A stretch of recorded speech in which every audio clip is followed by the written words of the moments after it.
The senator from New Jersey.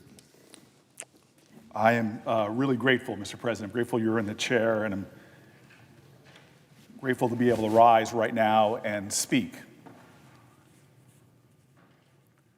I want to say at the top that I have a tremendous love for this institution, and a lot of that's born from the people that are here, from the pages I get to know in every class to the folks that work the doors, the clerks, the parliamentarians. This is a special place, and a lot of the people who are known here are not the ones that really keep this place functioning. I come in here days and I have good moods or bad moods, but always find myself lifted when I walk onto this floor. It's a sacred civic space. It is extraordinary, and I'm always aware of the weight of history when I walk in here, no matter good day, bad day, whether I'm in a rush or not. When I touch the Senate floor, I feel something really magnificent. I don't think that our founders would have ever imagined a body like this, with black people on both sides of the aisle, with women serving here, with folks from many different backgrounds. We are, in many ways, doing what this Senate, what the founders had envisioned, which was this idea of every generation making this a more perfect union. But there have been times in this journey where our union was in crisis and was in peril. There have been times in this great American journey over our 250 years where so many heroes had to emerge, people that I've come to revere, like Joshua Chamberlain from Maine, who played such a pivotal role in the Battle of Gettysburg. What a noble soul he was.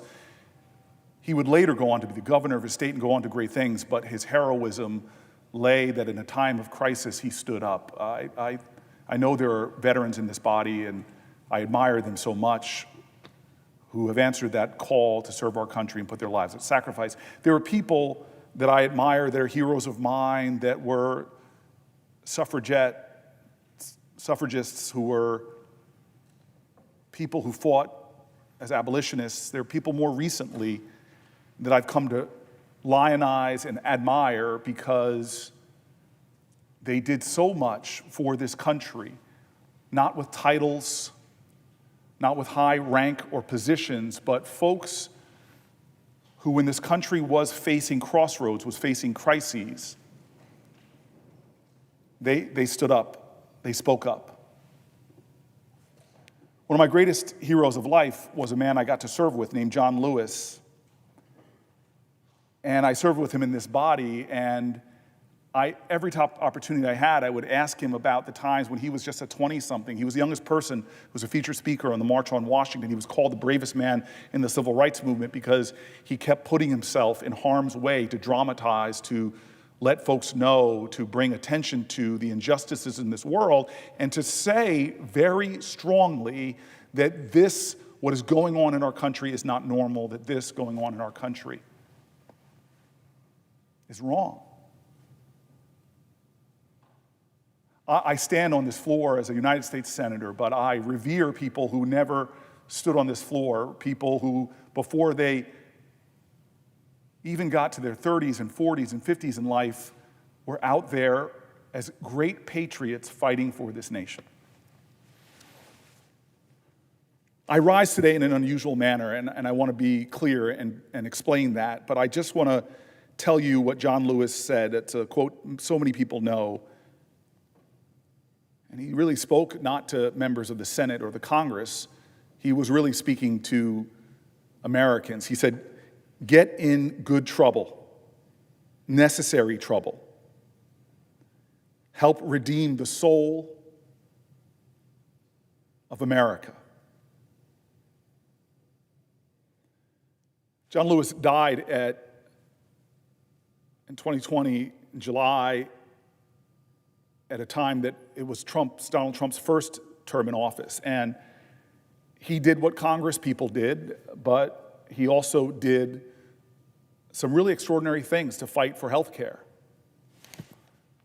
My friend Chris Murphy knows about that. He was there when John Lewis did a open Facebook chats, not in this chamber or in the House chamber. He sat on the steps and people were there. I remember when he did a sit-in, they had to shut the cameras off on him. He got in good trouble on the House side, too. And so I start tonight thinking about him. I've been thinking about him a lot during these last 71 days. Get in good trouble, necessary trouble, help redeem the soul of America, and had to ask myself, if he's my hero, how am I living up to his words? I think Democrats and Republicans have made a lot of mistakes. No side has a monopoly on the truth. No side has been perfect servants of this country. But what's happened in the last 71 days is a patent demonstration of a time where John Lewis's call to everyone has, I think, become more urgent and more pressing. And if I think it's a call for our country, I have to ask myself how I'm living these words. So tonight, I rise with the intention of getting in some good trouble. I rise with the intention of disrupting the normal business of the United States Senate for as long as I am physically able. I rise tonight because I believe sincerely that our country is in crisis. And I believe that not in a partisan sense, because so many of the people that have been reaching out to my office in pain, in fear, having their lives upended, so many of them identify themselves as Republicans. Indeed, conversations from in this body to in this building to across my state and recently in a travel across the country, Republicans as well as Democrats are talking to me about what they feel is a sense of dread about a growing crisis, or what they point to about what is going wrong, that bedrock commitments in our country that both sides rely on, that people from all backgrounds rely on, those bedrock commitments are being broken. Unnecessary hardships are being borne by Americans of all backgrounds. And institutions which are special in America, which are precious, which are unique in our country, are being recklessly, and I would say even unconstitutionally affected, attacked, even shattered. In just 71 days, the President of the United States has inflicted so much harm on Americans' safety, financial stability, the core foundations of our democracy, and even our aspirations as a people for, from our highest offices, a sense of common decency. These are not normal times in America. And they should not be treated as such.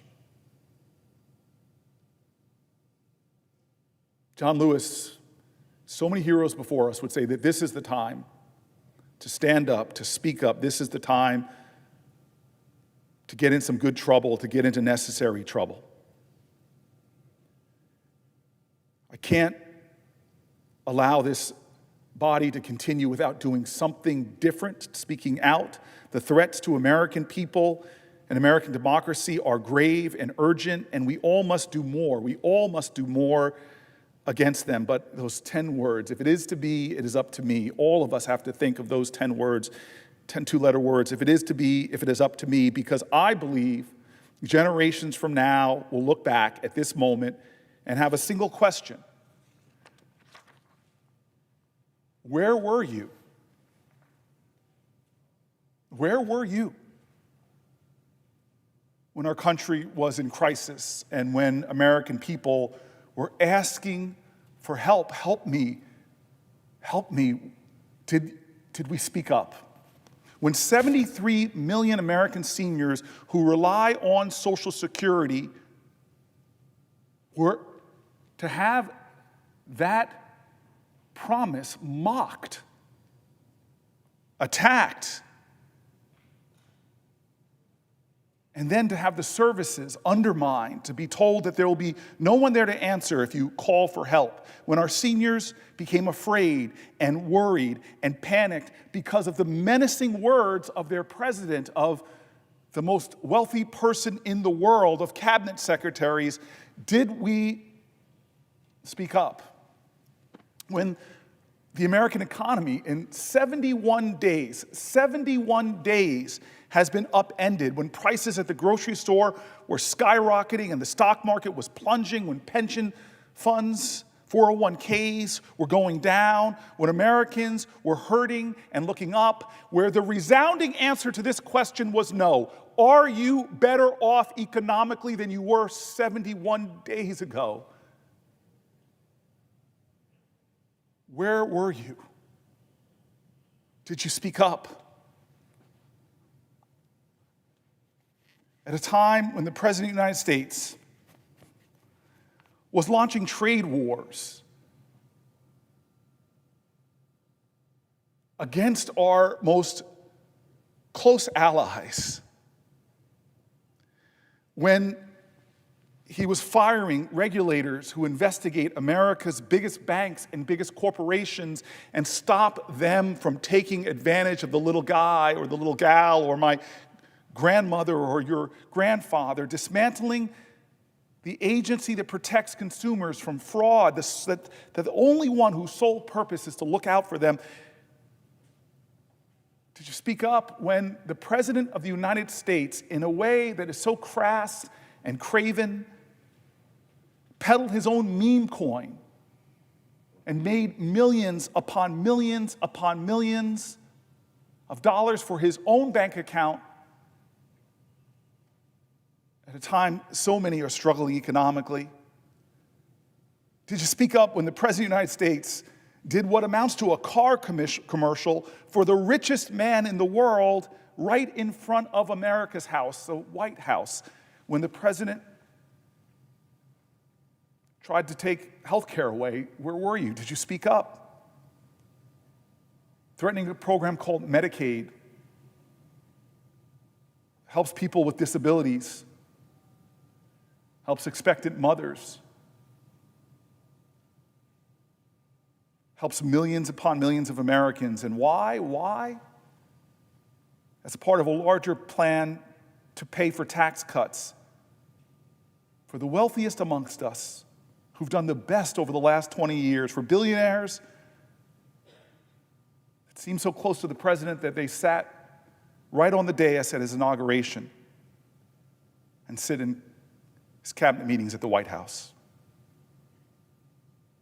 Did you speak up when he gutted public education, slashed funds for pediatric cancer research, fired thousands of veterans who risked their lives for their country, when he abandoned our allies and our international commitments at a time when floods, fires, and hurricanes and droughts are devastating communities across this country, when countries all around the world are banding together to do something, and he turned his back? Did you speak up when outbreaks of dangerous infectious diseases are still a global threat, but yet we have stopped engaging in the efforts necessary to meet those threats? Where were you when the American press was being censored, when international students were being disappeared from American streets without due process, when American universities were being intimidated into silence, challenging that fundamental idea of freedom of thought, freedom of expression, when the law firms that represent clients that may not be favored were attacked and attacked and attacked? Where were you? Did you speak up when they came for those firms? Or what about when the people who attacked the police officers, who defended this building and American democracy on January 6th, who just outside those doors put their lives on the line for us, and many of them would later die? Where were you when the president pardoned them, celebrated them, and even talked of giving them money, the people who savagely beat American police officers? Did you speak up when Americans from across the country were all speaking up, more and more voices in this country speaking up, saying this is not right, this is un-American, this is not who we are, this is not America. Did you speak up? And so I rise tonight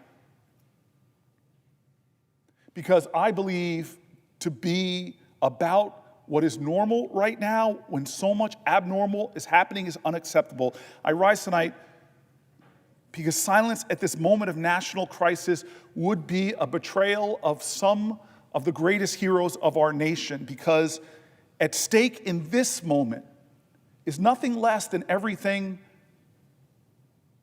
that we brag about, that we talk about, that makes us special. At stake right now are some of our most basic American principles that so many Americans understand are worth fighting for, worth standing for, worth speaking up for. Like if you work hard your entire life and pay into Social Security, it should be there for you when you retire, and you should not have to question if those paychecks will arrive, and the government should strive to improve service to you, not brag about cutting it. Basic American principles like if you serve your nation in the military, if you put your life in danger abroad, you will be respected and taken care of. You will be cherished and honored and not forced to worry that the federal employees who provide you with care, many of whom who are veterans themselves, will be fired, or the benefits that you rely on will be denied, or that your health care needs won't be met. Basic American principles like your child will have access to a high-quality public education, that every child has a unique genius. Even our children, beautiful children with special needs, they have genius. And that our children can go to school and parents and teachers know that they will be safe there. At stake now are those basic American principles that the people you elect to serve you in government will represent you and not try to make themselves richer, not run some scam.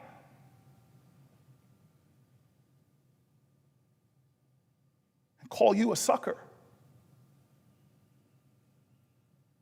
These basic ideals of our nation, that everyone's rights will be equally protected and everyone will be held accountable under the law.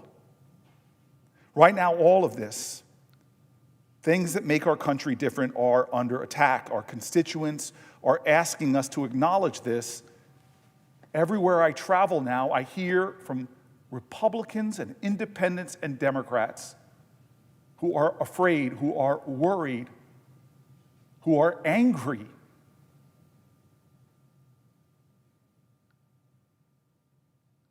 And I think about John Lewis, who taught me that fear is not something to be shunned. It's almost a signpost that you're headed in the right direction. It is something that is a necessary precondition. You cannot have great fear without great courage. John Lewis would tell us that this is a time for great courage. He would tell us that anger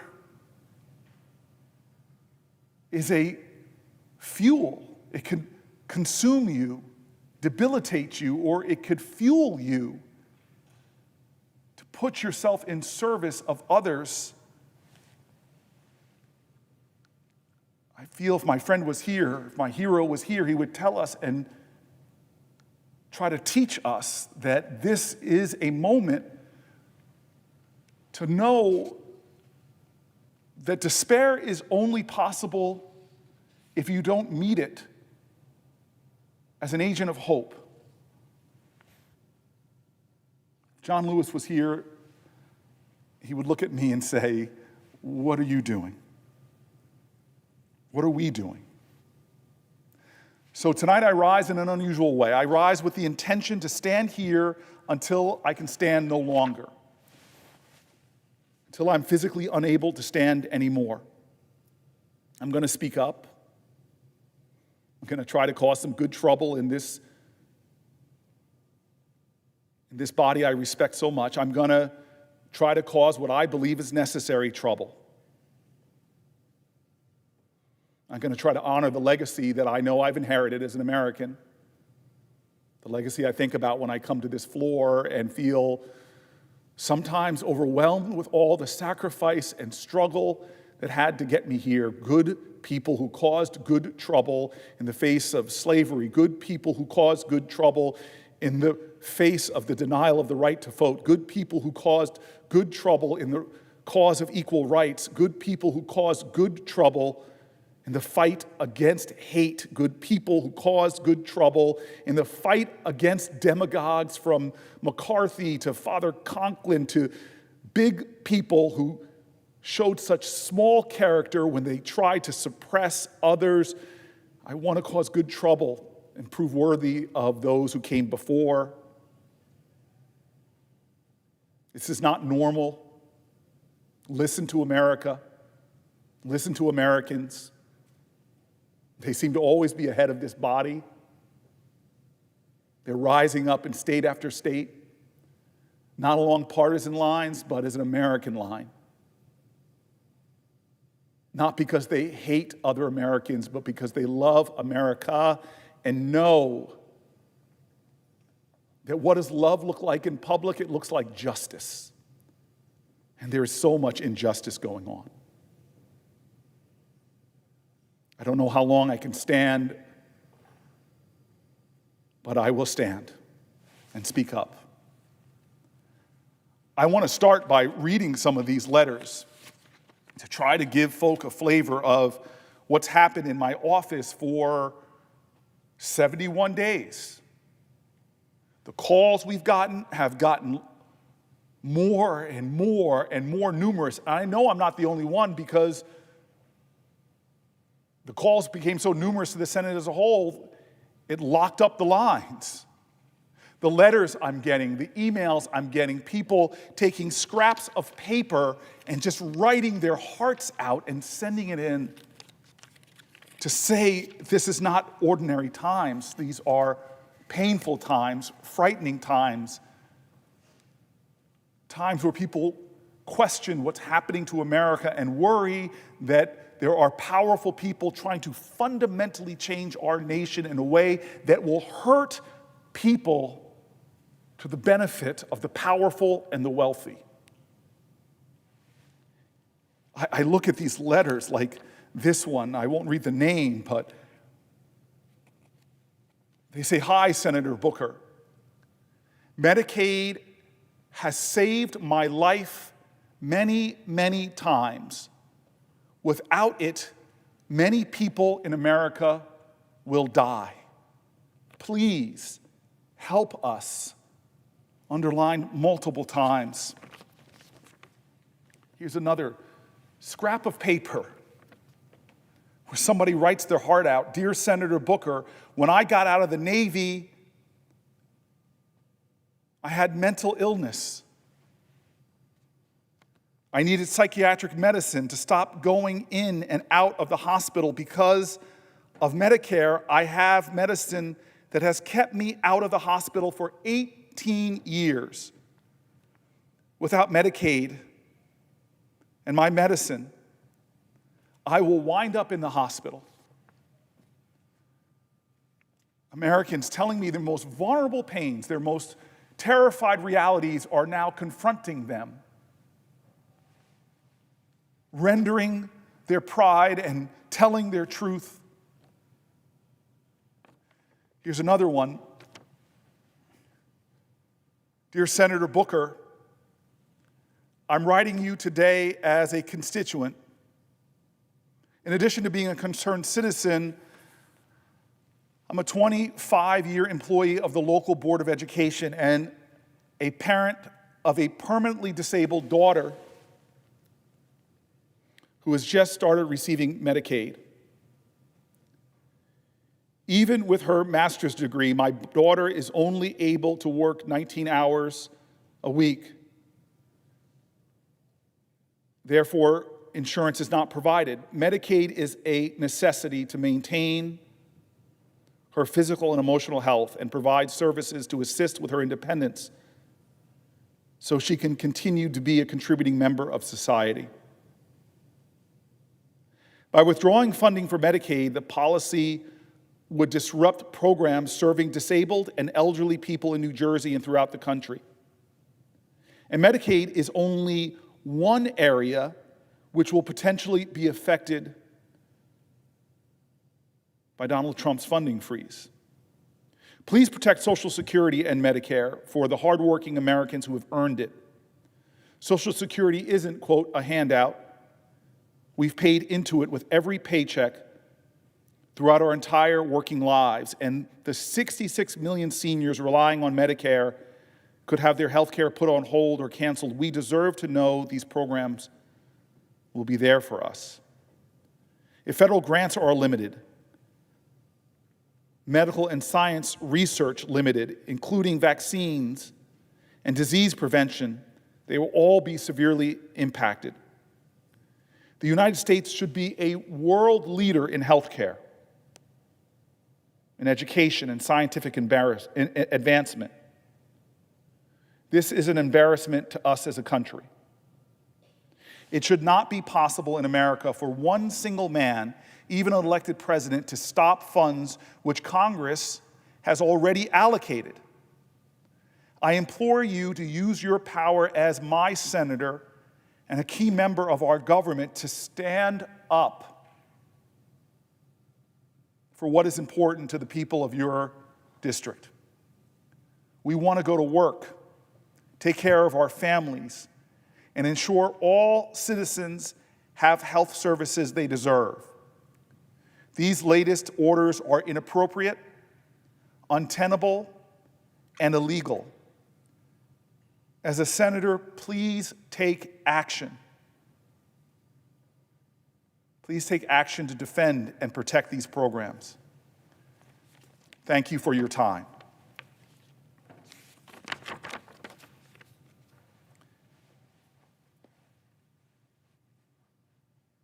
Cory Booker.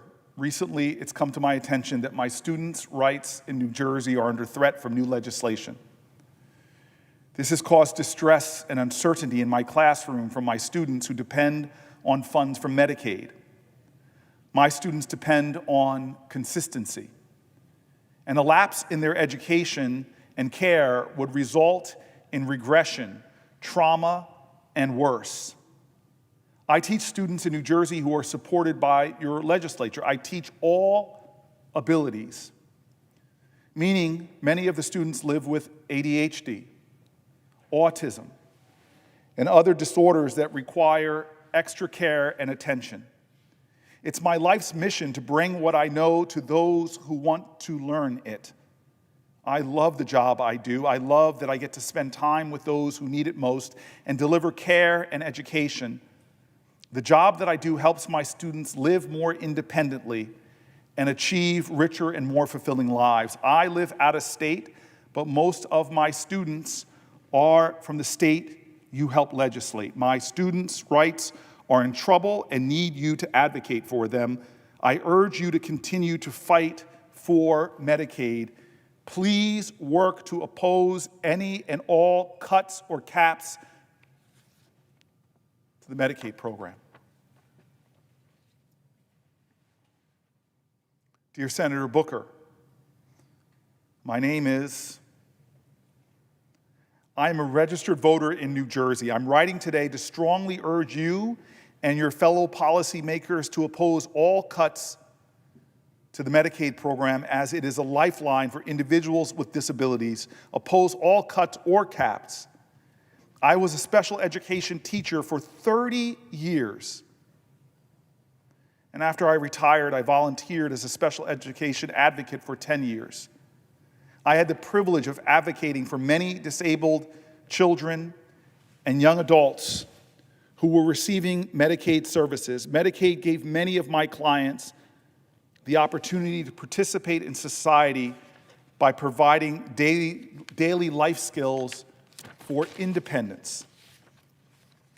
Skills reinforced through Medicare programs include shopping, safety, job search, speech and language, just to point out a few of the services provided by Medicaid. My clients require repetition of these skills to function in their daily lives. Without these programs provided by Medicaid, regression will occur and learned skills will not be retained. Without Medicaid, this community will struggle, isolate, and lose any quality of life they've enjoyed since receiving Medicaid services. Medicaid has made a critical difference in the lives of my clients.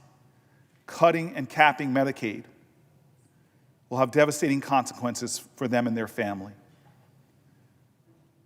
Senator, there are 1.6 million New Jersey residents with disabilities who rely on Medicaid for access to vital care, resources, and essential medications needed to survive. Please support and fight for these vulnerable New Jersey citizens. Please take action to protect these vital programs provided by Medicaid. Thank you in advance for your anticipated efforts in my request of your support for our most vulnerable residents.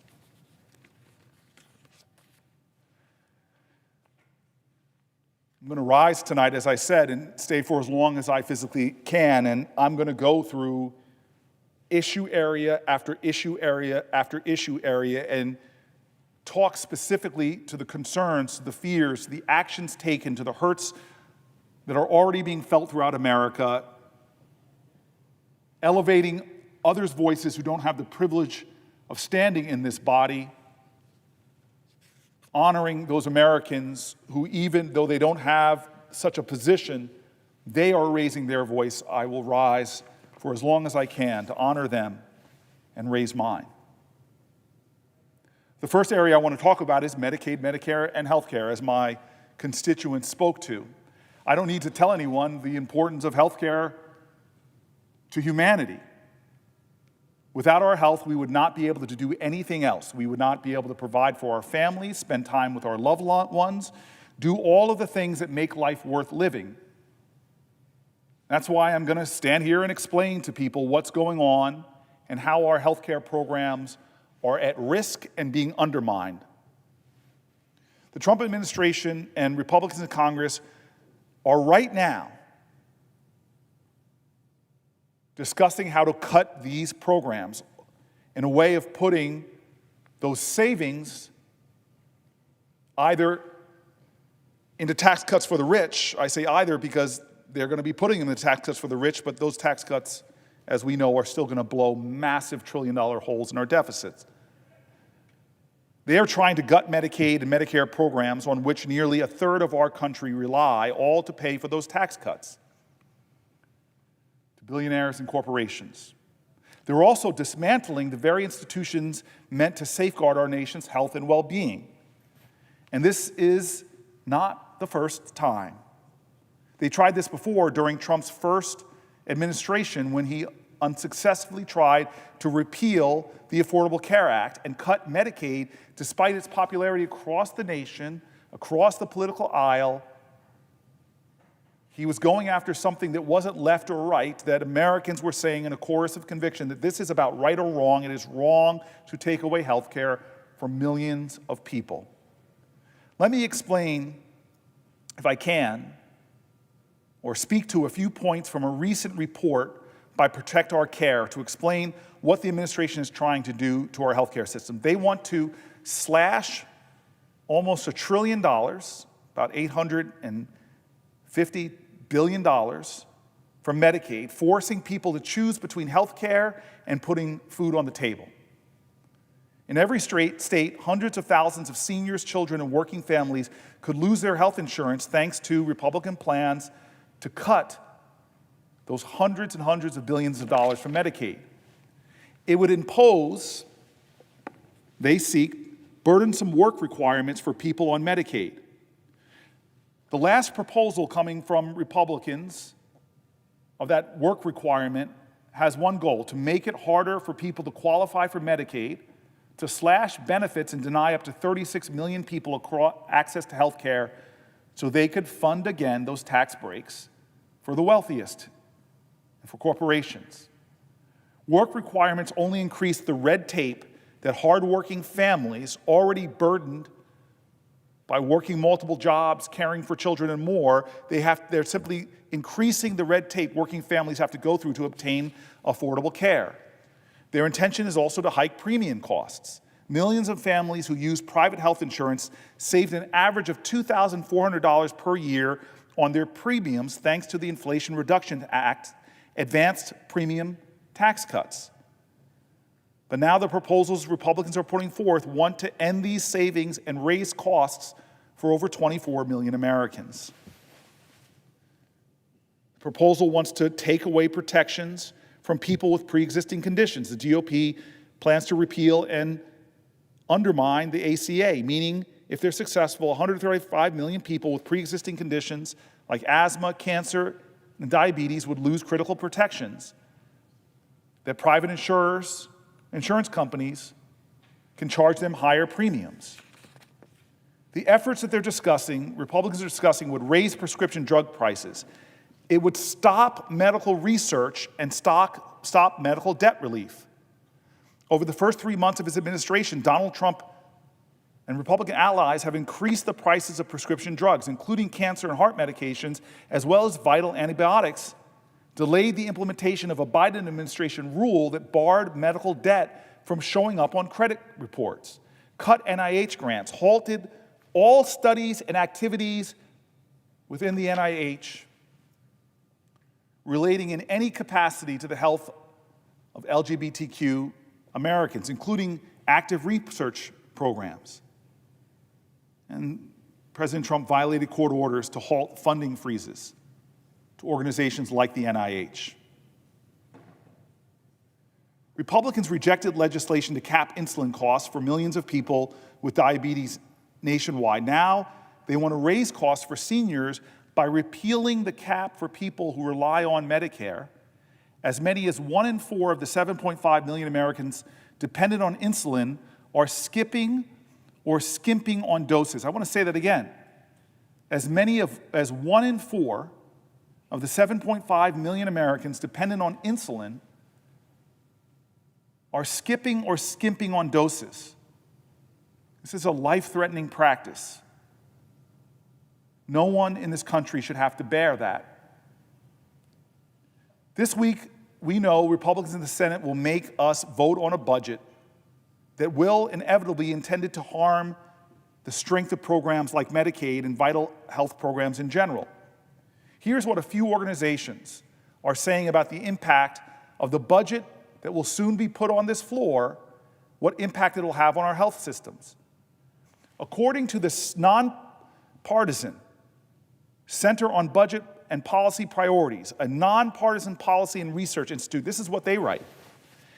The House Republican budget would require deep cuts to Medicaid, and recent statements from House Energy and Commerce Chair Brett Guthrie suggest the Affordable Care Act's Medicaid expansion to adults with low incomes, which cover more than 20 million Americans, will be a prime target.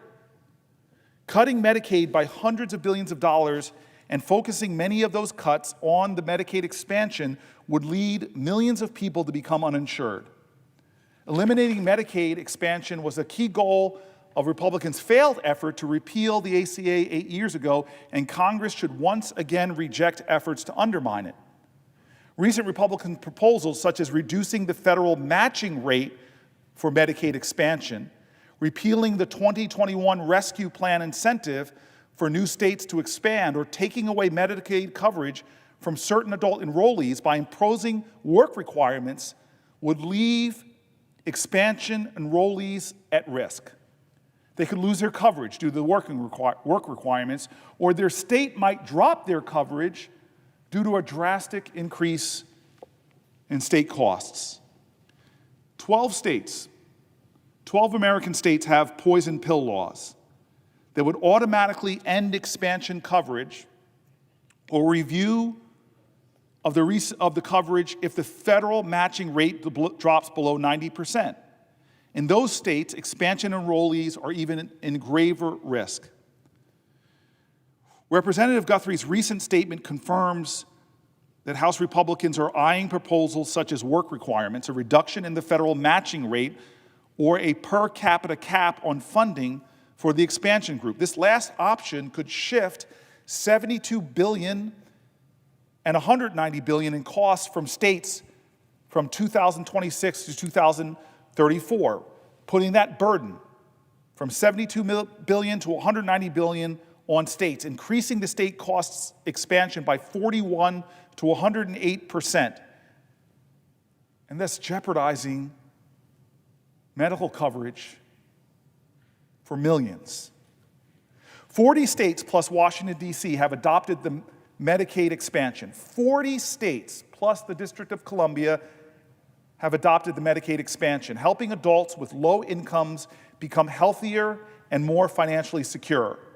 Health coverage through expansion improves people's access to something that makes so much economic sense. It improves people's access to preventative care, to primary care. It also provides care for people with chronic illnesses, prevents premature deaths, and protects people from catastrophic out-of-pocket medical costs. Let me pull away from the nonpartisan group's remarks for a second, because I saw this as a mayor. When you scrimp on regular treatment for people with chronic care, when you scrimp on preventative disease, it costs more to taxpayers. I saw that because folks would end up in my emergency rooms in Newark. And the care there is so much more expensive. For a taxpayer, you get a much better deal in helping someone treat their chronic disease. You get a much better deal in giving them regular access to doctors. But to cut that makes no sense.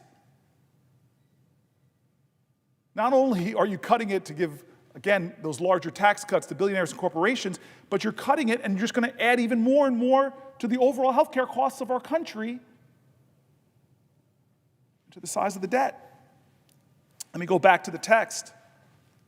Having health coverage also makes it easier for adults to work or look for a job. Consider that Medicaid supports work and that 9 out of 10 Medicaid adults are already working, caring for family, attending school, or are ill or disabled.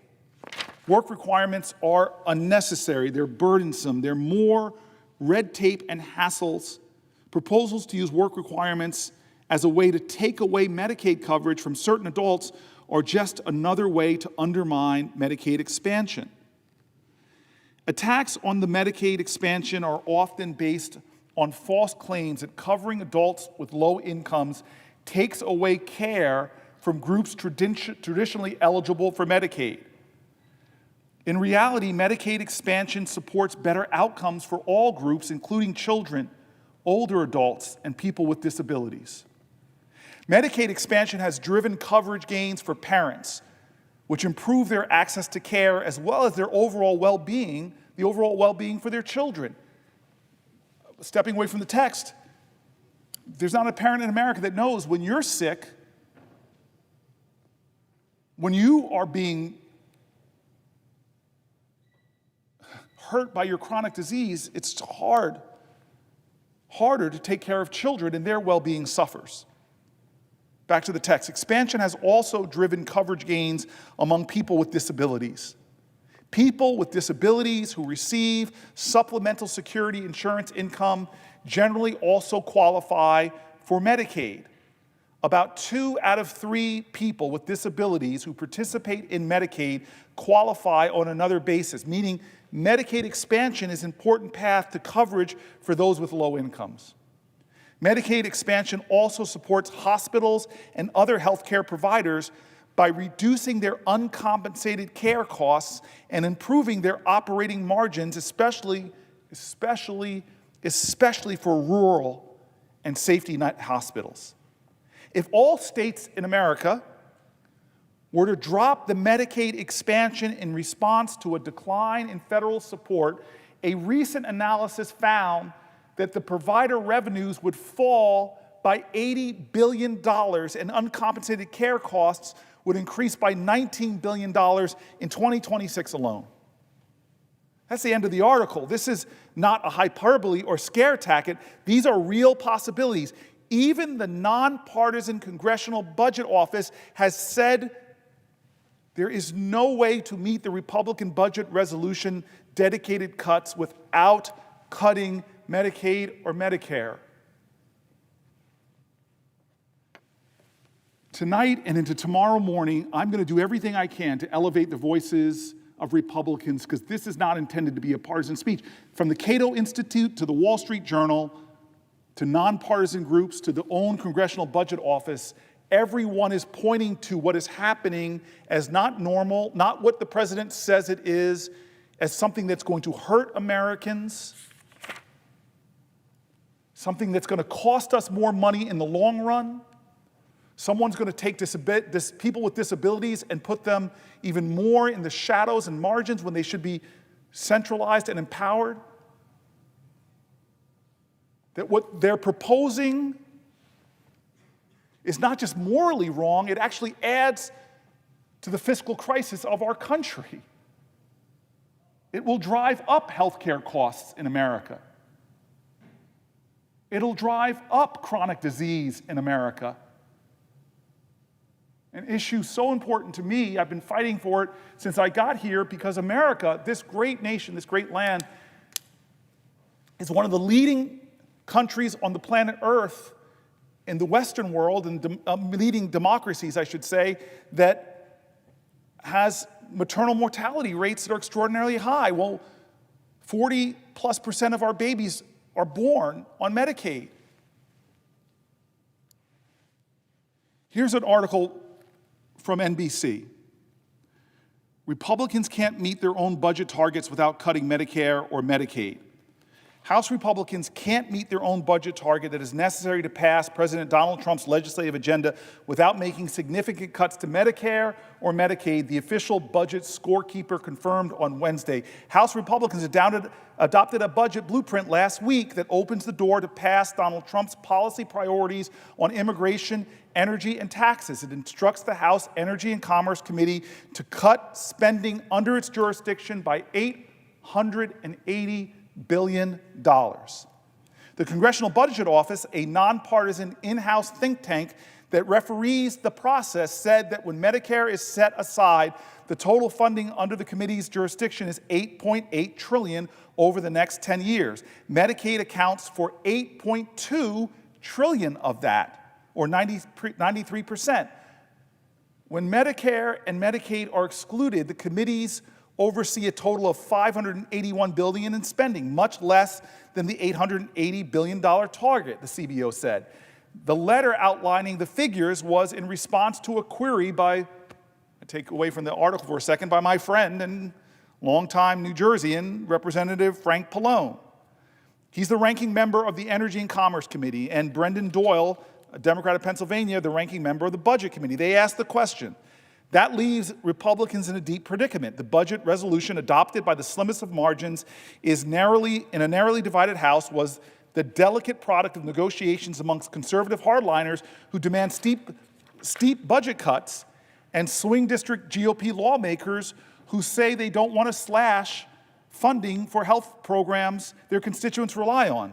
Off the article for a second, God bless you for caring about your constituents.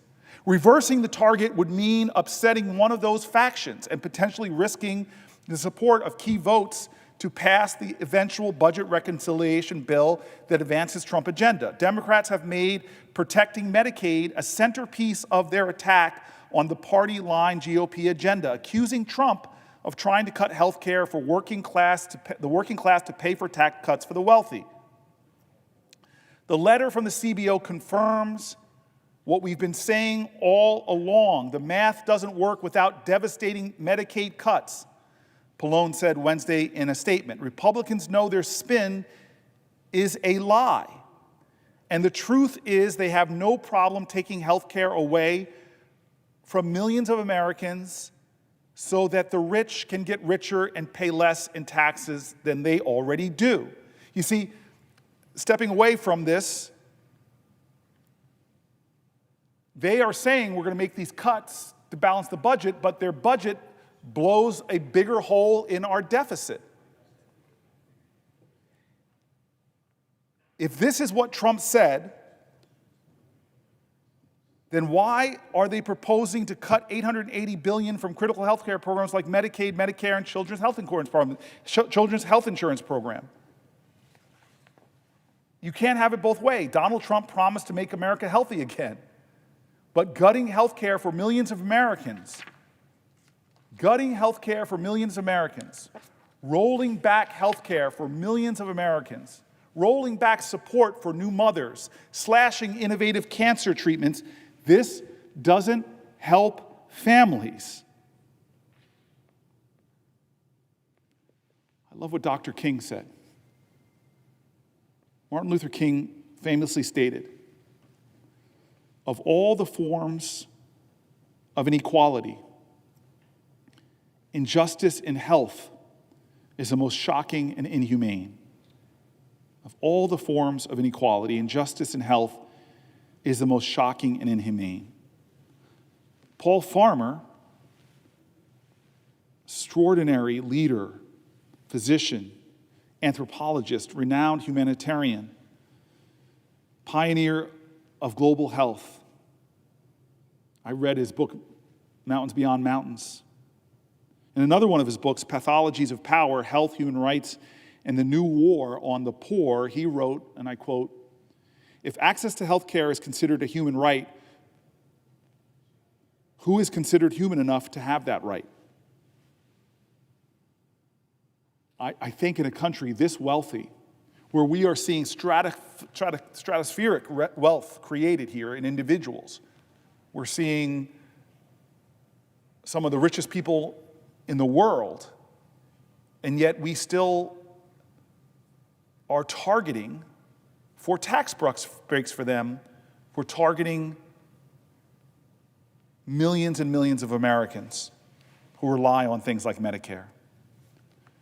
I started my speech with John Lewis. Let me quote him now. In 2012, he said, "Healthcare is a right and it is not a privilege, not just for some people, but for all people." John Lewis was a visionary.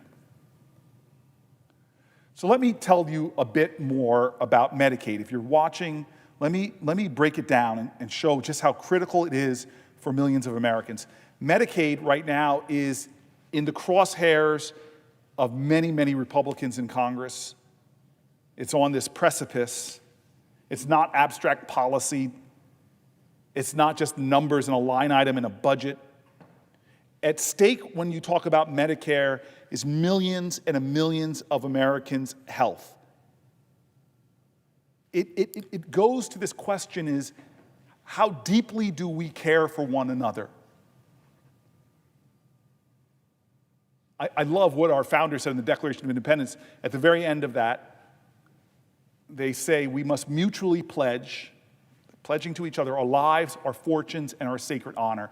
Are we living up to that when we are saying we're going to take away health care from millions of Americans in order to have greater tax cuts? You see, people want to just say, oh, it's a government program, as if that's a slur, when really it's something that we, the people, in order to create a more perfect union,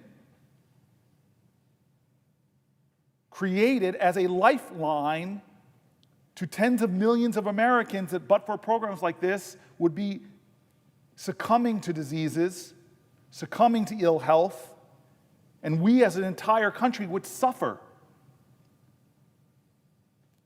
Think about this not as that slur where they try to call this in ways that try to shift public opinion away from human beings, fellow Americans, our patriots. Think of it instead as a lifeline. It is the reason a child with asthma can breathe easier. It is the reason a senior can receive the care they need in a nursing home, or elders. It is the reason a low-income mother can take her child in for vaccinations, or a person with a disability can live with dignity and independence. Congress is entertaining proposals now. Conversations are being had in this building and in Senate and House office buildings about how we can gut programs. God, I wish somebody said in a bipartisan way, let's come together and find healthcare savings. I offered that. I literally said to the now Secretary of Health, I told stories about private sector folks who saved money by expanding access to food, to healthy, fresh food. Let's save that, because I know private sector companies that have bent their cost curves, saved money, not by cutting health care, but by giving people better access to nutritious, healthy foods. You are what you eat.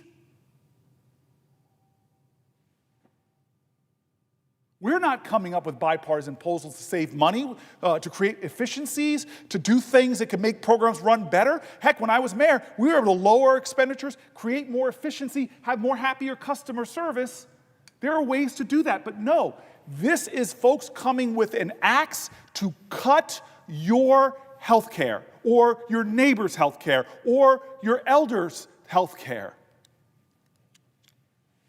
It's not a government program. It's a commitment we make to each other. In the greatest nation on the planet Earth, we say we'll take care of our children. We say we'll take care of expectant mothers. We say we'll take care of our own.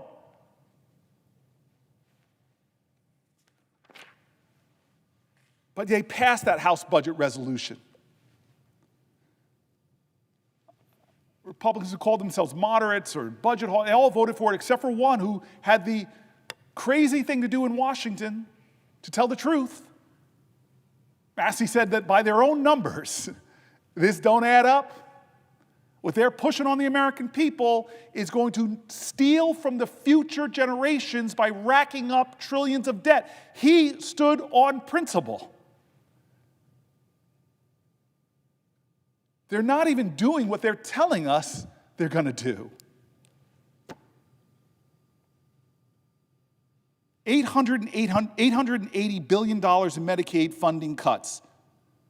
It's not trimming the fat. It's not founding efficiencies. It's not a plan to cut out any possible corruption.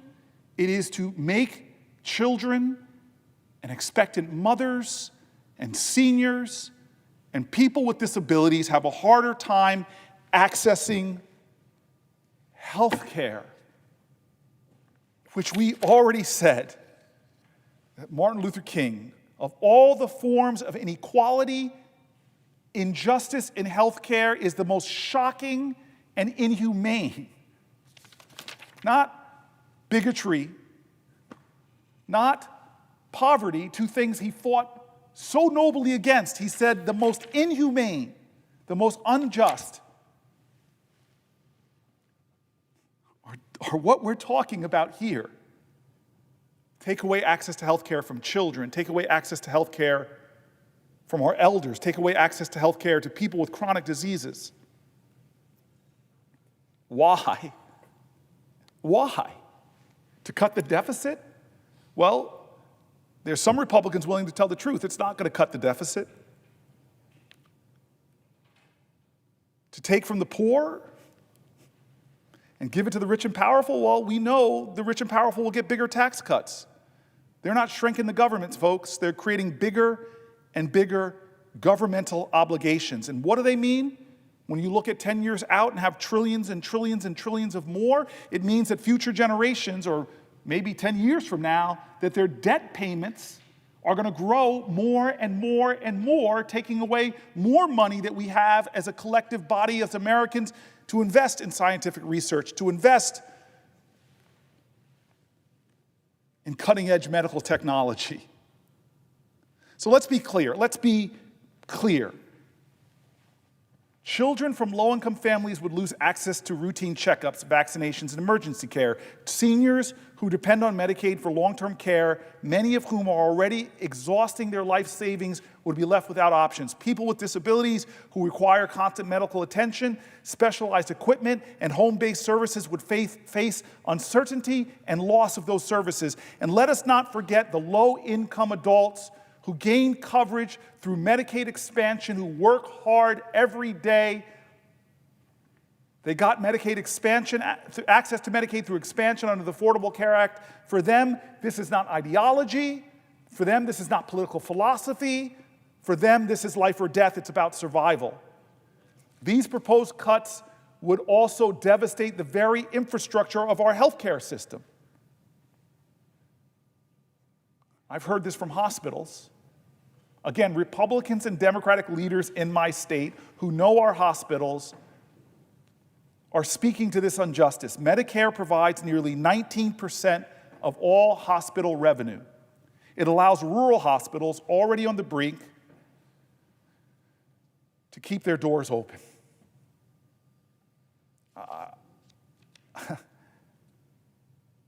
Rural hospitals.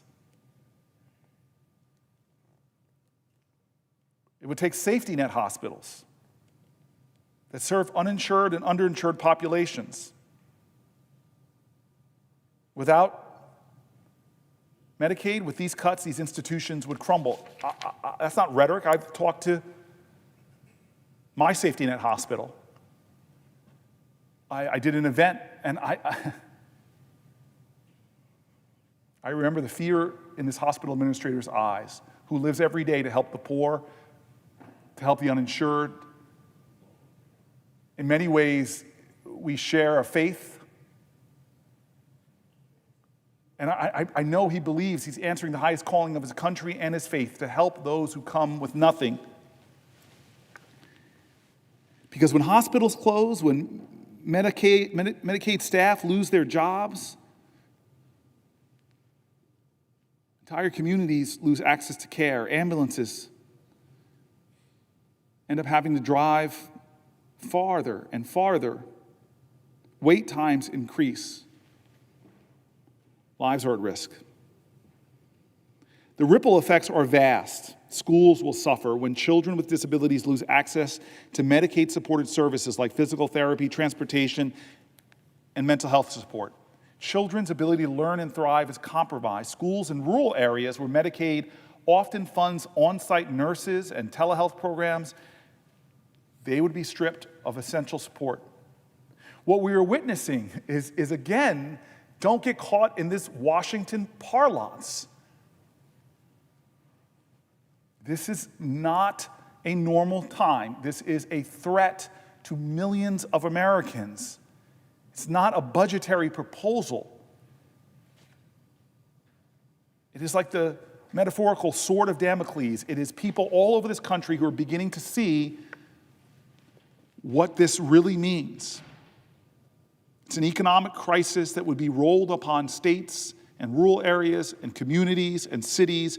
It is a moral crisis that speaks to the soul of our nation. It is a deliberate, calculated and being calculated right now. It is a deliberate and calculated attack on health care for Americans in order, again, to give tax cuts to the wealthy. If the enhanced federal match for Medicaid is limited, one of the things on the chopping block, states would be forced to absorb the difference, an estimated $88 billion every year. That is a 29% increase in state-funded Medicare spending per resident. To fill those holes, states would be left with impossible choices: either raise taxes or slash services. Education, infrastructure, public safety. For them, they would have to figure out where to get the money from, or else they'd be slashing services. It's an unholy choice. Cutting Medicare doesn't make us stronger. It will weaken our economy. It will raise healthcare costs for everyone and push millions of Americans into crises that will ripple and radiate through their lives, their families' lives, their work lives. Hospitals will pass unpaid bills onto insured patients. Healthcare premiums will rise. People will delay care, omit medications, and then show up in emergency rooms later more sick and therefore more expensive to treat. And in the end, who pays for it? Who pays for this moral failure, this financial failure? Who pays for it? We do. The American people. And who gets rich on this? Well, I know the last tax cut that they want to extend, the people who will make the most money off of this system and this cuts because of the tax cuts they will get will be billionaires and working families in America. People who paying insurance rates hurts, is hard, is difficult. people who have high premiums and co-pays. It's the rest of us that pay. So I want to talk about the people at risk. There's nearly 12 million people who qualify for both Medicare and Medicaid, our nation's most vulnerable. They'd lose critical wraparound services like long-term care, dental care, vision, and non-emergency transportation, services that are not luxuries for these folks, but they're lifelines. A higher share of those with both Medicaid and Medicare have cognitive impairments and conditions like Alzheimer's, and God, my father who had dementia.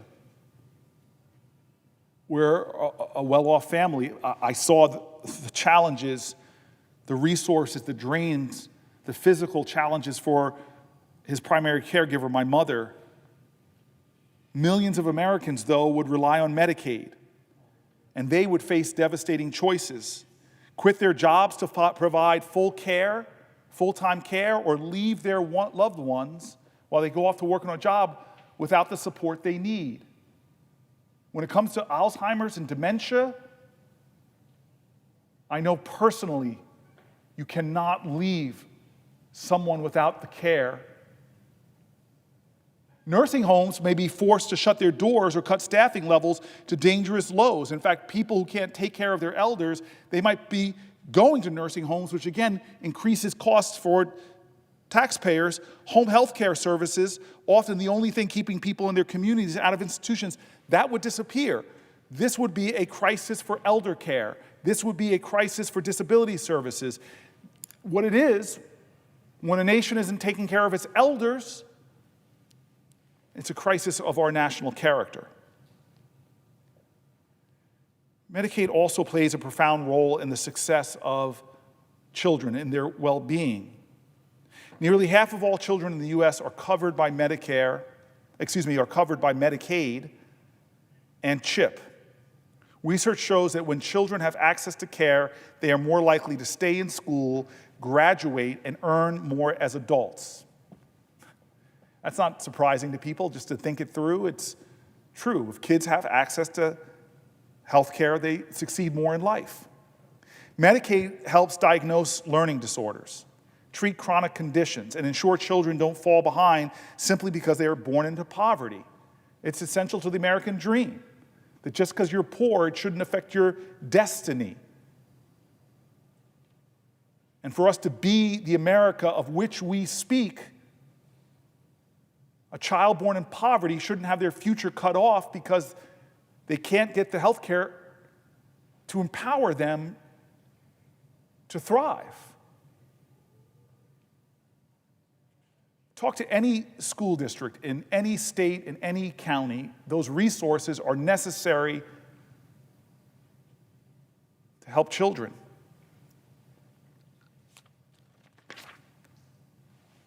Medicaid pays for nearly half of the births in the United States. The United States, as I said earlier, has this shameful distinction of a massive maternal health crisis. We have the highest rate of maternal deaths of any high-income nation. I'm going to say that again. America has the highest rates of maternal deaths, women dying in childbirth or in the days after, of any nation. A majority of these maternal deaths take place during that postpartum period, the days after birth.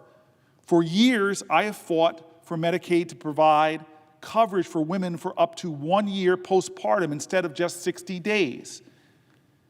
In 2022's Congress, I was so happy that states had the option to expand Medicaid coverage for up to 1 year postpartum. It is one of the solutions to this maternal healthcare crisis that expert after expert after expert says. Just make sure those women who gave birth are not knocked off of healthcare after 2 months. As of this January, 49 states plus the District of Columbia have expanded postpartum Medicaid coverage past those 60 days. Hey, we're stepping in the right direction to show that we love our moms. We value those life givers that are mothers. We value them. But cutting Medicare means potentially eliminating the progress we made towards ending that maternal mortality crisis. There's just no justifying that in a nation this great and this wealthy.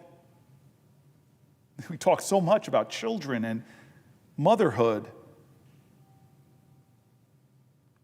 All of us should be coming together about this maternal health crisis, but what's happening now, again, is the very program that's helped us to begin to address this is under attack.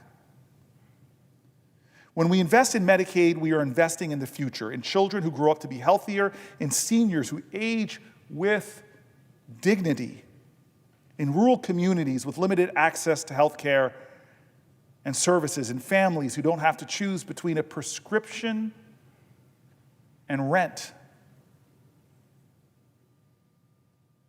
This is about health, but I want to tell you, for all those doing the math at home, you cannot have a thriving economic engine without good health care.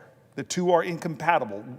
Widespread sickness, illness, and disease, and people who can't get their health issues covered, takes away from our economic strength. In fact, just cutting Medicaid would cost jobs, nurses' aides, support staff, medical technicians. Entire communities depend on funding that Medicaid provides. Cutting it would destabilize state budgets, force those impossible trade-offs, and widen the gap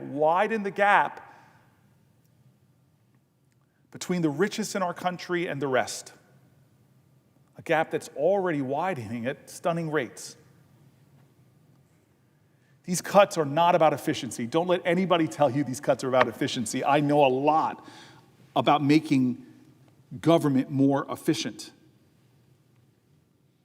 This is not about innovation. There's so many things that we as a country should be doing to deal with medical innovation. And I'll be the first to say, Republicans and Democrats have failed to step up to the 21st century and do things that really can create more efficiencies in our healthcare system. I really hope to see more bold thinkers about creating real efficiency. But what they're doing now is not about efficiency. It's not about innovation.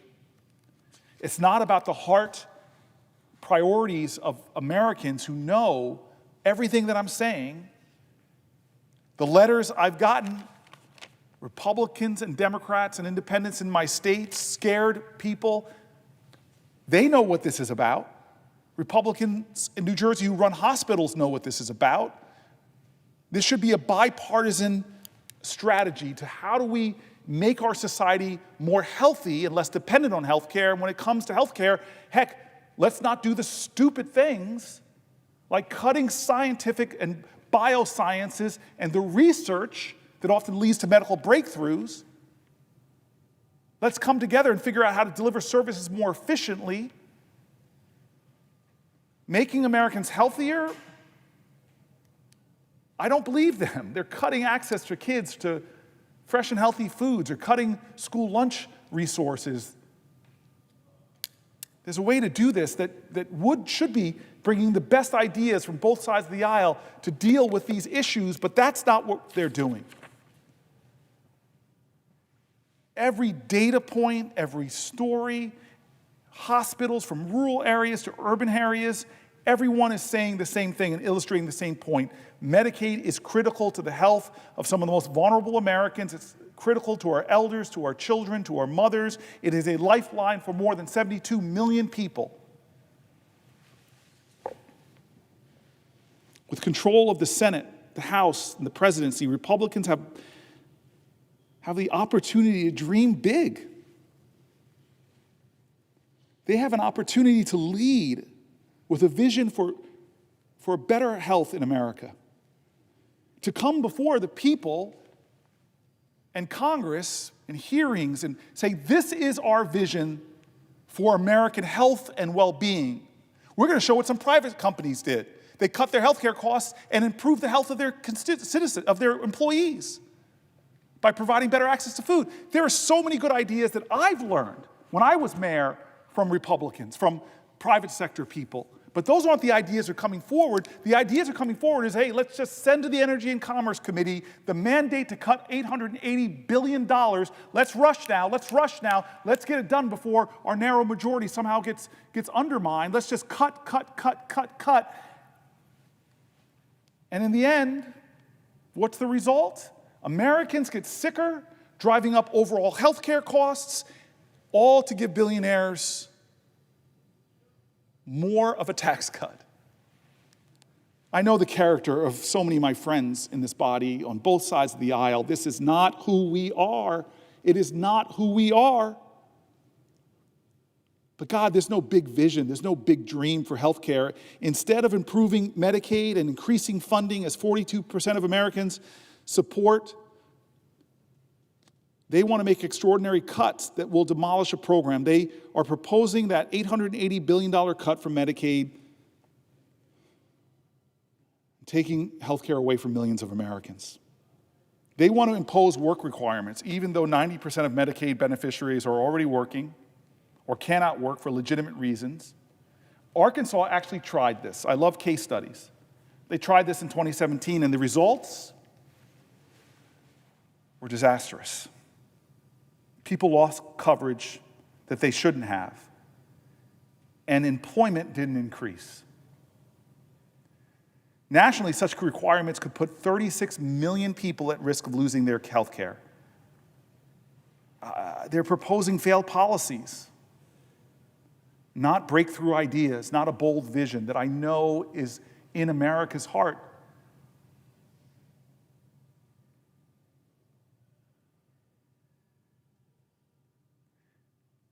This repeal that some folks are saying that they want to do to save money, a hatred for previous president. They want to repeal Biden-era rules that made Medicaid and CHIP enrollment easier, less red tape, easier for seniors and children. Let's repeal that, they say. They want to end a rule requiring minimum staffing standards in nursing homes, including 24/7 access to registered nurses, one of the hardest, most underappreciated jobs in America. Let's get less access to these noble professionals. They propose per capita caps that would upend Medicaid's financing model in every state, leaving states with less money to meet their residents' needs. And in states that expanded Medicaid under the ACA, these cuts could jeopardize coverage for 20 million people who gained access. The budget that they're proposing would require deeper cuts. Speaker Johnson claims these changes are about rooting out fraud, waste, and abuse. But that's not what's happening, folks. What's happening is an assault on a program that provides dignity, health, and stability, economic growth, improved outcomes for kids, more respect for our elders, care for the disabled. Nearly 2 million New Jerseyans, 2 million people in my state rely on Medicaid. And yet, our state is slated to see cuts of up to $5.2 billion. Medicaid accounts for a quarter, more than a quarter of New Jersey's state budget. Think about that. It accounts for more than a quarter of our state's budget. In my state, one of the hardest working states that's out there, just their work requirement would put about 700,000 of my neighbors, my fellow statespeople, at risk of losing their health care. Medicaid covers about 1/5 of hospital spending. At University Hospital in Newark, New Jersey's only level 1 trauma center, more than $149 million in potential cuts loom. I know this hospital. I have been there when my officers have been injured. I've been there when my firefighters in Newark were injured. I've been there when heroic citizens are injured and brought there. It is our level 1 trauma center. People from all around our region are sent there. These emergency room workers are incredible. Heck, they've treated me coming out of an emergency. And they're facing $149 million in cuts. And their leadership, knowing how vital that hospital is, how that hospital stands in the breach between life and death, health and illness, they know what it would mean. We should be strengthening this program through innovations that come from people on both sides of the aisle. We should be coming together as a body and saying, okay, let's spitball this, let's put up the best ideas in America to make things more efficient. Oh, wait a minute, you mean if we treat chronic diseases with access to healthy food, we might actually be able to lower diabetes rates, lower hypertension rates, lower obesity rates? Well, that's one great way to make this investment happen. You mean there is technology and innovation that's happening right now with our best scientists that could create better access to telehealth, it could create more efficiency in medical records, it could cut down on mistakes that are still made in medical care, like combining the wrong drugs or other challenges that up costs. There's systems that we could create that could create more transparency and eliminate more real fraud and go after the fraudsters themselves in a more efficient manner. There are so many things that we could do if we came together as a body, but what are we doing instead? Following our president that wants his tax cuts renewed. What did those tax cuts do the first time around? Most of the benefits went to the wealthiest people and corporations.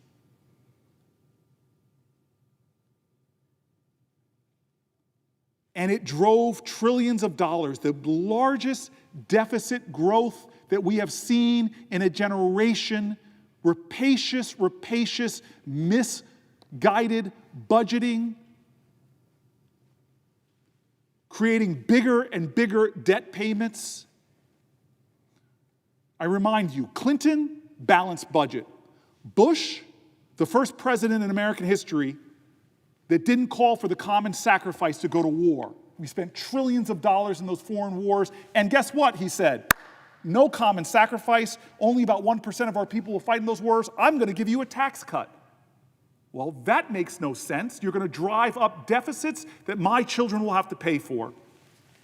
Obama comes along, and at least he lowers his deficit spending, but then Trump comes in and increases it by trillions of dollars on the backs of working Americans to give those benefits to the wealthiest. And now, Biden, who shrunk the deficit a bit, didn't eliminate it, still spent what any fiscally prudent person might say is really problematic. Let's not make this blindly partisan. But for anybody who would criticize Biden and follow Trump into what he's doing with this budget proposal that's going to slash health care for millions of Americans, increase the deficit by trillions and trillions of dollars, and make Elon Musk richer and richer? Is that your solution? It violates our values. It violates our national character. It violates the highest principles put forth by the most noble people in American history.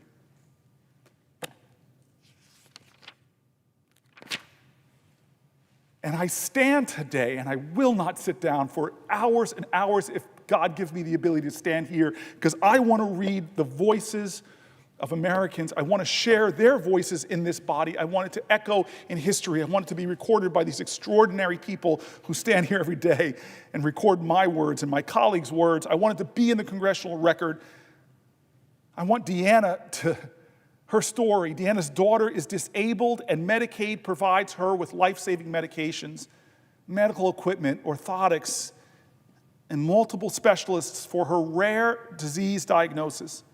She has life-threatening seizures and requires rescue seizure medications, oxygen and CPR, and has nurses that accompany her to school and meet her medical needs during the day so that she can go to work. Deanna is terrified. She uses this word. She is terrified of her daughter losing her Medicaid.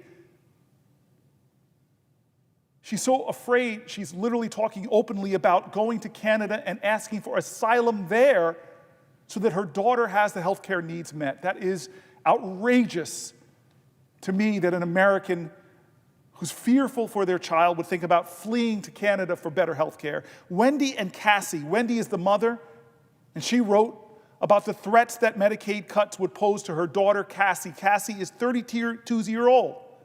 She has Rett syndrome, RTT, a rare neurological disorder that significantly impairs even basic motor functions, requiring the individual to have lifelong care and supervision. Without Medicaid funding, Cassie and Wendy would not be able to afford housing, the day program, the prescriptions that she needs on a daily basis. Tanya and Cameron, Tanya uses Medicare and Medicaid to care for her son, her beloved child Cameron. Cameron is battling stage 4 cancer and is confined to a wheelchair. Due to the severity of his illness, he cannot be without his cancer treatment and prescription medication. Medicare and Medicaid coverage is, for them, they say, a matter of life and death for Cameron. Here's this amazing group in New Jersey, in Cherry Hill. Amazing group. The Cherry Hill Free Clinic. Volunteers sustain the Cherry Hill Free Clinic. Doctors that give up their own time because they are driven by the conviction that in America we take care of each other, we love each other. And when you say love your neighbor, love requires sacrifice and service. These doctors and professionals that volunteer their time at the Cherry Hill Clinic, I just want to tell you, God bless you. Thank you for living our American values and the values of your faith traditions. The Cherry Hill Free Clinic provides free health care, treatment, and medication to low-income individuals, not just in Cherry Hill, but throughout New Jersey. Without the support of Medicare and Medicaid coverage for their parents, the free clinic would not be able to provide the extent of services and care that their patients desperately need. They would not be able to be the source of light to so many people that are facing scary darkness, think that it's not going to happen to me, that cancer diagnosis. It's not going to happen to me, that rare disease that affects the child. It's not going to happen to me. But when it does, and they can't imagine how they will make ends meet, they find in the Cherry Hill Clinic doctors and medical professionals willing to step up, and they've been doing extraordinary things that would make every American proud, and now they see what's coming from this Donald Trump proposal. Jean is an awesome soul. She's a disabled citizen. She relies on Medicaid coverage for her frequent hospitalizations. Without Medicaid, she would be unable to receive the critical care that she needs. God bless you, Jean. Susan writes to us. She's a disabled person who's confined to a wheelchair. Susan relies on Medicaid for her health care. Medicaid provides her wheelchair transportation to get her to her medical appointments. Without Medicaid, she would not have medical coverage or the transportation means to receive the essential health care. Edna's 98. God bless her. 98. What a life. And now, as a 98-year-old, she now has dementia. Her daughter is 78 years old. And I can't imagine this moment when you realize at 78 that you can't any longer care for your 98-year-old mom due to her worsening dementia. Edna received Medicaid coverage and is now able to have full-time care at a rehabilitation center for senior citizens. Her daughter, at 78 years old, is so grateful to live in a country that her 98-year-old mom can be in a rehabilitation care center. But they know what savage cuts in Medicaid would do. Randy and Dylan. Randy enrolled her son Dylan in Medicaid. Dylan is 10. He's wheelchair bound due to Duchenne muscular dystrophy. Dylan requires frequent medical care and daily heart medications to prevent illness with his heart functioning, to prevent the issues with his heart functioning, forgive me. Randy relies on Medicaid to provide medical care for Dylan, who Randy loves so much. Medicaid covers the costs and his critical prescription medications. And then there's Teresa, who recently lost her job and required urgent medical assessments due to a medical issue that was discovered by her doctor. During what was a difficult time, where you go to the doctor and the doctor discovers something that is so urgent that you need immediate support, Teresa was without insurance and needed to receive care as instructed by her doctor. Due to her enrollment in Medicaid, she was able to receive the diagnosis, the diagnostic testing that she needed. It's a good story, but stories like that will become more difficult.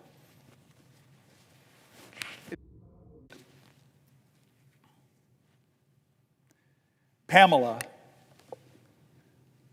writes that Medicaid is essential to her 22-year-old son's life. He has epilepsy, cerebral palsy, vision impairment, and too many other complex medical issues for Pam to list to us. Medicaid provides his health benefits and is his funding source to attend his day program and receive therapies. Private duty nursing comes to his home, and it pays for vital medications. She writes to me that our private insurance is not enough to cover our son's complex medical needs. We would need to be able to pay for his monthly prescription costs. We would not be able to pay for his monthly prescription costs, nor the lengthy hospital stays when he's sick. We would not have the nursing hours to support his care for him to be able to continue to live at home, nor would we be able to leave home on weekdays and have a day program to attend. Pamela writes, as his parent, I need to take an early retirement from public school teaching to care for our son because the medical coverage he has just isn't enough. It doesn't provide for his transportation and his day program. So she's leaving her job early. She writes, and she bolds this, our disabled community members and their families deserve better. Medicaid provides for a bare minimum existence. And she has a message for the lies being told by too many. She says, there are no excesses here in my house.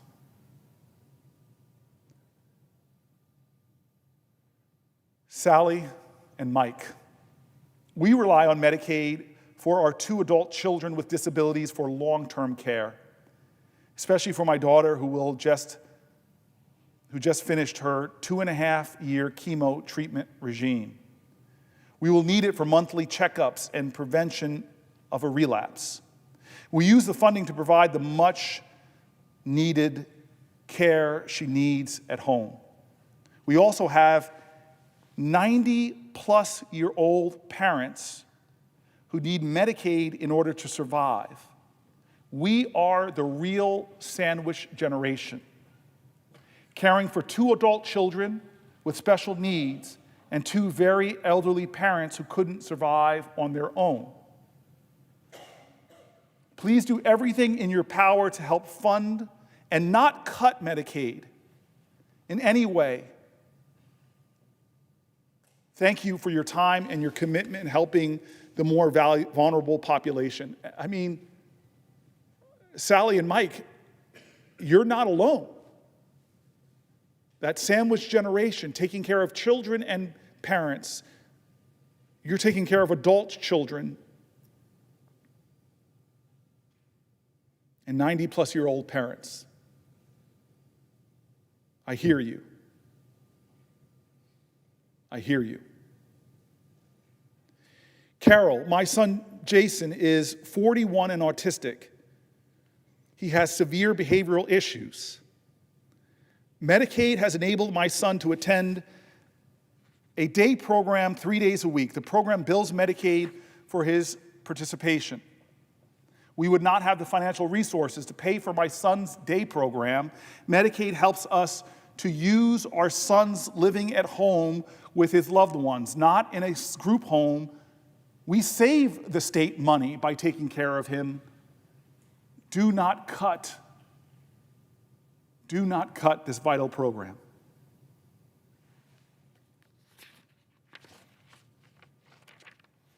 Rosemary. Now, Rosemary says that she has an adult son, and that son has CP, a seizure disorder, cystic. This is where maybe I should have gone to medical school and not law school. Cystic encephalomalacia. My cousin, the doctor, is here. She would be able to help me if she was down here. But it is her adult son is on the autism spectrum. Yet he earned a BA. Yet he earned a BA on the autism spectrum and lives independently, but with our support, and works a part-time job. She put independently in quotes.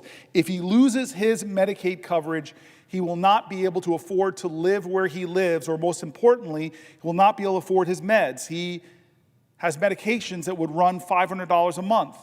We live with the anxiety. We live with the anxiety. We live with that anxiety that millions of Americans live with, that erodes them, that burns at their spirit. That anxiety that has put millions of Americans into bankruptcy, that anxiety that I can't afford my medications, that anxiety that I can't care for my children, that anxiety that I won't have that resources, that anxiety. We live with the anxiety of Medicaid cuts. With every report about what House Republicans are doing, we support anything that can be done to maintain Medicaid. Please, Senator. Danielle. She writes that I'm the oldest sibling to my two younger brothers, Matt and Christian, who have been living with a rare neuromuscular disease since they were diagnosed as babies. Throughout their lives, Matt and Chris, along with my parents and family, have fought to ensure that they have the best care possible, despite how unknown and under-researched their condition is. Taking Medicaid away from them would strip Matt and Christian of basic access to specialized care that they rely on, and therefore strip them of their dignity and their independence. As someone who has had a front row seat watching two people I love suffer from a neuromuscular condition, and as a human being who believes in the right to access medical care, I implore our representatives and the Trump administration to consider the devastating impact that these cuts would have on people like my brothers. Slashing funds for an already underfunded program is not only the wrong target in the name of, quote, efficiency, but also a decision that would cement our nation's treacherous path toward becoming a nation that does not seek justice for all. Instead, a nation that only serves those in power, only serves the powerful, only serves the wealthy. As your constituent affected by neuromuscular disease, I am concerned about the potential unintended consequences of the efforts to so-called reform Medicaid. 72 million Americans rely on Medicaid for affordable, accessible, and state health coverage, including children, pregnant women, parents, seniors, and individuals with disabilities. Any effort to reform Medicaid should not inadvertently prevent patients from having access to the health care that they deserve. Danielle, I hear you. Judith, she goes right to the point. Please stop Trump. Please stop Trump now. He is going after Medicaid. I have an adult severely autistic granddaughter who relies on Medicaid for her special needs program. A country is judged by how it meets the needs of the weakest people, she writes. Please stop him. I want to read your words again, Judith. A country is judged by how it meets the needs of the weakest people. A country is judged by how it meets the needs of the weakest people.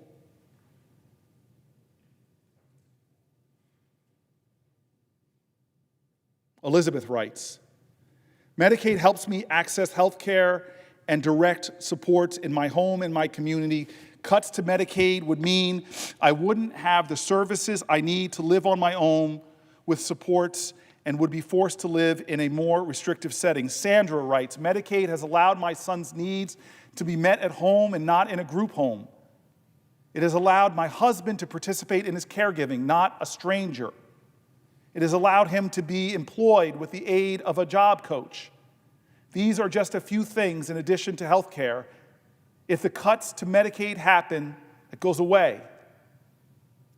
Alicia, Medicaid provides health care and services to my developmentally disabled adult child. If Medicare funding is cut, my son will not have the health care they need and the programs to attend. Maggie, my 28-year-old son, Will, has Down syndrome. He currently lives in a full and active, inclusive life. His life is full. His life is active.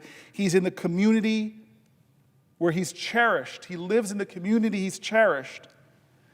He has wonderful support staff and lots of activities that keep him healthy and happy. His days include volunteering at a senior citizen center, working at the local gym, shopping, leisure activities, speech therapy. He does music therapy. We follow the self-direction model, which is work on my end, but I would not have it any other way. But if Medicare funding is cut, these cuts would impact his livelihood. Nibble. Without my Medicaid, I would not be able to be as mobile nor independent. Without Medicaid evaluating my physical disability, cerebral palsy, and related limitations, and prescribing me an electric power wheelchair for daily independence and assistance with mobility, and even pain management due to not being able to walk well, I am actually up for a new wheelchair this year, as it was allowable every 5 years for a new wheelchair prescription. Without my Medicaid, I would not have been properly diagnosed with things like sleep apnea in 2017. I now use a CPAP machine to force air into my body so I can sleep peacefully instead of gasping for air at night. Without my Medicaid, I would not be able to be fitted for a leg brace for my physical support and mobility, enabling me to actually stand up straight and walk without my wheelchair. Without my Medicaid, I would not be able to be a full-time employee, a full-time worker. Laura, Medicaid has provided my sister with benefits to help support her medical and mental health issues since she graduated high school. She is now 33 and living with me and my husband after being separated from our parents that are now in assisted living and nursing home arrangements. Wow. Susan has never worked or been married because of her mental disability, and she is dependent on her Medicaid benefits. Please keep these benefits in place for people like my sister who don't have much in their lives they can depend on. Laura, your sister's now living with you. After being separated from your parents who are now in a nursing home. I see you. Michael, I need Medicaid because it provides me the ability to get my anxiety medication and to afford my therapist. I use Medicaid for medical, dental, and visual visits. I wear glasses. Without Medicaid, I am unable to live or function in this world. Robin, Courtney is my 35-year-old daughter with severe disabilities. From 2009 to present, she has needed crucial surgeries. as well as medications and hospital stays. Medicaid has made the financial support for these procedures possible. It has saved her life, and I can tell from her letter that Robin loves her 35-year-old daughter, Courtney.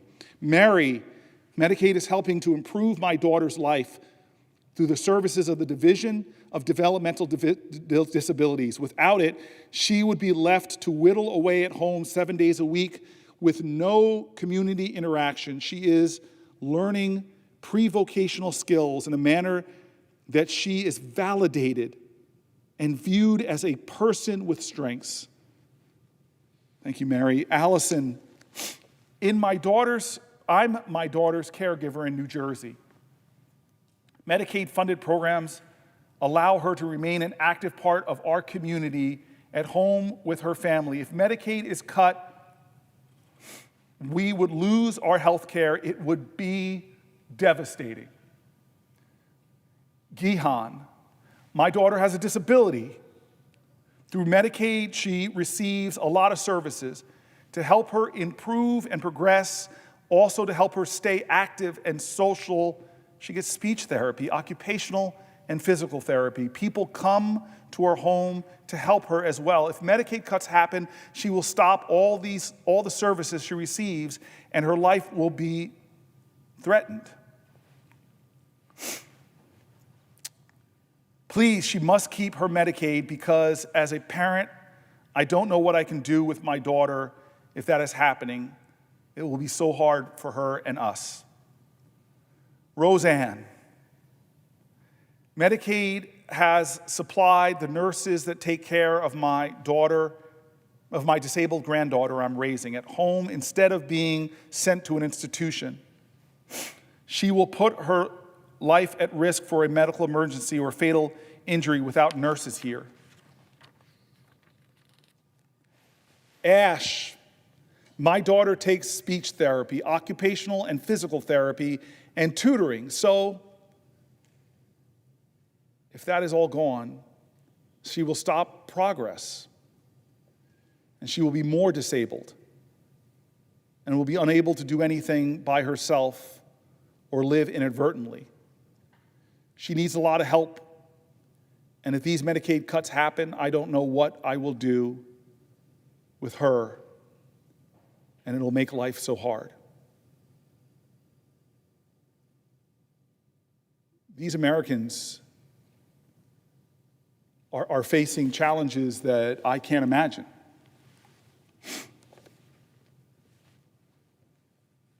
And what's amazing about so many of them is they find the goodness and the decency of their neighbors, of people who are helping and supporting them, of people who do the jobs, the occupations that many Americans would find incredibly challenging. The occupational therapist, the physical therapist, the person who does the transportation, the nurses that take care of folks. It is a community of people out there that are trying to make our nation stand for what we say we do. They are trying to show that we are a loving and caring and compassionate community. And what I love is that this is not partisan. I keep saying this over and over again. For this whole time I could stand, I hope it's as many hours as possible, I'm going to be bringing in the voices of Republicans and Democrats, because this is not a partisan issue. Maybe it is in Congress, but the Republicans and Democrats of America don't want Medicaid cuts. They especially don't want them to benefit the richest amongst us who don't need more help. God bless them. They're doing all right. And it's not going to solve our budget problems. Their budget proposal, as was said by the one lone Republican who voted against it, because he's such a fiscal hawk, he said, if you just read their own numbers, this is a lie. A sham. It increases the deficit by trillions. But let me go to some Republicans. Joe Lombardo, the governor of Nevada. An abrupt reduction in federal funding would not only disrupt care for those who rely on Medicaid, but it would also destabilize public and private health care providers, leading to workforce reductions, service limitations, and financial strain on an already overburdened health care facilities. Governor of Nevada knows it. My mom, my aunt, my uncle, my other aunt, they live in Nevada. My mom lives in a retirement community there. This governor knows that that state would be hit so hard by a reduction of these services, it would be like an impact that ripples out throughout the state, raising costs, lowering care, hurting Americans, hurting Nevadans. My colleague, Mike Rounds of South Dakota, said, that's not a cost-cutting measure, that's a cost transfer, he said. And when you've got partnerships with states, you shouldn't be doing that without having them involved in the discussion. I tell you, I have conversations with lots of my Republican colleagues, and I appreciate this quote from one of them. Coalition of State Medical Associations writes, on behalf of 50 state medical associations and the District of Columbia, the hundreds of thousands of physicians we represent, I'm adding this, I am sure of both political parties and independents, back to what they write, and the 80 million Medicaid patients we serve, we are united in urging the United States Senate to protect Medicaid from the devastating $880 billion cuts in spending out targets in the House budget resolution. If these cuts are enacted, millions of Medicaid patients will lose their coverage, and we expect all Medicaid patients to lose some of their existing benefits. All Medicaid patients to lose some of their existing benefits and access to essential health care services. The American Academy of Pediatrics, Children's Defense Fund, Children's Hospital Association, Family Voices National, First Focus Campaign for Children, the March of Dimes, and National Association of Pediatric Nurse Partnerships. They all came together to jointly write, by reducing vital support for Medicaid and CHIP, you would not just be cutting a budget line, you would be limiting the health prospects of our children, leaving them without the care they need to grow into healthy adults. AARP, more than half all the funds for long-term care in America come from Medicaid. As our country gets older, and as millions of baby boomers continue to age, our country is on the brink of a serious long-term care crisis. AARP would welcome the long overdue debate about how to address the challenge, which should involve reforms to remove Medicaid's bias towards institutional care and increase support for families who take care of their loved ones at home. Large-scale cuts, however, threaten millions of seniors with disruption to the care they need. Listen to AARP. We would welcome the long overdue debate. We would welcome the long overdue debate on how to address this challenge. But we're not having a long overdue debate. We're not bringing together the world's most deliberative body to focus on how to solve these problems. Michael Tuffin, the president and CEO of AHIP, America's Health Insurance Plans. Medicaid is indispensable to low-income people and working families. If their Medicaid coverage is disrupted, these Americans will lose access to primary care and be unable to fill prescriptions for drugs to treat chronic illnesses. Many will end up in the emergency room, the costliest of site of care. Loss of Medicaid coverage means people will be less healthy, and the care will ultimately cost more. Rick Pollack, who's the president and CEO of American Hospital Association, on behalf of the hospital's nurses, doctors, and those who care for and serve the needs of 72 million patients that rely on Medicaid, we urge you to consider the implications hinging on the budget reconciliation bill's fate on removing health care for millions of our nation's patients. These are hardworking families, children, seniors, veterans, disabled individuals who rely on essential care services. We ask the House to construct a path forward that protects Medicaid from these harmful cuts that would impact the care for millions of Americans. We did Republican governors. Here's a Democrat, Colorado Governor Jared Polis, who joined with Oklahoma Governor Kevin Stitt. They're the chair and vice chair of the National Governors Association, Democrat and Republican. And they write, without consultation and proper planning, congressionally proposed reductions to Medicaid would impact state budgets, rural hospitals, and healthcare service providers. It is necessary for governors to have a seat at the table when discussing any reforms and cuts to Medicaid funding. States and territories should be afforded more flexibility when it comes to administrating these programs in a manner that best suits the needs of their states. What a radical thing, that a Republican and Democratic governor are simply asking for a seat at the table in the conversation. What's the table? Is there a hearing? Are there discussion? Do we form a national commission? None of that. None of that. And they warn about what it will mean to their states. The American Academy of Family Physicians, American Academy of Pediatrics, the American College of Gynecology, the American College of Physicians, the American Psychiatric Association, all together write, our organizations representing more than 400,000 physicians who serve millions of patients are alarmed by the proposals to implement cuts or other structural changes to Medicaid during the budget reconciliation process.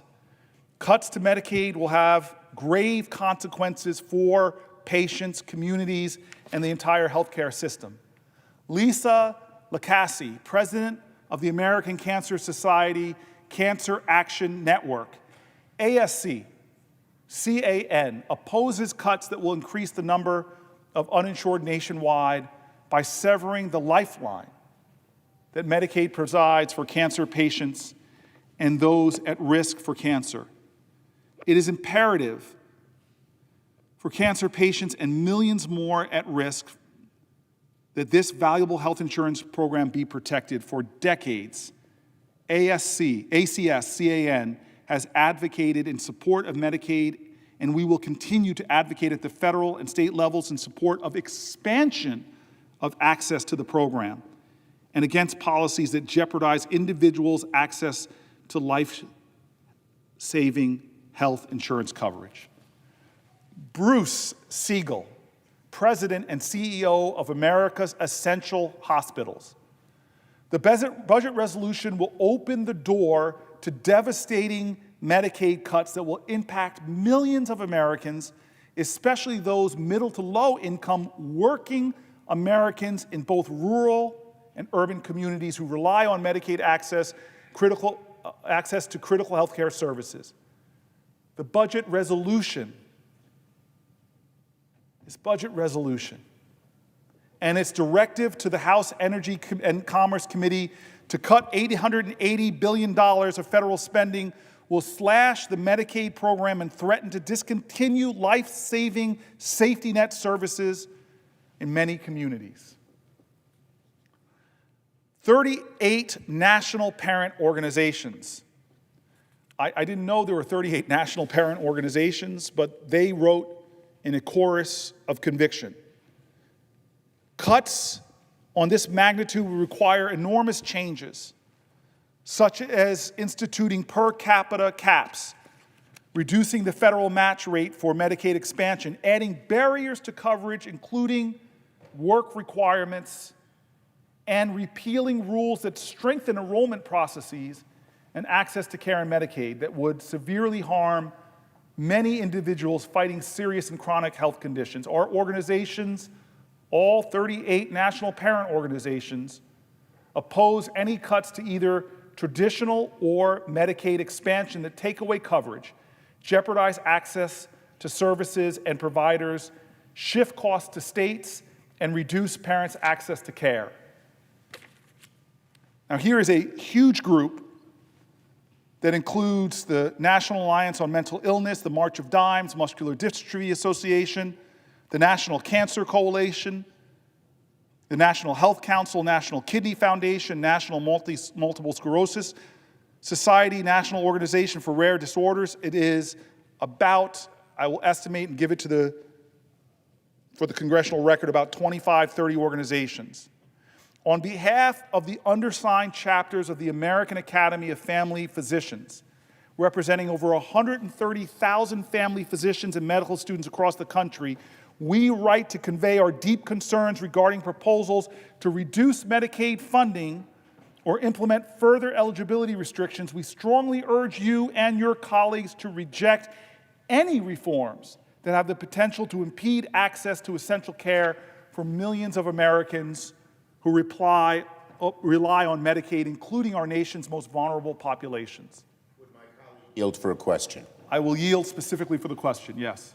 Thank you. I first want to thank my colleague for taking the floor, to showing the American people how horribly this administration is treating average families, working families in so many ways. And I know he intends to hold the floor for a long time to make sure that's the case. Letting America know how bad this is on health care has been the focus right now. And it's amazing, I would say to my colleague, isn't it incredible? All these cuts they're proposing in health care are done with a purpose in mind, and that is to reduce the taxes on billionaires.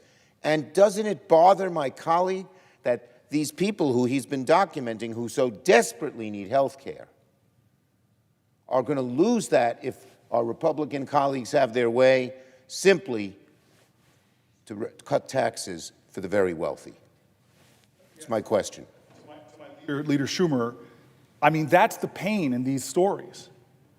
The families that I read, the fear that they have, that they're relying on these lifelines that are going to be cut, services that are going to be cut, that are going to affect their beloved parents or their children with disabilities. When they ask the question, why? Is it for a noble purpose? Is it for collective sacrifice? No, the answer that they have to stare at is that you're going to cut services for my vulnerable child or my parents in order to give tax cuts to the wealthiest Americans, in order to give tax cuts to billionaires. And here's the insult added to that injury. Is this also this lie that we're going to be focused on the fiscal strength of our nation? They're going to give all those tax cuts away and take away health care benefits, and the result's going to be even bigger deficits. So people like Elon Musk and Donald Trump, billionaires, where most of these tax cuts will accrue to their benefit, will get more money than if you were spending $100,000 a week for the rest of your life. You wouldn't get near the net worth of Elon Musk. The question. Yes. As from what I understand, and tell me if this is correct, that if they did this tricky thing that even our Republican colleagues are calling fakery and hocus pocus, our conservative Republican colleagues, that it might increase the deficit by $30 trillion. Is that accurate? That is accurate, and that's stunning. That they know that they can't do this, so they're going to use some budget trickery to mask the truth. Math doesn't lie. Numbers don't lie. You may be able to mask it so you could use rules of reconciliation to try to force it through, but the result for the American people is going to be the same.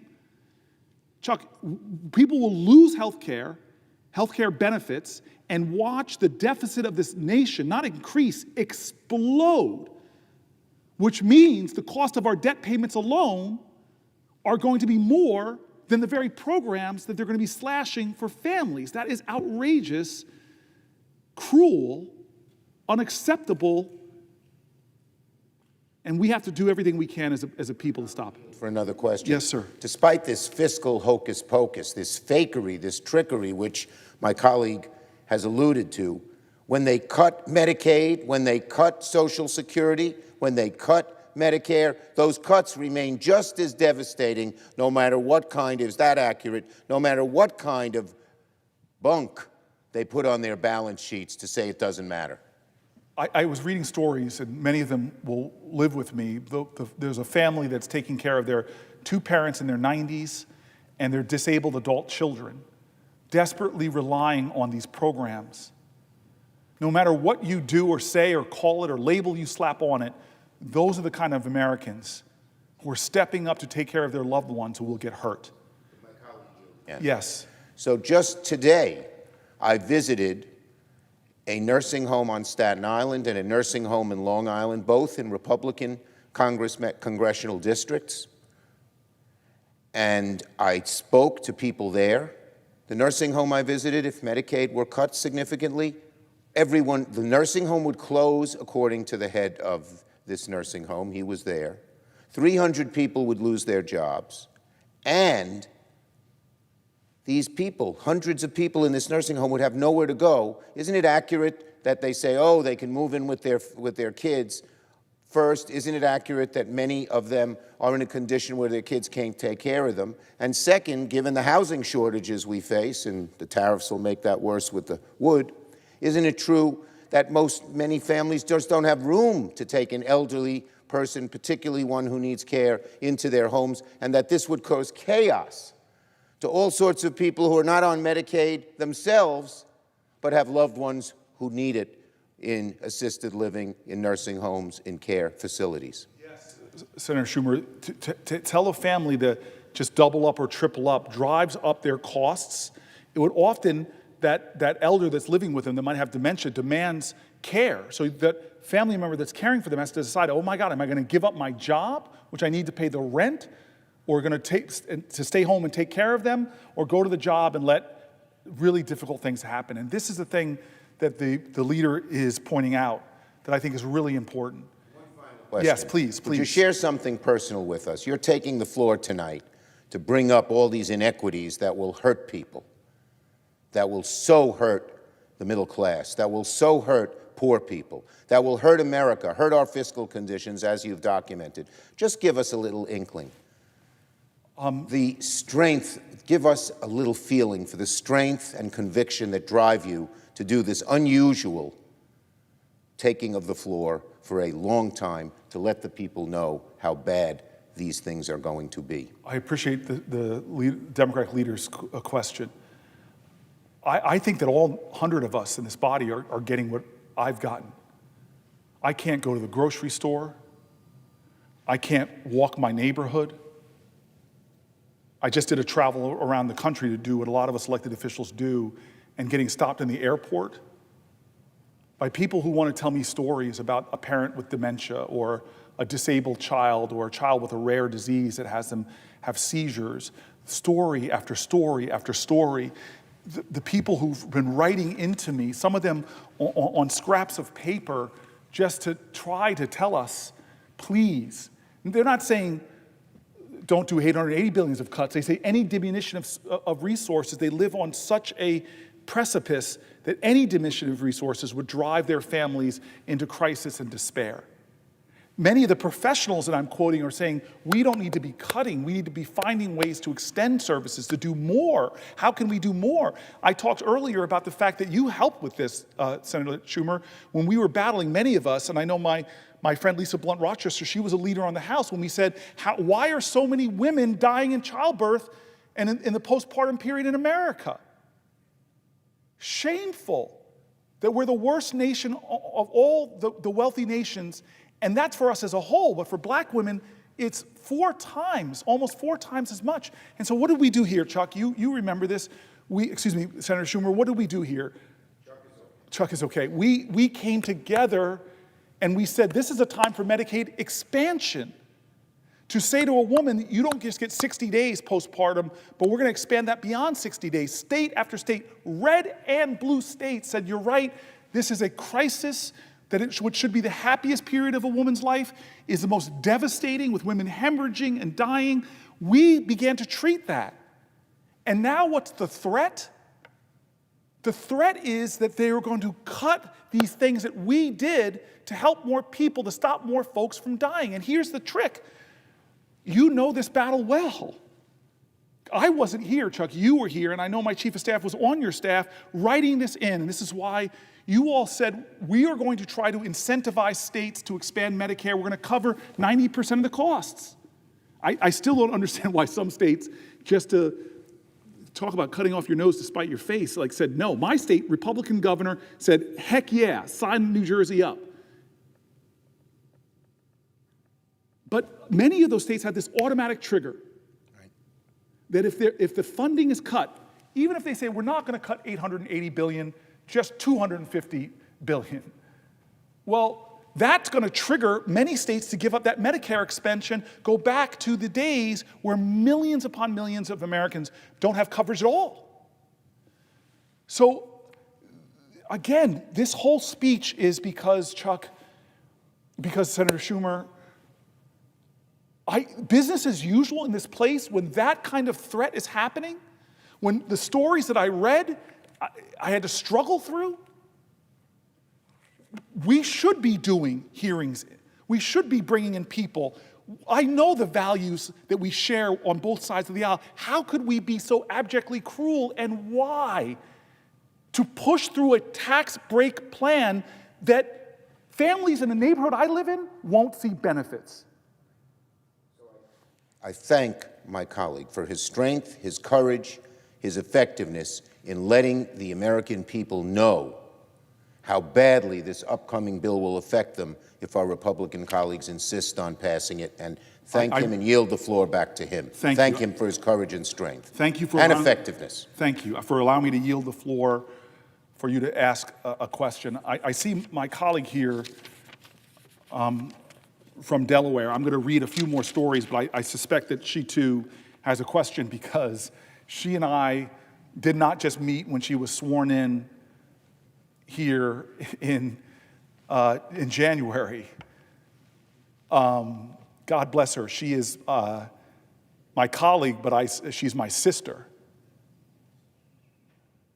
She's inspired me for years. And when she heard I was doing this, I'm not sure how much this is done on the Senate floor, but my sister came over and prayed with me that I could stand for a long time, because she knew what we were trying to do, which was to try to create, with who we serve with, John Lewis-type good trouble in this institution, to not do things normal, to begin to say that the voices I'm reading are Democrats and Republicans. The voices I'm reading are Democrat and Republican governors, Democratic and Republican heads of hospitals, Democratic and Republican heads of medical associations, Democratic and Republican constituencies. This is not right or left, this is right or wrong.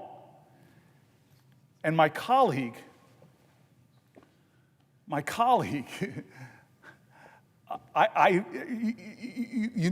going to put her on blast, but God bless your friends that remind you of who you are when you forget. She didn't know that I really wanted to give a speech that was speaking to all of America. But she came up here, and when we were praying, she said, I pray that you speak words of love, because she and I know love is ferocious. It's the strongest force on the earth. It's not soft. It's not saccharine. She asked God to give me words of love today.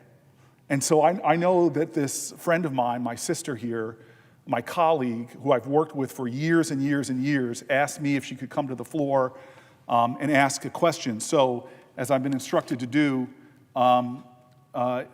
if you were asking me to yield for a question, then I'm going to say,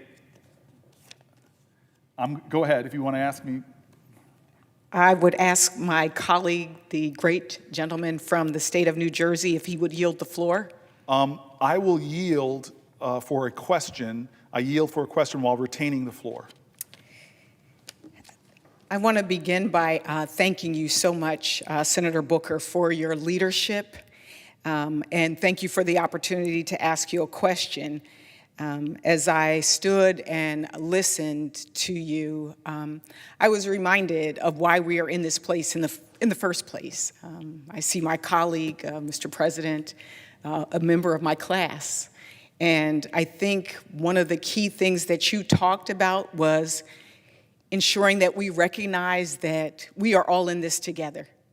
I think it might have been Martin Luther King who said, we may have come over on different ships now, but we're all in the same boat now.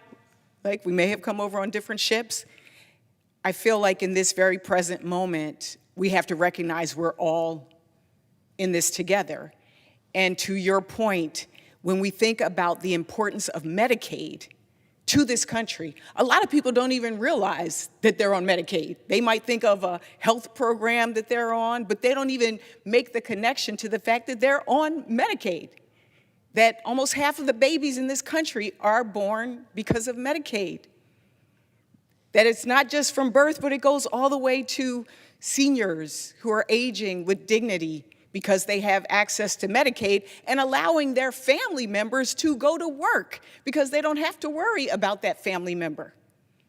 And so I wanted to, number one, in addition to asking my question, say thank you to you for not only shining a light on these potential dangerous cuts, but also ringing the alarm. It is alarming that we are faced with this kind of question of, do we take money from those who are in need and are connected, because we're all connected, and give it to a few? And so, as I think about our work on maternal mortality and how we are trying to make sure that our country is not of one of the richest in the world, but the lowest in our maternal mortality numbers, as we look at issues of families who might have a family member who has a special needs child, or when I went home in our recess break, I was able to meet with folks from our disability, Developmental Disability Council, and I heard a gentleman named Emmanuel. He is a wheelchair user. He said to me something that just stuck. He said, if you pull the thread of Medicaid out of my life, it will unravel. He had been sleeping in his car before Medicaid. He wasn't sure if he was going to have employment before Medicaid. And even he and his wife thought about what impact it might have, whether they were able to stay married or whether he would have to go into a facility. And so I want to thank you for shining the light and ringing the alarm. And I want to ask you,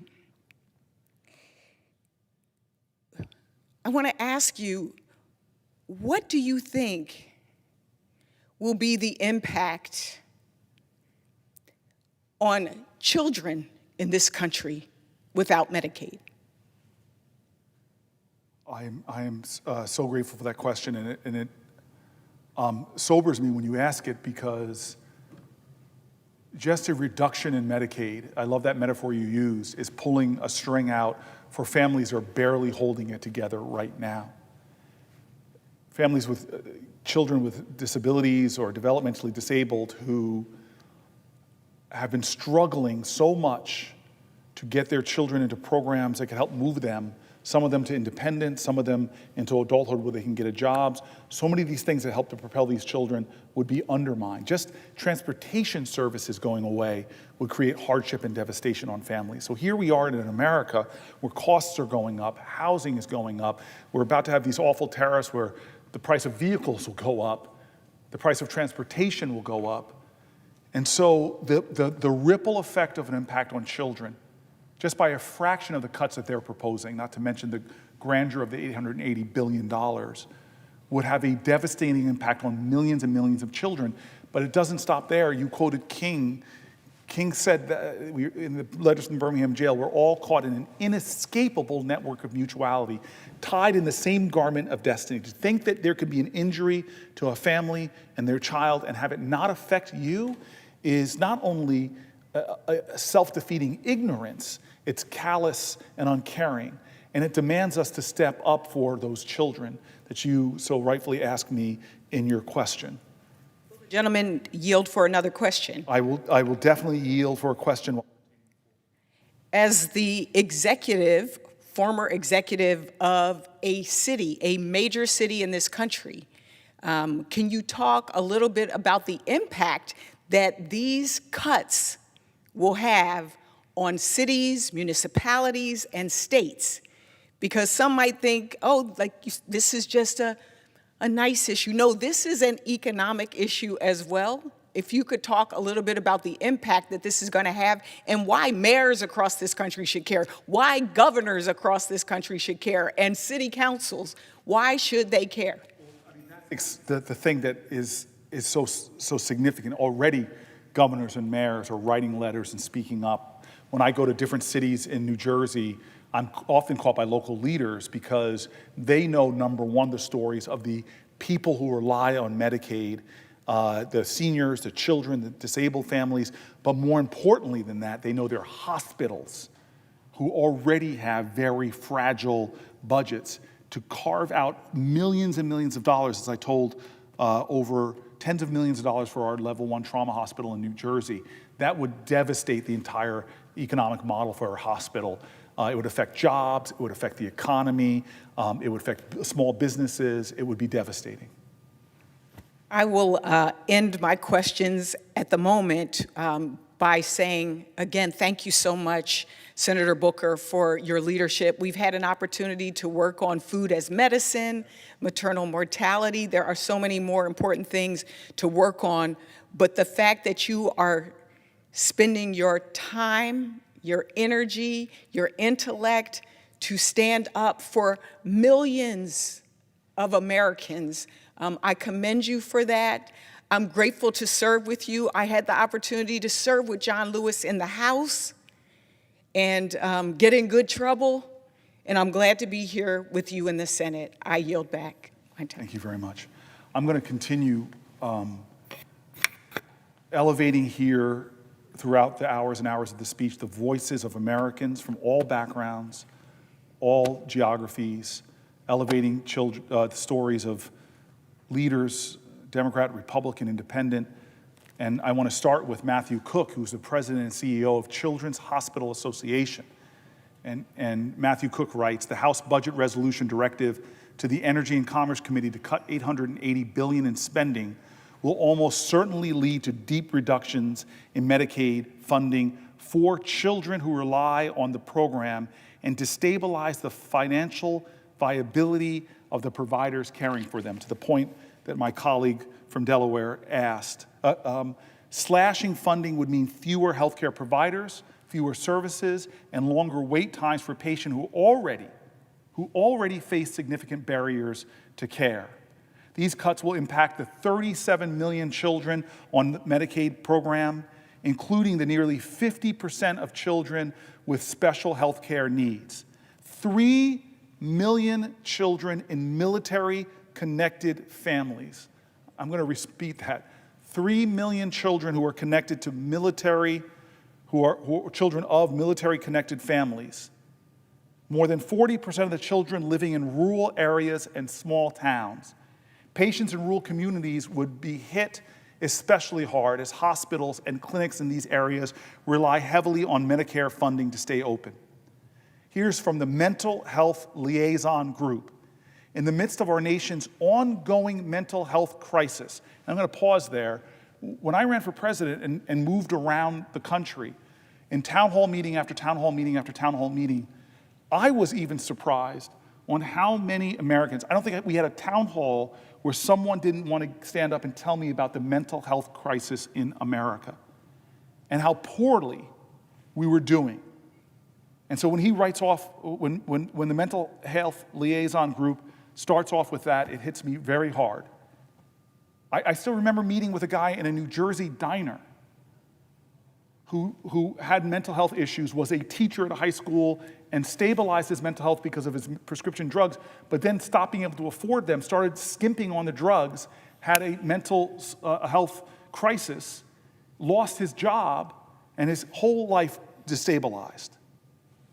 Just because of not access to a costly prescription drug. A valued teacher had his life upended. So I start this letter again. In the midst of our nation's ongoing mental health crisis, including its devastating impact on youth and our ongoing overdose epidemic, it is paramount that access to life-saving MHSUD services is not reduced, and the integrity of the Medicaid program to serve as a vital federal and state-partnered safety net is preserved.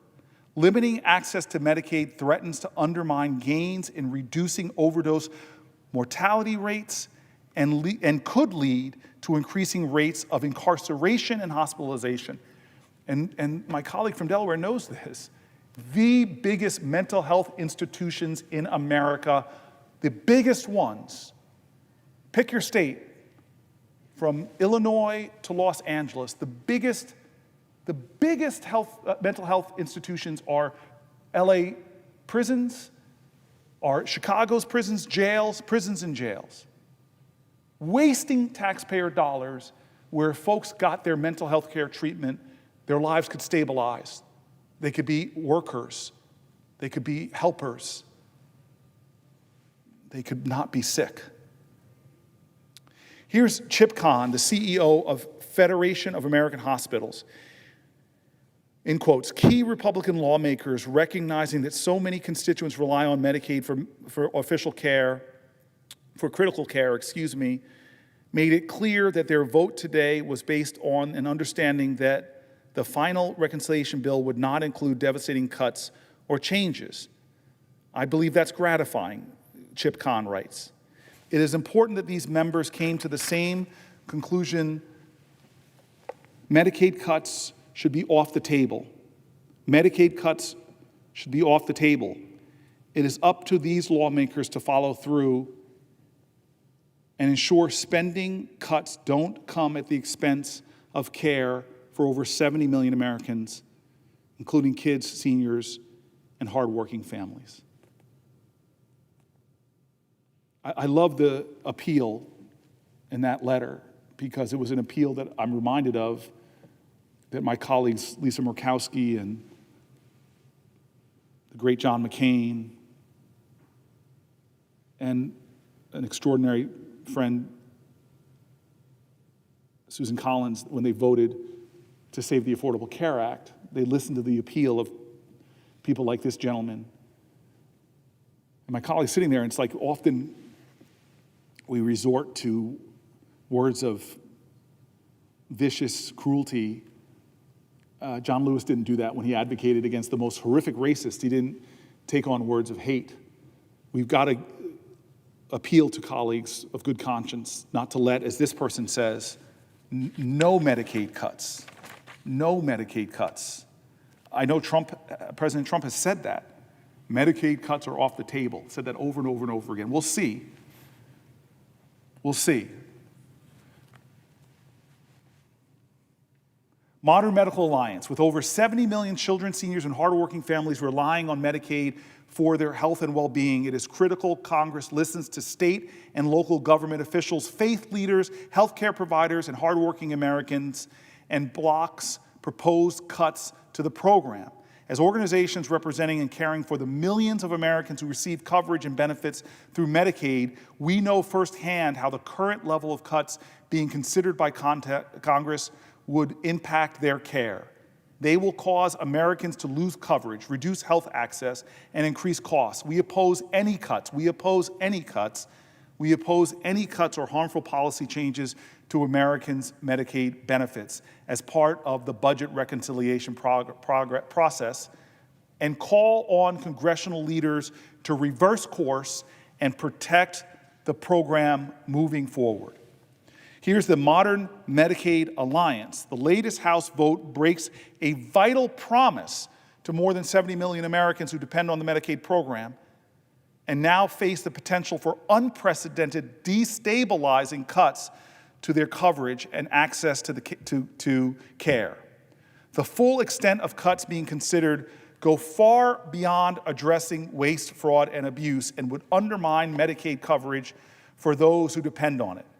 Already, senators are issuing stark warnings about the impact of Medicaid cuts on the stability of their communities, state budgets, hospitals, and providers. We urge members of the House and Senate to block any Medicaid cuts or harmful policy proposals as part of the ongoing budget process. Sister Mary Haddad, President and CEO of Catholic Health Association. We are deeply concerned that the budget resolution would force the House Energy and Commerce Committee to slash $880 billion from the Medicaid program, an essential health care program for nearly 80 million low-income Americans. Medicaid provides coverage for 1 in 5 individuals, funds 41% of all national births, and is the largest payer for long-term care and behavioral health services. These cuts would have devastating consequences, particularly for those in small towns and rural communities, where Medicaid is often the primary source of health coverage. Medicaid is not just a health program, it is a lifeline.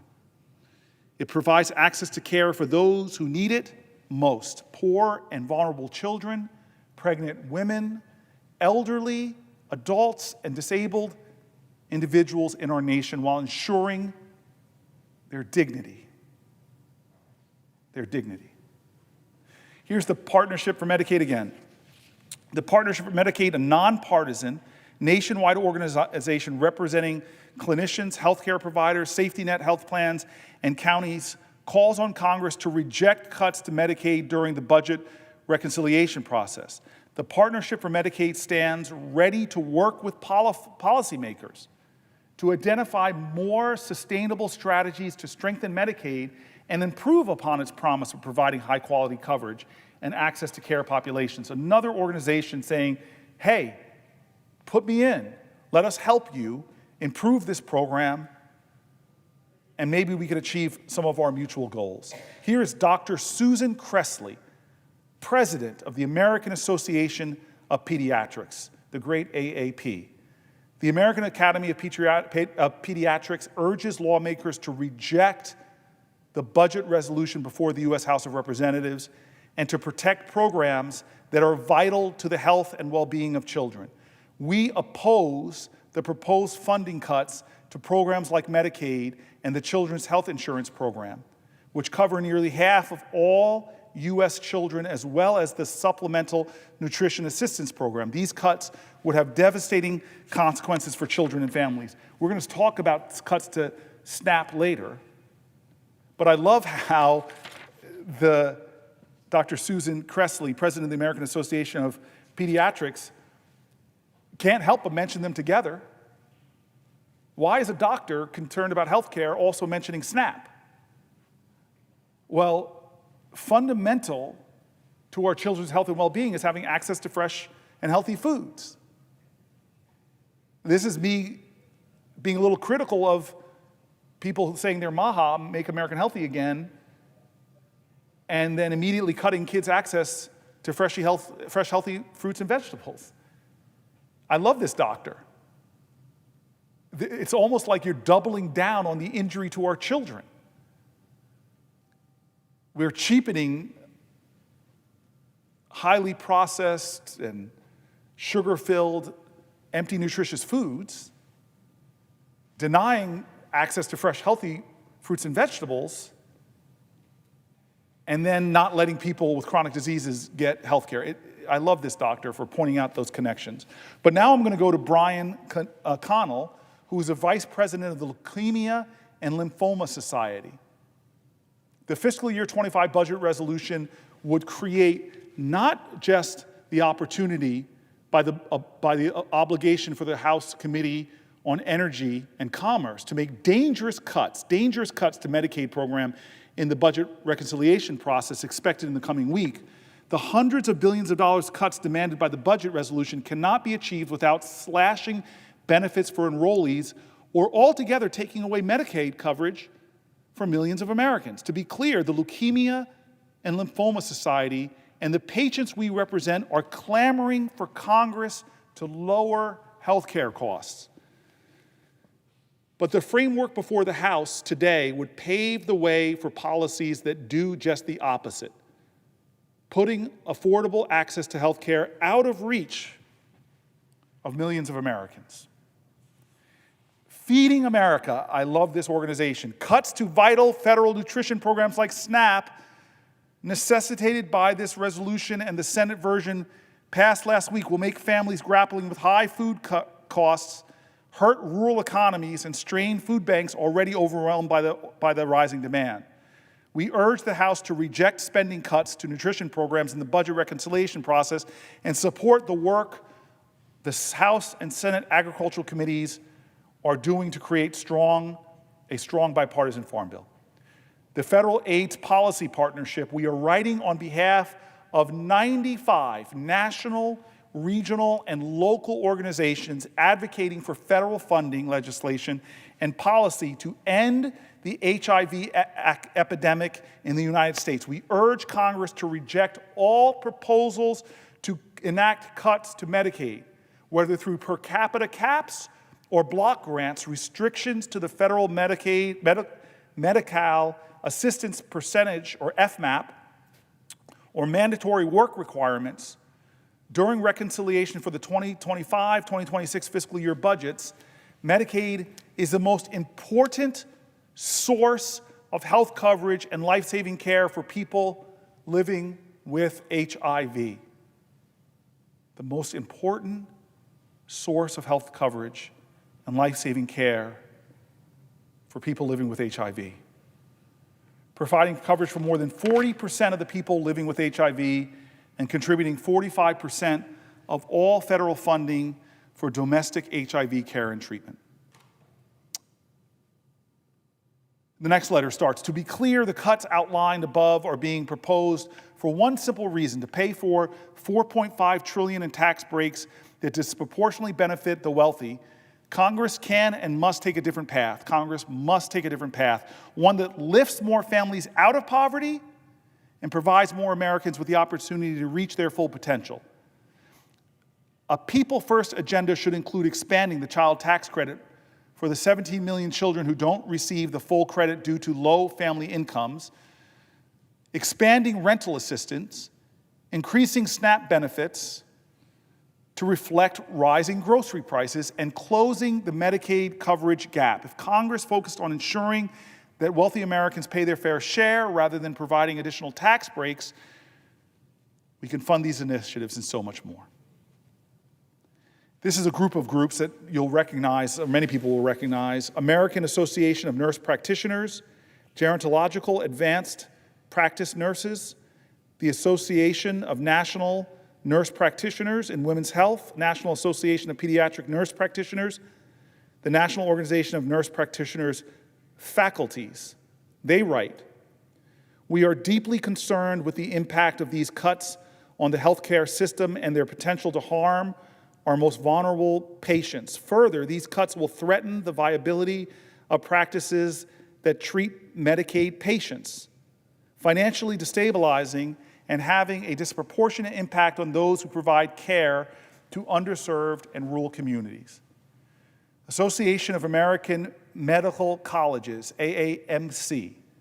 We remain extremely concerned that the budget resolution's reconciliation instructions would result in unsustainable cuts to federal health care programs, specifically Medicaid, by requiring at least $880 billion in savings from the House Energy and Commerce Committee.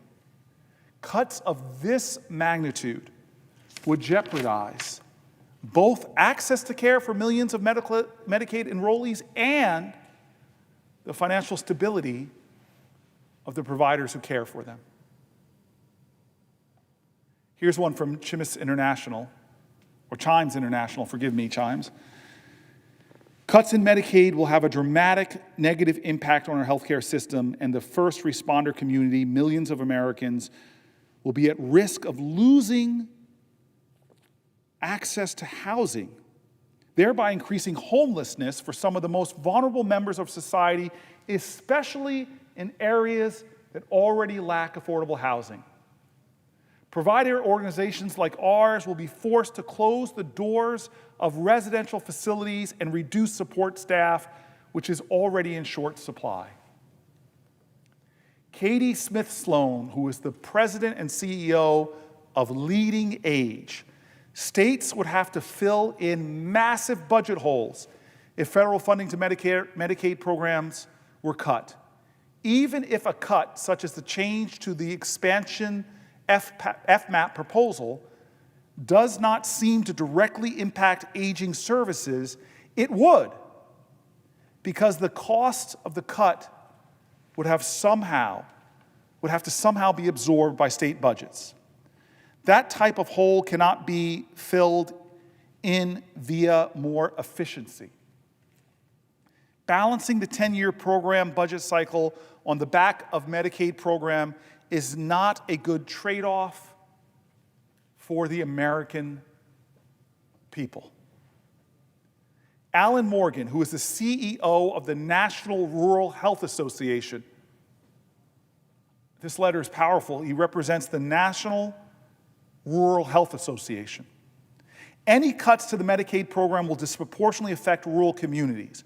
Rural Americans rely on Medicaid coverage, with about 20% of non-elderly adults and 40% of children living in rural areas enrolled in Medicaid and CHIP. In almost all states, rural areas have higher rates of Medicaid enrollment than metropolitan areas. Cuts to Medicaid would shift healthcare costs onto rural families, many of whom already struggle with financial instability. Medicaid cuts would force families to face higher out-of-pocket expenses, leading many to delay or forego necessary treatments. The burden would worsen health outcomes, especially for those managing chronic conditions like diabetes, heart disease, and cancer. To the extraordinary prescience of my colleague from Delaware, who knew this letter was coming, I imagine. This is a letter from the U.S. Conference of Mayors, the National League of Cities, the National Association of Counties, the National Conference of State Legislators, the Council of State Governments, the International City-County Management Association. I'm going to pause for a second just to remind folks, because I've been involved in the U.S. Conference of Mayors, National League of Cities. I've dealt with the National Association of Counties on things that were important here in the Senate. All of these groups are bipartisan. All of these groups represent Democrat and Republican mayors, Democrat and Republican city council people. I was actually nonpartisan mayor. Newark does not have partisan elections. So they have nonpartisan folks. This is a group of people who have those jobs where the rubber meets the road. A change in state policy, a change in federal policy, we had to eat it when I was mayor, if it cost us more money. I was a mayor that talked like lots of mayors do, not in partisan lingo. They just talk about, hey, that's an unfunded mandate. Hey, that's adding more bureaucracy. Hey, that's going to cause more people in my community to be homeless. It's going to cause more children in my community to use an emergency room as their primary care physician. When I meet a mayor, I look at them and I thank them, because it's one of the hardest jobs in America. So this organization that represents Democrats and Republicans, they write, as a coalition of bipartisan membership organizations representing state legislators, mayors, cities, and counties, we are committed to working collaboratively to strengthen the Medicaid program so that the states and localities can continue to meet the needs of their residents effectively. We write to express concern over proposed changes to Medicaid financing and requirements that could significantly impact state and local budgets, healthcare infrastructure, and millions of Americans who rely on the program. I would say so far there's at least half a dozen to a dozen of these letters where bipartisan groups are saying, let us help you. Don't rush this through in a way that is going to cause havoc to state and local governments, cause havoc to children and seniors and the disabled, cause havoc to hospitals and businesses, cause havoc to rural communities, cause havoc to the idea of what it means to be an American. that we take care of our own, that we stand up for each other, that we lend a hand, that we lift folks up. And here it is, this voice of bipartisan sensibility that says, hey, hold a hearing, we'll come. Put some of us on a commission.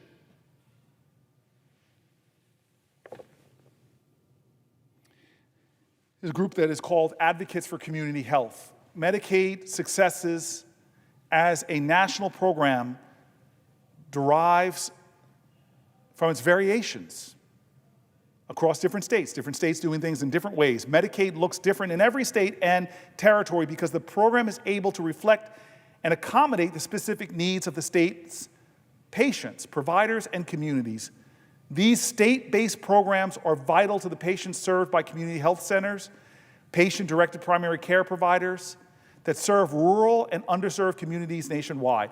As the House and Senate work towards a budget reconciliation package, Advocates for Community Health encourages a cautious approach to changes to Medicaid policy, as broad changes have the potential to destabilize state Medicaid programs and community health centers, impact local economies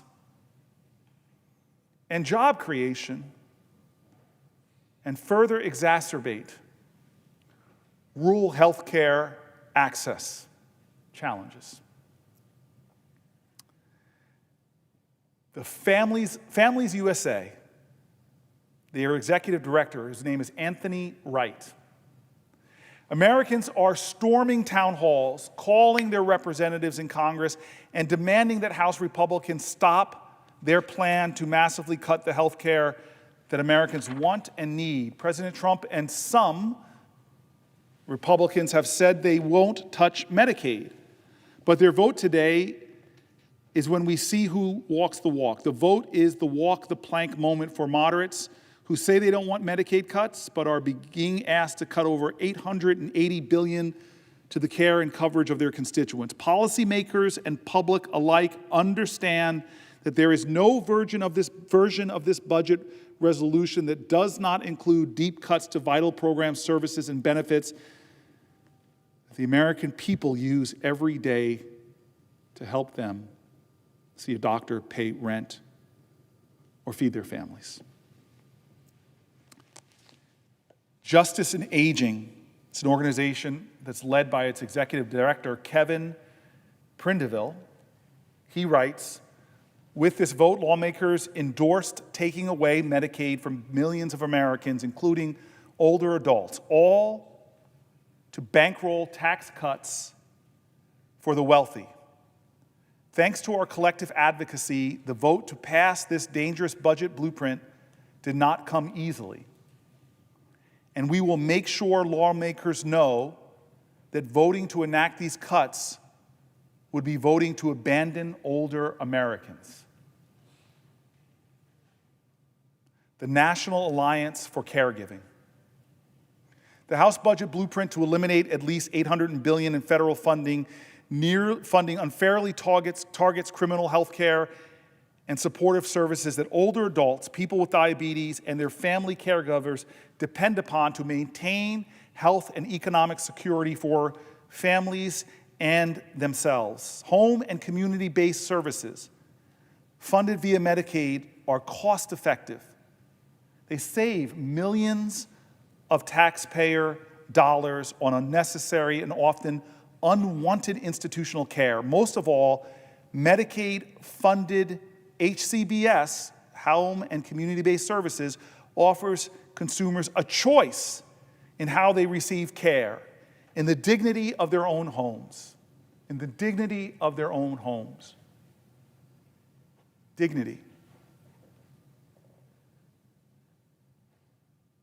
The Coalition for Whole Health Legal Action Center. Among the options being discussed are work requirements for enrollees, despite the fact that most people receiving Medicaid do work, and other cuts to federal funding that would disproportionately harm people with substance abuse and mental health conditions, and those with arrest and conviction records by making it harder to access critical health coverage and service, medications, and supports. Such individuals already face pervasive stigma and discrimination, including significant barriers to employment that threaten their stability and well-being. At a time when overdose and suicide are claiming more than 400 lives a day, we cannot afford to reduce access to comprehensive healthcare services that people with substance abuse use, mental health conditions, and those rebuilding their lives after incarceration desperately need to recover and thrive. So let me tell you something about that really strikes me. I was blessed to go to colleges, and there people would use drugs. And now I live in a community where the consequences for drug use often means jail time. In fact, if you look at low-income people, their chances of being incarcerated are far greater than college kids who have drug usage rates at about the same. And so now you say to somebody who's got an arrest record, serve some time, that when they come out, they can't get help?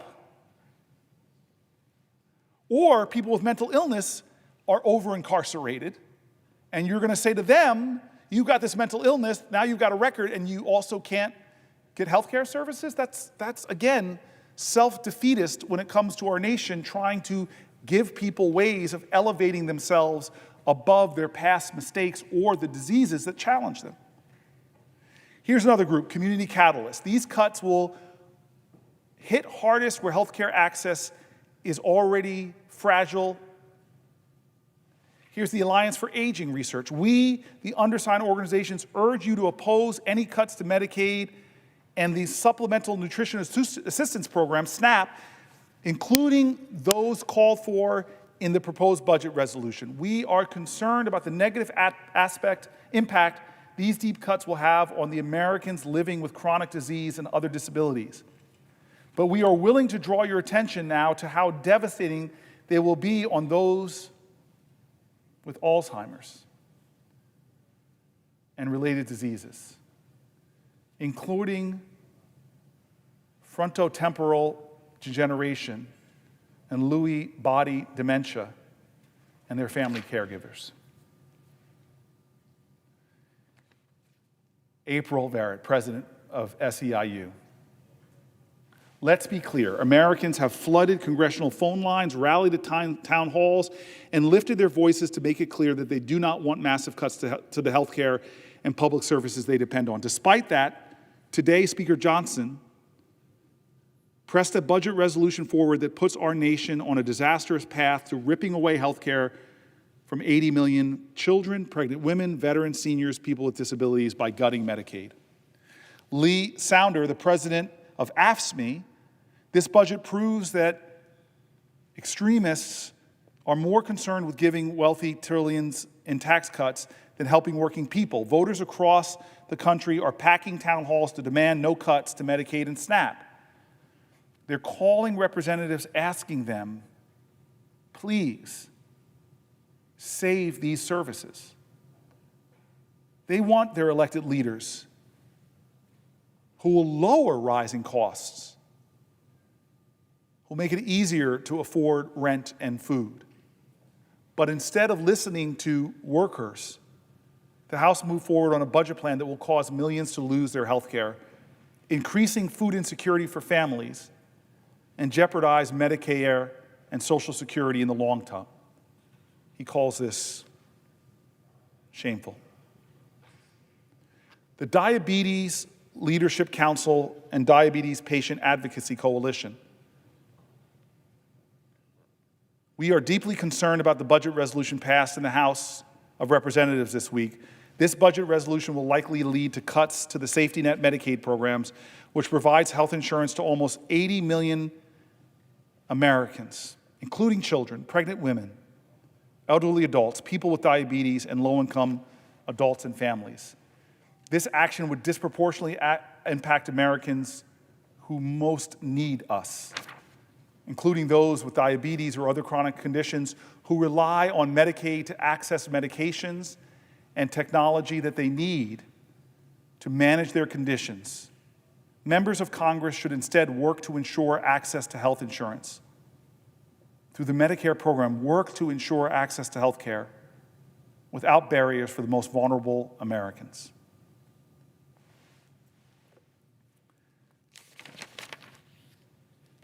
Here's the Alliance for Childhood Cancer.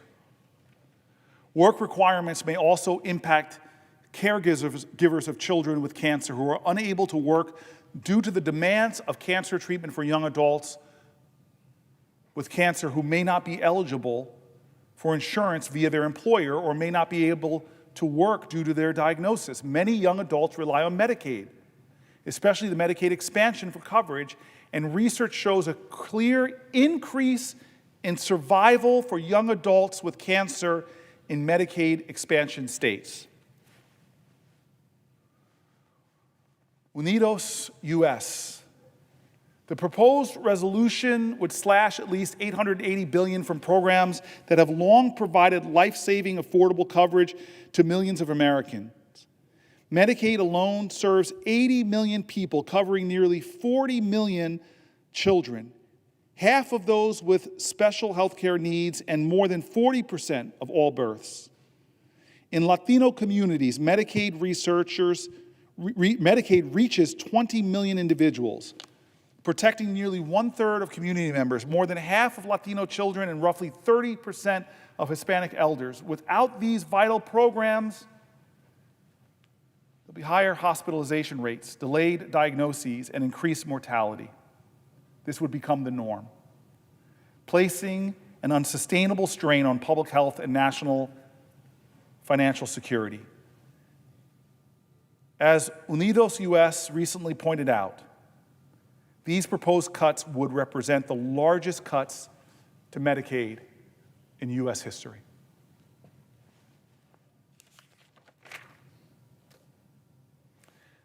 The Coalition of Survivors of Domestic Violence and Sexual Assault. On behalf of the adult and child survivors of domestic violence and sexual assault, we serve and advocate for them. We, on behalf of them, write to ask you to reject cuts to federal Medicaid funding. Survivors rely on Medicaid every day to escape abuse, to rebuild their lives after violence, to care for their children and families. Catholic Health Association of the United States and the United States Conference of Catholic Bishops and Catholic Charities USA. Weakening Medicaid through structural challenges such as per capita caps or block grants would undermine these values and risk leaving millions without access to essential health services. Furthermore,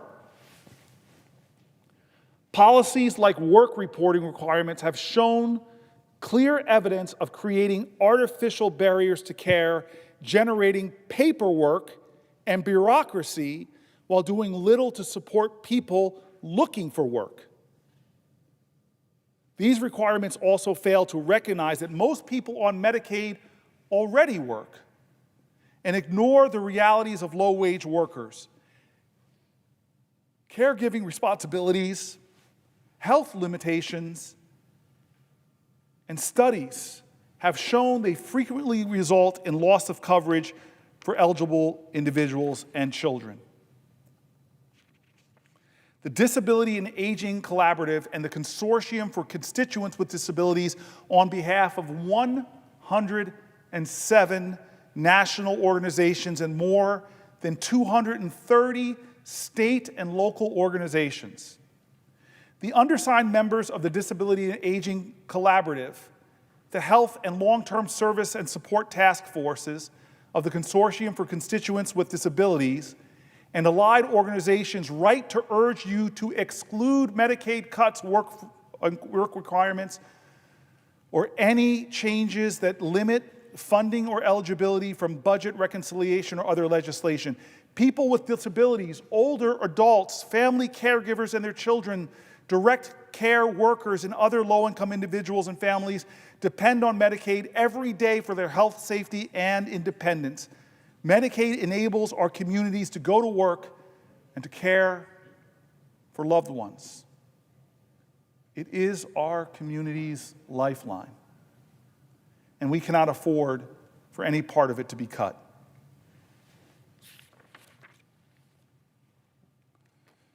the Jesuit Conference.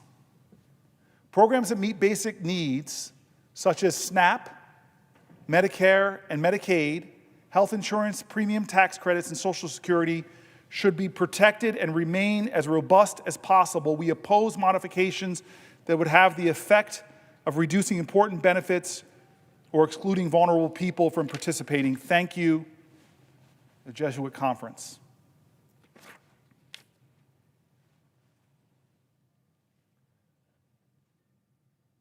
Why?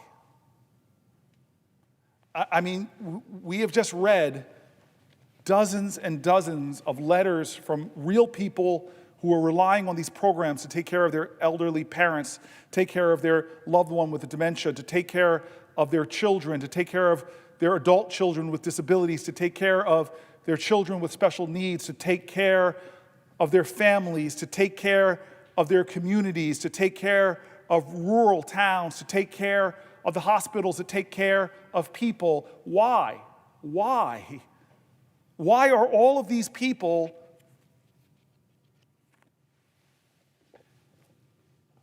lifting their voices now, pointing to the crisis that can't be normalized, pointing to the challenges? Because we've seen this reconciliation process call for $880 billion of cuts, when, as I read earlier, there's only one place that the majority of those cuts can come from, and that would be hundreds of millions of dollars of cuts to Medicaid, which organization after organization told you it is already a delicate balance, that cuts to these programs could ultimately tear down people's access to life-saving benefits. People use the word dignity over and over again. Dignity, it is a value in our country that we treat our elders with dignity, that we give people struggling with chronic disease dignity, that we give parents who are slammed with the unimaginable diagnoses for their children, we help them to access dignity. People that we talked about, that read their letters, they all said, we can help you find efficiencies. We can help you make the programs work better. We can help you, but why are you doing this if it is all part of a larger package to give tax cuts to the wealthiest Americans, to give tax cuts to billionaires? How does that work? That Elon Musk should get richer and richer and richer, and families who the love in these letters, who love their children, who love their aging parent, who love that person with dementia, even though they don't recognize them anymore, but that doesn't stop their heroic love. And they piece together their finances in a nation where housing costs are going up, food costs is going up, transportation is going up. They piece together the fragile finances of their lives. The Medicaid funding is one part of it that gets yanked away and everything unravels. Why, they ask? Why? They plead for help. They ask us to do something. I want to read some articles coming from a variety of backgrounds. But perhaps this one from PBS, a closer look at who relies on Medicaid. This is what PBS wrote. As congressional Republicans seek about $4.5 trillion, $4.5 trillion to extend expiring tax cuts, the federal government will need to find savings elsewhere. If you're going to give those $4.5 trillion that disproportionately go to the wealthy, you're going to have to find savings elsewhere. Experts say budget cuts could affect Medicaid coverage for as many as millions of Americans at a time when the program may need more funding, not less. The proposed House bill requires the Committee on Energy and Commerce to find $880 billion in spending cuts, which means some aspects of Medicaid, which the committee oversees, may be on the chopping block. Medicaid is a massive program that provides free and reduced cost health care for eligible enrollees. It offers critical coverage to a wide variety of Americans, including children, adults with disabilities, and older people in nursing homes. Even for Americans who have private insurance, Medicaid can play a part of their health care. That's because Medicaid is such a large ending of funding that so many aspects of the country's, so many benefit from the aspects of this country's health coverage. The public health insurance option is funded in part by the federal government and in part by states, covering around 72 million Americans. The government spends about $880 billion on Medicaid in fiscal year 2023, the most recent year for which there's data, according to an analysis by the nonprofit health policy research organization KFF. Medicaid is an extremely popular entitlement program, said Robin Rudowitz, director of the program on Medicaid and the uninsured at KFF. More than 9 in 10 adults say Medicaid is very or somewhat important to their local community, according to recent KFF polling. 40% of respondents said they wanted Medicaid funding to remain the same, while 42% wanted to increase funding for the program. Just 17% wanted to decrease funding a little or a lot. Some studies have found that expanding Medicaid can save money for states, including in spending reductions in corrections, healthcare, as well as mental health and substance abuse. Pulling away from the article for a second, that's so logical. Expanding health coverage for people with mental health challenges or substance abuse means an investment now and saves a lot of money to society later and saves them from being rearrested because of their disease. Back to the article. President Donald Trump has said his administration will not cut Medicaid benefits and will instead reduce spending by eliminating waste and fraud. Well, according to health policy experts, there may not be a way to fund the tax cuts without gutting Medicaid. Doing that will have real implications, said Allison Orris, Senior Fellow and Director of Medicaid Policy at the Center on Budget and Policy Priorities, another nonpartisan group. It's fair to say that if Medicaid is cut by hundreds of billions of dollars, people will lose coverage. But some of the ways in which they will lose coverage and health care access are a little bit tricky, she said. So who and what relies on Medicaid? Medicaid covers low-income Americans in all 50 states, as well as D.C. and the American territories, but the program's benefits are farther reaching. Medicaid pays for around 2 in every 5 births in the country. The program accounts for about 20% of both hospital funding and total health care spending nationwide, according to KFF. That organization's analysis of hundreds of studies concluded since 2014 largely found that Medicaid expansion helped cut hospital costs associated with uninsured patients.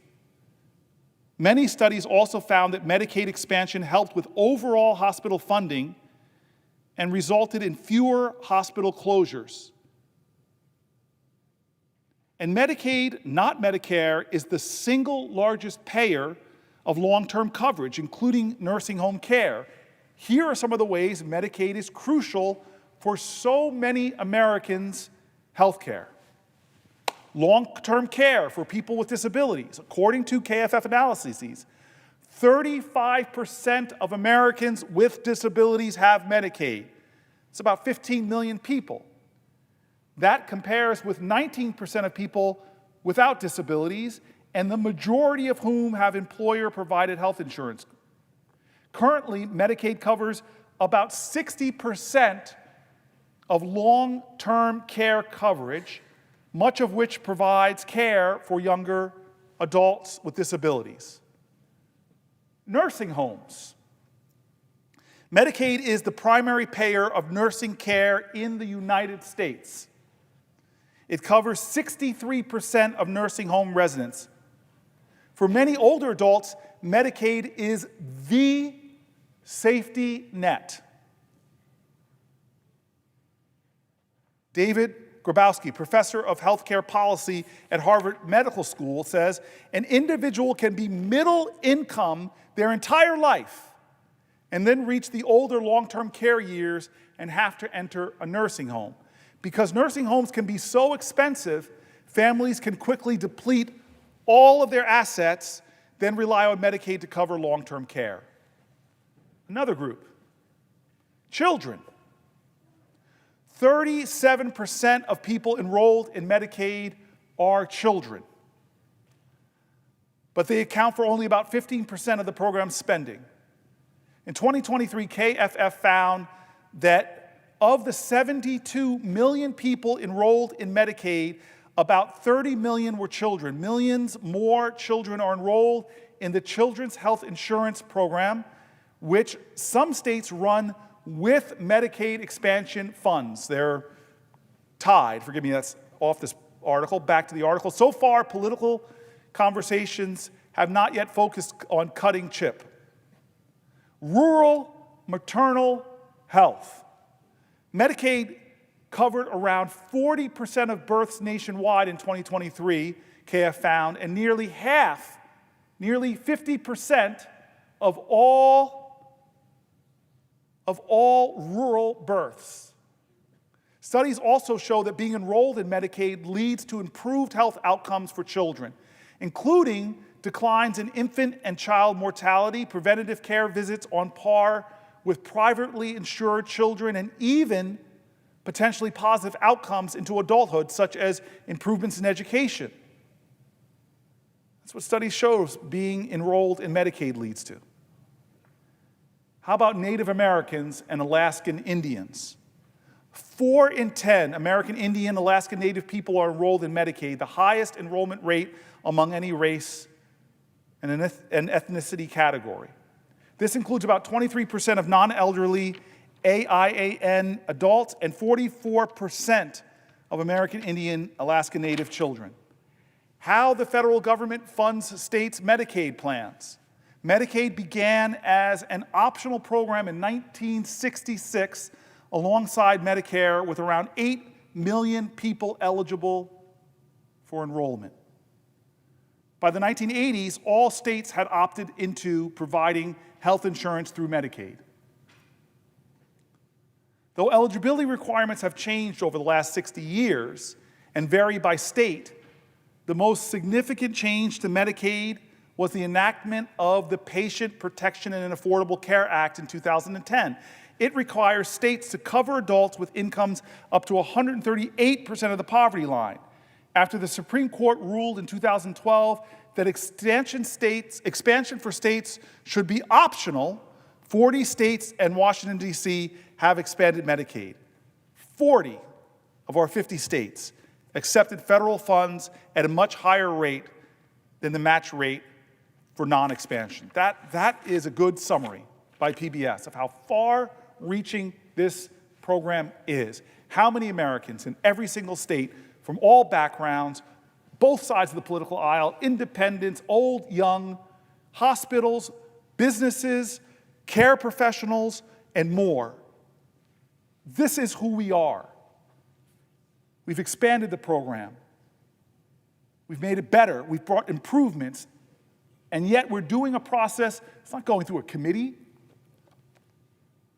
We're not soliciting the best ideas from both sides of the aisle about how to make it more efficient, more effective. We're not bringing in private sector professionals to give advice and input, or hospital providers, or people that are seeing things that we could learn from and craft legislation to make the program better. And the letters are even showing we're not even doing any of those things, and then we're cutting the very programs that allow people access to fresh, healthy food that then cause us to need more health care for chronic diseases. This alone would be bad enough if we were gutting a program with no input from professionals, if we were taking away health care from seniors, children, expectant mothers, the disabled. That would be bad enough. But why, again, why? Because it's part of a larger budget package to give trillions of dollars of tax cuts disproportionately to the wealthiest Americans, and still add trillions to the national deficit.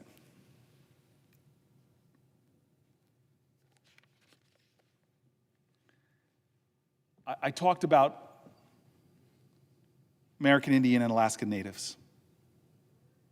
I mentioned that. I've recently visited some proud Native Americans and heard their stories and was inspired by their conviction and their grit and how under incredible odds they were able to create better lives after extraordinary oppression and vicious policies and more. They found a way forward. There's a disproportionate number of Native Americans and Alaska Natives that rely on these programs, people who have maintained extraordinary dignity despite promises made and promises broken. So many people are talking about that idea of a sacred trust that the richest nation in the world, to honor its ideals of freedom, has to focus on keeping people free from fear that one medical bill will throw their family in crisis, or fear that one diagnosis for their child will unravel their lives, or fear that if their parent gets dementia, there will be no care for them. So much of this conversation is within this larger understanding of who we are and what do we stand for. I want to take a look at some of the things the Trump administration is doing that is going to undermine not just Medicaid, but health insurance coverage for Americans, for all Americans, and raise the cost of health care and negatively impact our health at a time when basic prices of everyday goods are going up. The president is making health care harder to access and drug prices even higher. I want to explain this. On his first day back in office, Trump rescinded a policy that extended the enrollment period for ACA plans. This policy gave Americans sufficient time to enroll in health care for the year, and enrollment in the ACA continues to go up as people see how affordable this program is and how they can get quality health care. But one of the first things he does is rescind a policy that extended the enrollment period. In addition to this, Republicans in Congress want to take away the tax credits that make health care more affordable for so many people. Millions of working-class Americans rely on Affordable Care Act tax credits to access affordable, quality health care and coverage. I could go on with the things. For example, currently these tax credits, they're set to expire at the end of this year. If these tax credits are taken away, families will pay up to 90% more for their health care, and 5 million Americans could lose their health care altogether. All again, if this goes through in 2025, billionaires and CEOs will get a huge tax break while working Americans relying on this tax credit will lose it. Think about that. This would allow billionaires and CEOs to get more of a tax break while these tax credits that help more Americans access health care would expire. For New Jerseyans, ending the ACA tax credit would make health insurance less affordable for 352,000 hardworking people and their families, and would force 75,000 people to go uninsured, 75,000 people in my state alone. Last year, 24 million people chose Affordable Care Act plans during the most recent open enrollment period due to these expanded tax credits that made plans available for people for little or no monthly premiums, and extended the enrollment period, which I just said the president has rolled back.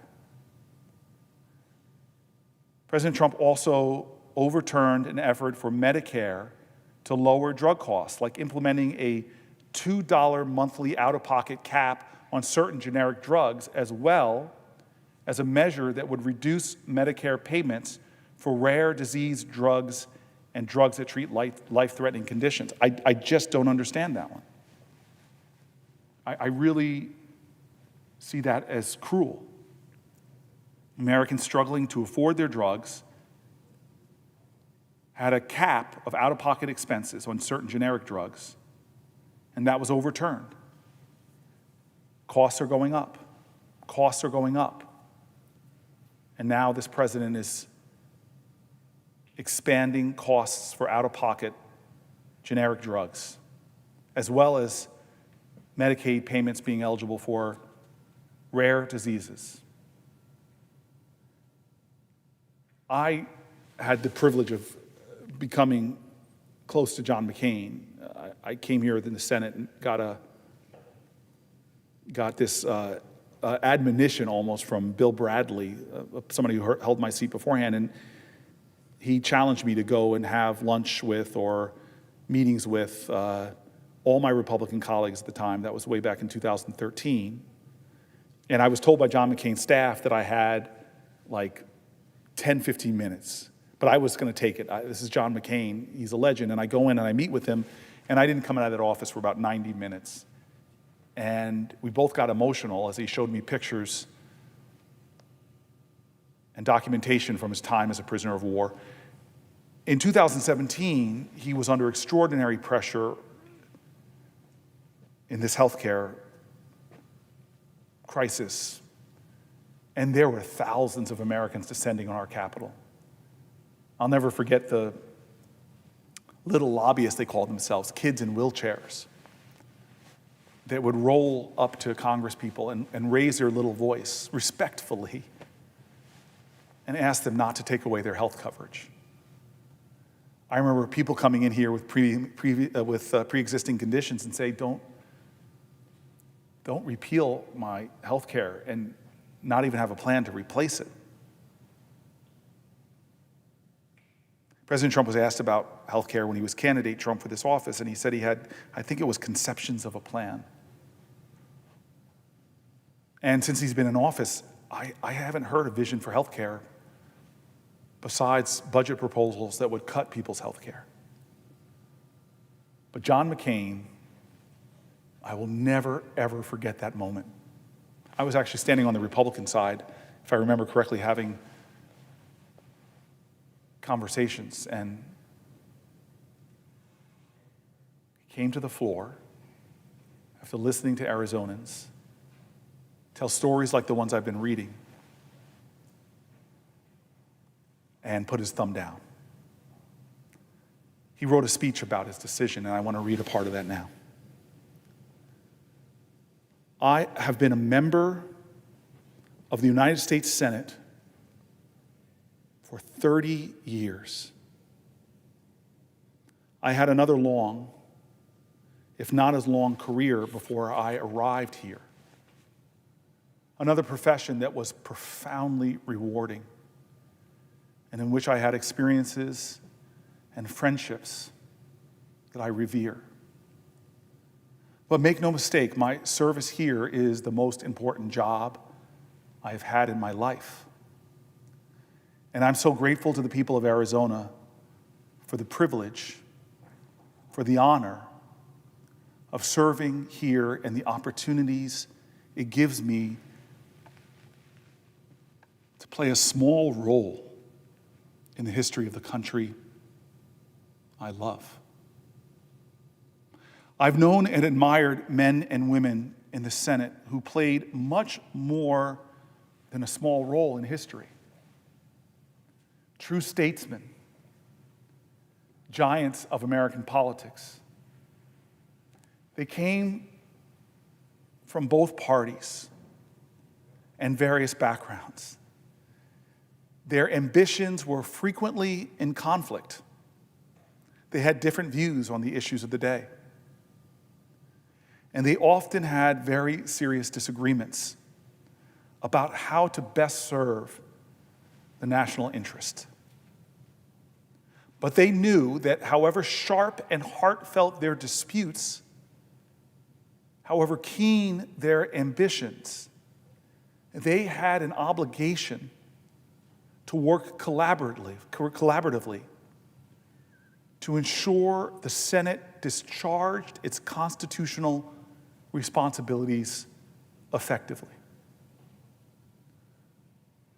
Our responsibilities are important, vitally important to the continued success of our republic.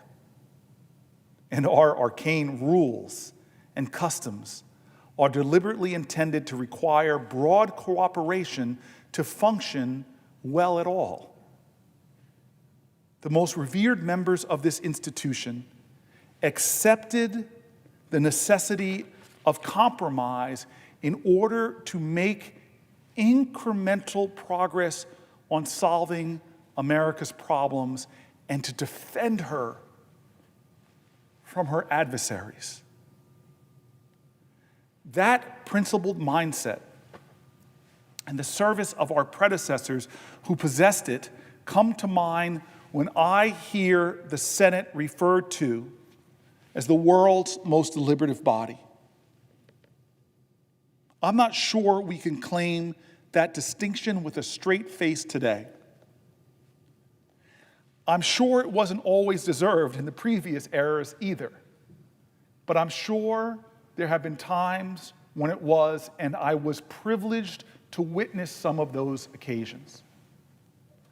Our deliberations today, not just our debates, but the exercise of all of our responsibilities, authorizing government policies, appropriating the funds to implement them, exercising our advice and consent role are often lively and interesting. They can be sincere and principled, but they are more partisan, more tribal, more of the time than any other time I remember. Our deliberations can still be important and useful, but I think we'd all agree they haven't been overburdened by greatness lately. And right now, they aren't producing much for the American people. Both sides have let it happen. Let's leave the history of who shot first to historians.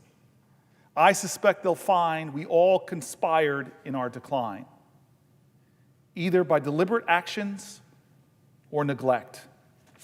We've all played some role in it. Certainly I have.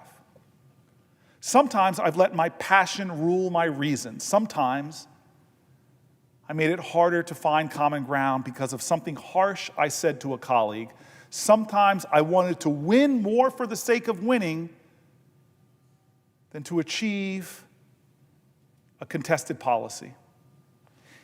Incremental progress, compromises that each side criticize but also accept, just plain muddling through to chip away at problems and keep our enemies from doing their worst, isn't glamorous or exciting. It doesn't feel like a political triumph, but it's usually the most we can accept from our system of government.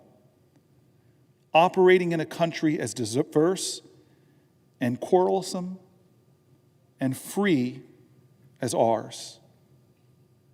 Considering the injustice and cruelties inflicted by autocratic governments and how contemptible human nature can be, the problem solving our system does make possible, the fitful progress it produces, and the liberty and justice it preserves is a magnificent achievement. Our system doesn't depend on our nobility. It accounts for our imperfections and gives an order to our individual strivings that has helped make ours the most powerful and prosperous society on earth. It is our responsibility to preserve that, even when it requires us to do something less satisfying than winning, even when we must give a little to get a little, even when our efforts manage just 3 yards in a cloud of dust, while critics on both sides denounce us for timidity, for our failure to triumph. I hope we can again rely on humility, on our need to cooperate, on our dependence on each other to learn how to treat each other again, and by so doing better serve the people, by learn how to trust each other again, and by so doing better serve the people who elected us. Stop listening to the bombastic loudmouths on the radio and television and the internet. To hell with them. They don't want anything done for the public good. Our incapacity is their livelihood. Let's trust each other again. Let's return to regular wheels on too many important issues because we keep trying to find a way to win without help from across the aisle. That's an approach that's been employed by both sides. Mandating legislation from the top down without any support from the other side with all the parliamentary maneuvers that requires. We're getting nothing done. All we've really done this year is confirm Neil Gorsuch to the Supreme Court. Our healthcare insurance system is a mess. We all know it. Those who support Obamacare and those who oppose it. Something has to be done. We Republicans have looked for a way to end it and replace it with something else without paying a terrible political price. We haven't found it yet, and I'm not sure we will. All we've managed to do is make more popular a policy that wasn't very popular when we started to try to get rid of it. I voted for the motion to proceed to allow debate to continue and amendments to be offered. I will not vote for the bill as it is today. It's a shell of a bill right now. We all know that. I have changes urged by my state's governor that will have to be included to earn my support for final passage of any bill. I know many of you will have to see the bill change substantially for you to support it. We've tried to do this by coming up with a proposal behind closed doors in consultation with the administration, then springing it on skeptical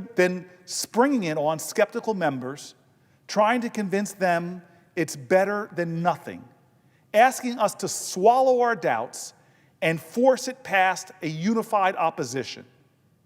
I don't think that is going to work in the end, and it probably shouldn't. I mean, that is prescient. That is prescient. As a great New Jerseyan, Yogi Berra, said, that feels like deja vu all over again. Do you hear what John McCain was criticizing? One party, behind closed doors, without consultation of experts, against the wishes of Republican governors, is trying to force something through past a united opposition. He literally is describing what's happening right now and condemning both sides of this institution for playing this record over and over and over again. Yes, I'm a Democrat, and I admit that our healthcare system needs so much help and so much reform. 1 out of every 3 of our tax dollars is being spent on healthcare. That's ridiculous. And what are we getting from it? A society that's getting more and more sick. And what of our solutions as a body? Did we come together as a team? Did we set up a special conference, set up a special committee to study the issues, to bring in the experts, to involve the best technology, to learn the lessons from private sector and public sector, from universities, from scientists? Are we doing that, or are we doing exactly what John McCain said we shouldn't do, exactly what he described, why he voted no? It is maddening in this country to create greater and greater healthcare crisis, and for us not to solve it, but to battle back and forth between trying to make incremental changes or to tear it all down with no plan to make it better, leaving more Americans suffering what is still one of the most significant ways people go bankrupt, which is not being able to afford their health care. And what are we doing it for this time, John? Senator McCain? I know you wouldn't sanction this. I know you would be screaming. I've seen how angry you can get, John McCain. I've seen you tear people apart on this floor, Democrat and Republican, for doing the same stupid thing over and over again. Listen to John McCain. Explain why he voted no the last time the Republican Party tried to unite and tear down health care with no idea how to fix it and threatening to put millions of Americans in financial crisis and health care crisis. I can't believe we are here again with thousands upon thousands upon thousands of Americans writing letters, storming into town halls, hospital leaders, private sector leaders, Republican governors, Republican mayors, Democratic governors, Democratic mayors, all saying, what are you doing in Congress? And why? I think what's even more outrageous this time is the why. To redo the tax cuts that independent budget analysis know that the overwhelming benefit went to the billionaires that sat on stage with Donald Trump during his inauguration. We're not saving any money in our budgets. Their plan is to expand our budget crisis. Their plan will add trillions of dollars to our budget and give tax cuts to the wealthiest and not help the people that John McCain is talking about. His echoes haunt me that he said, we are mistaken when we don't come together across the aisles, across our differences, to try to make things better. There is a healthcare crisis in this country. 1 out of 3 dollars in our government is going to health care, and we have more chronic disease in this nation than we have ever had before, and there's no solution being offered in this reconciliation to deal with that. In fact, we're making it worse because we're denying children access to healthy foods. This is ridiculous.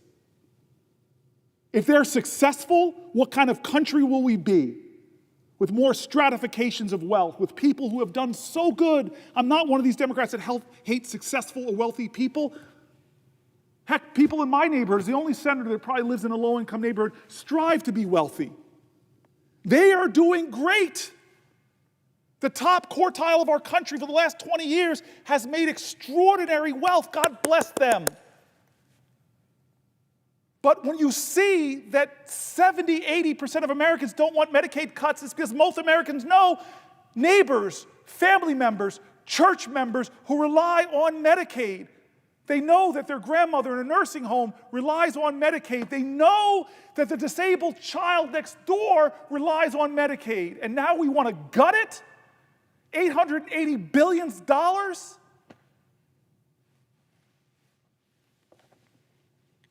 You're John McCain. Most people remember the thumb down. They don't remember his words. They don't remember the warnings. This man is in heaven now, and his words, they speak to us in this moment again. Why won't we listen to them?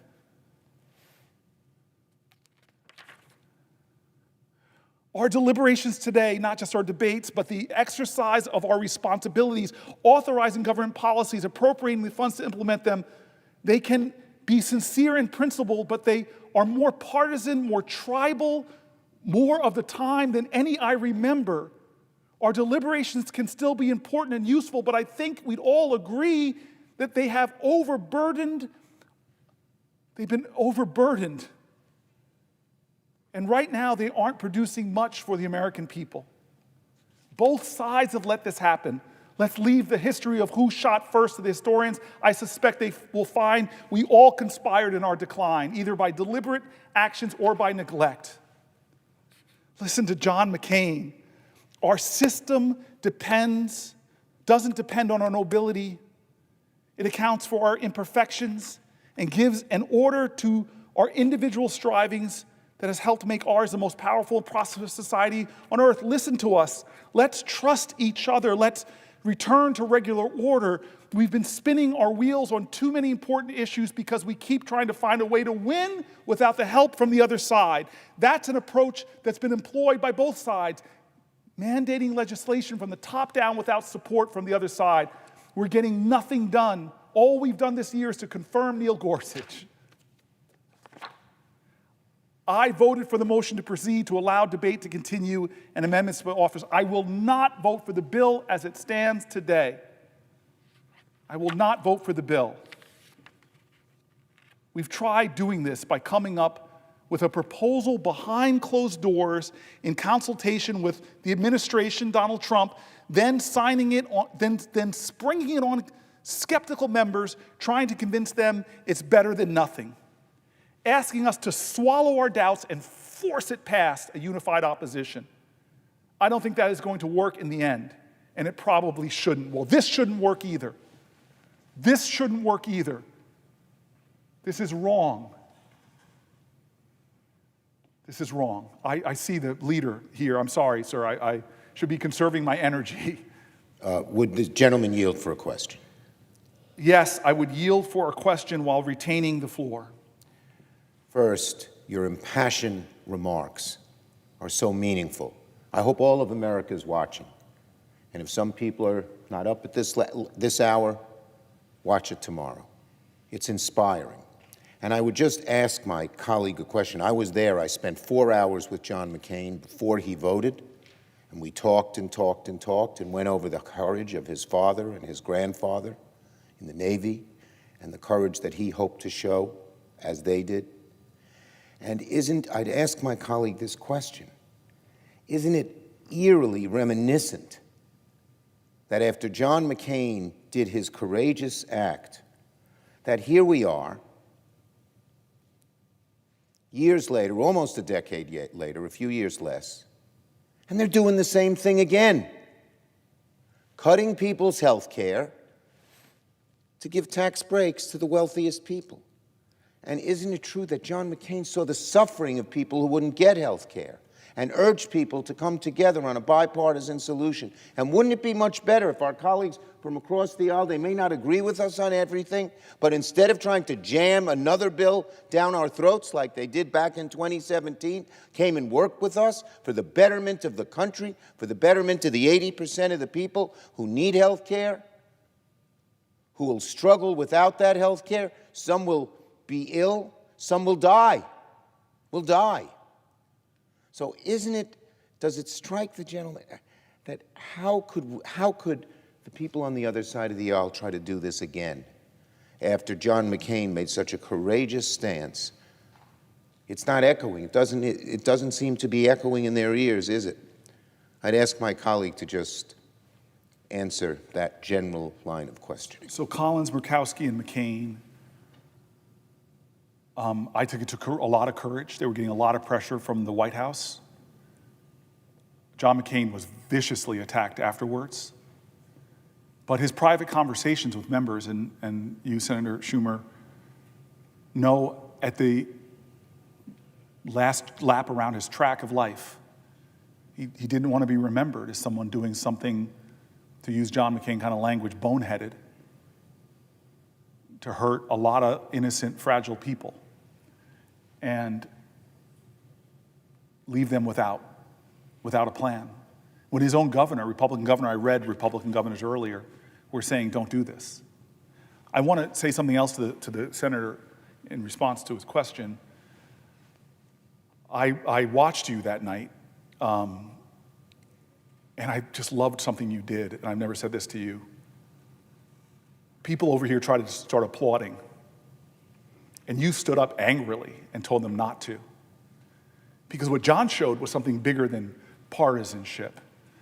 He talks about it, one side trying to win, the other side trying to, it's more ego sometimes than it is ideals. And you stood up and said, no, this is not that moment. We're watching a man take a position that was not easy, that didn't serve his politics,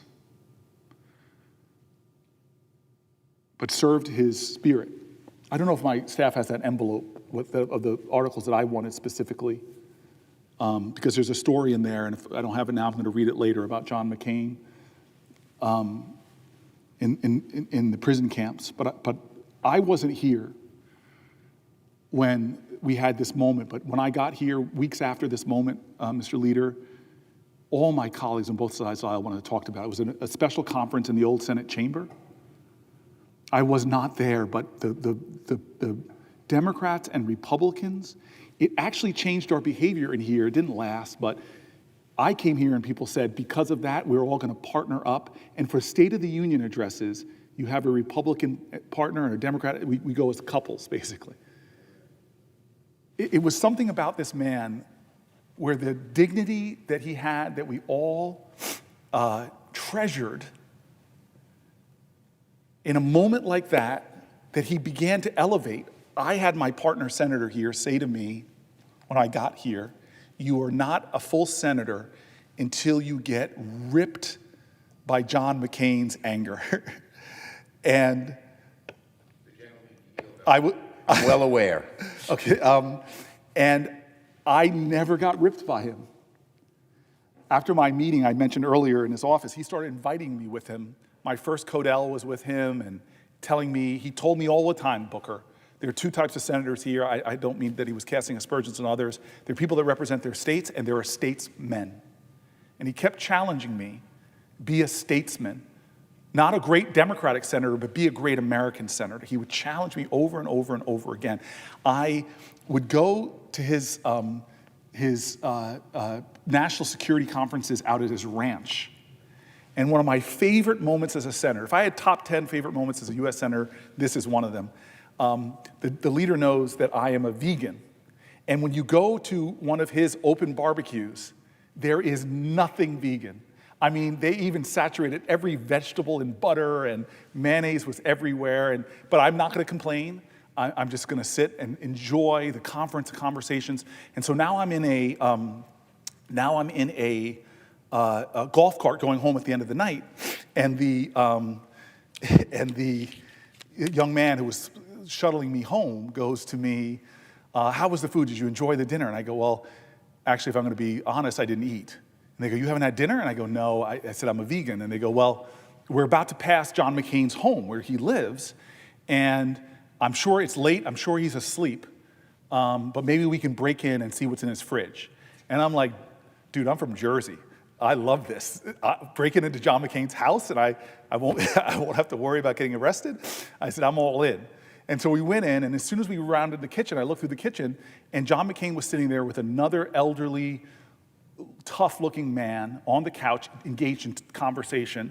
So I didn't get my joy of breaking into John McCain's house, but I walk in, and he is sitting there with a former secretary, if I remember correctly, of the Navy. And they're like, Booker, sit down, I haven't eaten. He goes, So I'm sitting there eating peanut butter and like celery or whatever, and these two men are talking about government inefficiency.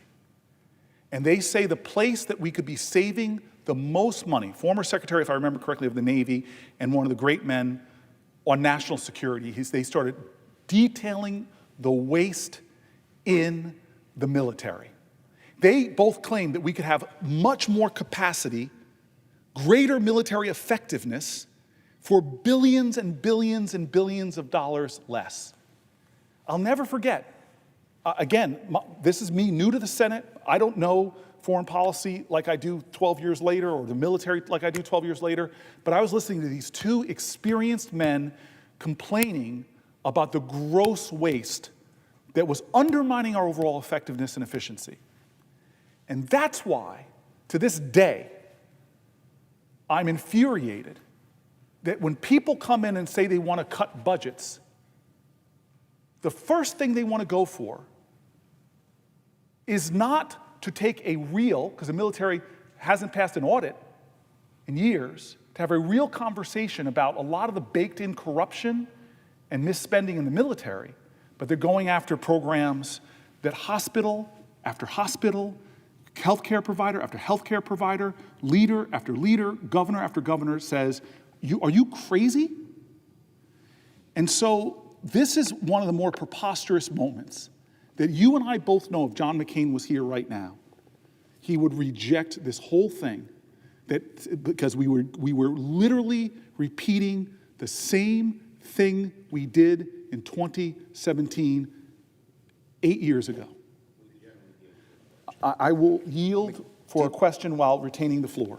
Isn't it true when McCain talked about waste in the military, he studied it, he documented it, he said this is a good thing, this is a bad thing. He helped guide me on many of these things. I voted for some weapon system, getting some people upset because he showed me they worked, and I voted against a lot of them because he showed me they didn't. But isn't it so that our colleagues on the other side, when they talk about waste in the healthcare system, they don't document a thing? They use just a meat axe or a chainsaw, as Elon Musk perversely but proudly said he's going to carry one. And they don't document waste that they say exists, and then they just slash things that people need. That's not waste at all. That's life support for people. Isn't that a huge difference between the way McCain looked at waste, whether it's in the military or anything else, and what we're hearing here today? Resoundingly, yes. I'm just laughing that every time DOJ puts up their supposed savings, they then try to take them down because as soon as they're fact-checked, so many of them are not done. And I'm not saying all of them. I don't want to paint with a broad brush. I know having Microsoft licenses too many, yeah, there's waste. I wish we were doing this in a bipartisan way. Those cuts would be bigger and probably have a lot more staying power than what they're doing, which is ready, fire, aim, and then having to beg people to come back to work because they fired FAA people or nuclear regulators or what have you. But this is the bigger point that you're making that really is getting me. So you know this, I used to be an executive. There's nobody in this body. Here's a bold and braggadocious thing to say, but fact-check me, anybody. There's nobody in this body that was a governor, a county executive like Coons, or a mayor that cut government as much as I did. I had to cut my government by 25%. Imagine that here on the federal level. And I had to do it because I can't print money. It was a national recession. I was left with a mess, had to do it. But we found ways to do it cooperatively with the legislator, bringing in experts. But this is the point I want to make to you. One thing I couldn't cut was my healthcare costs. And so I started asking people, what can I do? And you know who I found? I found a big business owner who had tens of thousands of employees who said, I had the same problem. And you know what I did? I went into my cafeteria where thousands of people eat, big place, and I saw deep fryers and like Cinnabon-like products and all this unhealthy stuff. And I ripped it all out, had the union ready to go crazy on me, but then I brought in the best shelves. I paid extra money to get the best kind of all healthy, nutritious, whole foods, and then they loved it. And then they started asking me, can we get food to take home for our kids? Because we stopped through McDonald's or Burger King on the way home. Long story short, he said, it began to bend their cost curve. What do we do in the United States of America? What is Donald Trump, I just read, all thing doing? He's cutting access to healthy lunch programs. They're threatening to cut SNAP programs. They're threatening to cut the things that would give our residents in America, not the cheap, hyper-processed, empty nutrition foods, but the stuff that is healthy for our kids. So there's so much hypocrisy based in this that even the private sector folks are saying, you are going to drive up costs for your country when you make people get their health care in emergency rooms. You're going to drive up costs for your country when you're going to force people to have to quit their jobs so they can come home and take care of their loved one with dementia. This will drive up costs ultimately for our country, put more hardship on people, all while giving the most wealthy people who don't need it bigger tax cuts. It makes no sense, and that is the spirit of why John McCain voted against this effort in 2017. I thank the gentleman. It's a hope, maybe forlorn, that maybe one of John McCain's words will influence a few folks over there before we proceed disastrously.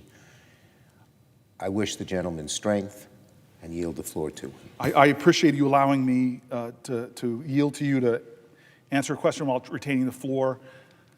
I'm going to continue with a little bit more here before we change topics for the night.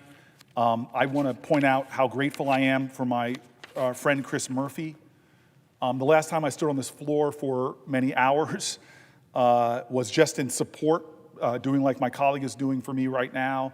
After the Pulse shooting, we wanted a vote on common sense gun safety. Bipartisan supported common sense gun safety. We didn't get it. Chris Murphy, right down there, held the floor for 15 hours. And I paced around, walked the floor, helped to support things, stayed up with him all night. And it is profound to me that when I told my brother that I wanted to cause some good trouble, that I was going to rise, that he said, I'm in. I'm in. And so there he is helping me out, especially as we approach 11 o'clock at night. And the fourth hour, I'm just grateful for him. I'm grateful for him. I want to go now to cuts that are being made to local and state health department funding. And again, Republican and Democratic governors, we have letters from people on both sides of the aisle who are saying that this is just wrong. And it makes no sense, but here we go. It's actually a really, what I would call a dangerous reversal that Trump's HH&S recently announced the cancellation of almost $12 billion in federal grants that state and local health departments have been using to track infectious diseases, health disparities, vaccinations, mental health, substance use, and services. Because of that reversal, my state, for example, is going to lose $350 million in federal funding for health programs due to these cuts. My governor, Phil Murphy, said that these cuts would create an unfillable void in funding that will have disastrous ramifications for our most vulnerable neighbors. Last week, we learned that HH&S planned to cut an additional 10,000 jobs. In total, since January, HH&S has cut 20,000 of its employees. That's over a quarter of its workforce. These are people who inspect nursing homes to ensure that they're safe. They improve diagnostic and treatment services for children, regulate health insurance to make sure that they are not discriminating against you based on your health conditions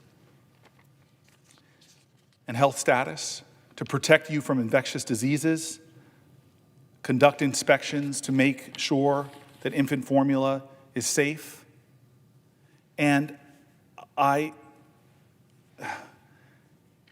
want to tell you that Secretary Kennedy has committed to bringing radical transparency to the HH&S. I would love radical transparency. But at the end of February, Secretary Kennedy announced that HH&S is no longer required to undergo the public comment period, a practice that's taken place at the agency since 1971. Another critical resource of health information for the American public is the CDC's Morbidity and Mortality Weekly Report. That has been published since 1952 and is often called the voice of the CDC. But unfortunately, on January 23rd, the first time since its inception, the report was not published in a direct response to the Trump administration's freeze on public communications. In addition to pausing the critical publication, it also reported that the Pregnancy Risk Assessment Monitoring System had halted operation. This PRAMS, which was developed in 1987, is designed to identify groups of women and infants at high risk for health problems, to monitor changes in health status, and to measure progress towards goals in improving the health of mothers and infants. Over the last 38 years, the program has collected essential data on maternal behaviors and experiences before, during, and shortly after pregnancy. Maternal care providers rely on that data collected by PRAMS, the sole source of this type of information, to enhance prenatal and postnatal care. The U.S. is in the midst of a mortality crisis, which we mentioned before. We have the highest rate of maternal deaths of any high-income nation. As I learned when I was a mayor, data is power. You can't manage a problem unless you have measures on the problem. To pull back things like that, again, you're reducing transparency, you're cutting back on vital reports that people who are trying to meet this crisis rely on to inform their strategies. And again, here's the frustration, is that as we are the worst in maternal health outcomes for developed nations, but even in our country, African American women are 3 times more likely to die from pregnancy-related causes than the majority. This is one of the countries where it's profoundly dangerous to have kids. And again, this is yet another thing that HHS is doing that's leaving us more vulnerable, less informed, less empowered to deal with the health challenges that we still deal with. Since the Trump administration made the disastrous decision for agencies to pause external communications, We've been seeing significant delays in critical information from other key agencies. There have been avoidable delays in critical data from the CDC that states are starting to speak out, saying that they need to protect the health of their communities. As of March 20th, when it comes to vaccines, what we're seeing in America, talk about getting less safe. There are 378 confirmed cases of measles throughout the United States.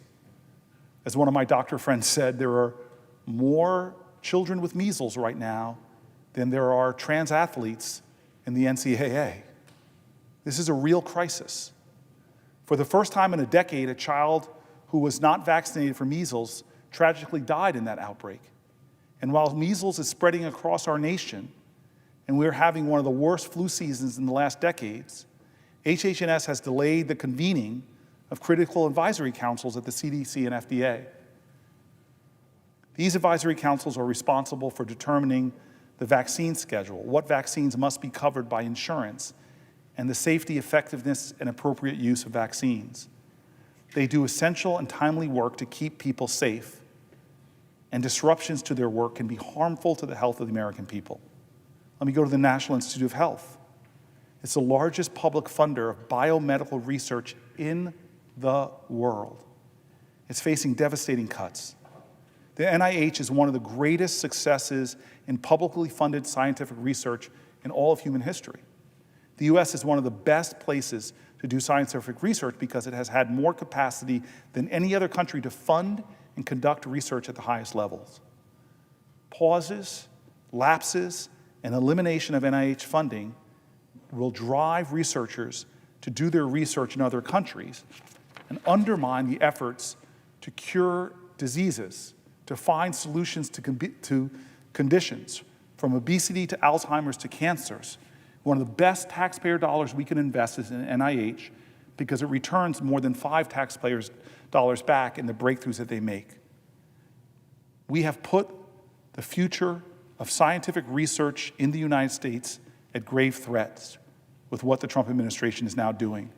They've imposed cuts and a number of harmful orders on the NIH that have both stalled its research and confused its partners. 99.4% of the FDA-approved drugs come from the NIH-funded research. Let me just say that again.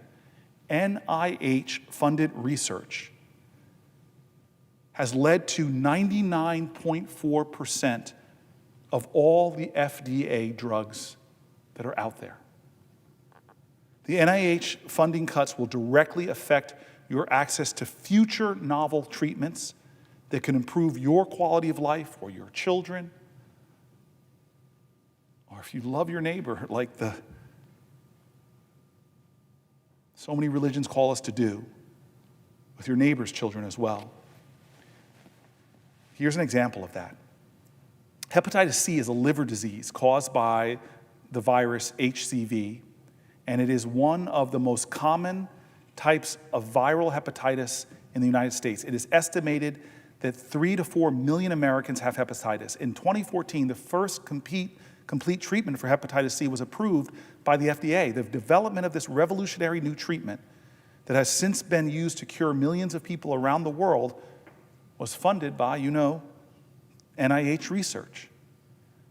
This is a type of life-saving innovation we will lose out on if we defund the NIH as the Trump administration is currently doing. American enterprise and knowledge will be drained. We will fall behind. We already know there's fierce competition for the researchers by countries like China. They are aiming, in fact, they are upping their investments in scientific research, doing everything they can to keep scientific researchers in their country. I was just talking to an innovator out in the West Coast who was telling me that they're starting to take passports away from their researchers. There's a fierce competition going on to keep the best minds here in this country or be drawn away to other places from Europe to China, and we're stopping our funding? I've heard from academic institutions that are telling me that they're not even offering as many PhD programs in some of these key areas of science because of the attacks that are happening on our universities, all while China is upping their investments in the universities. I can't believe that they're trying to out-America us, and we're trying to turn our back on our most successful traditions. One of his first actions, President Trump imposed a communications freeze on all U.S. health agencies, effectively silencing some of our nation's top researchers, scientists, and public health experts. This action stalled 16,000 grant applications for around $1.5 billion in NIH funding. The NIH has since begun to incrementally send notices to the Office of the Federal Register to resume reviews. The combination of these actions irresponsibly have stalled our nation's primary source of life-saving biomedical research. It is our understanding that full communications have not been resumed and that it continues to impede critical research at the NIH. As I've been told time and time again by experts in this area, just to pause funding could set research back years. Because when you're conducting research, whether it's in a test tube, in biomedical research, you can't pause. Whether it's in a human body, in biomedical research, you can't pause. Across the nation, brilliant researchers have been finding out daily that the Trump administration has canceled their research. Research on critical issues like maternal health, long COVID, diabetes, new pharmaceutical drugs, cancer, and so much more. The NIH has decided to cancel its 2025 summer internship program. On average, 1,100 interns participate in this program each year, helping develop the next generation of scientists and researchers. A small number of summer interns had already been accepted their offer to join the NIH in 2025. The decision follows the Trump administration's federal hiring freeze. Again, in my faith, there's a saying, train a child in the way he shall go, and he will not depart from it. These are our young people. These are the future scientists now aren't getting the experience of the lifetime. I've met people in this institution who first came here as college summer interns.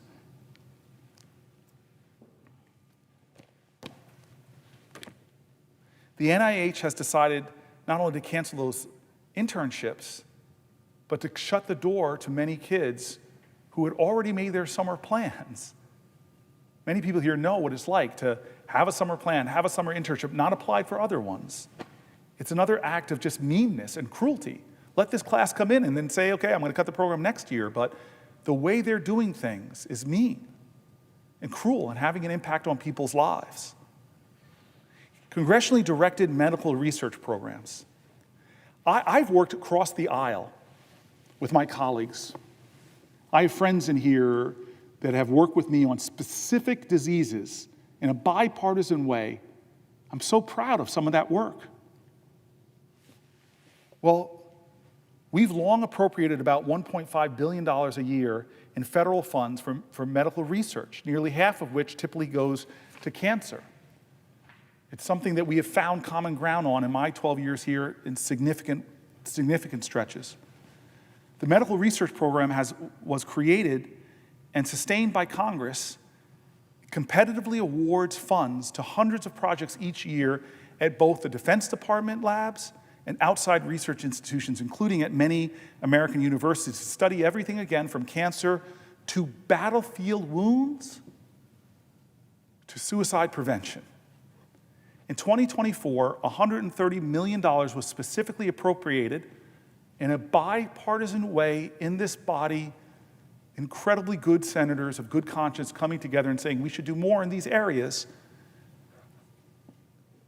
They approved $130 million for research in breast, kidney, lung, melanoma, ovarian, pancreatic, prostate, and a handful of very rare cancers.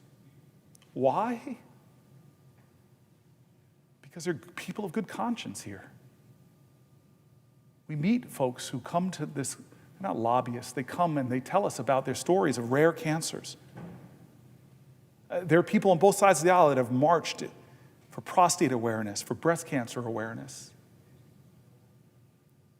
There's a goodness and decency here, but in 2024, This funding, it's a bill that passed in March. It was now slashed by 57%. And I told you earlier that data, one of the best taxpayer dollars we can spend is in medical research. We've all heard this in this body when the NIH has come through and shown a dollar invested could get more than $5 back. Any Wall Street executive that would get 5 times their money back from an investment, who is this helping?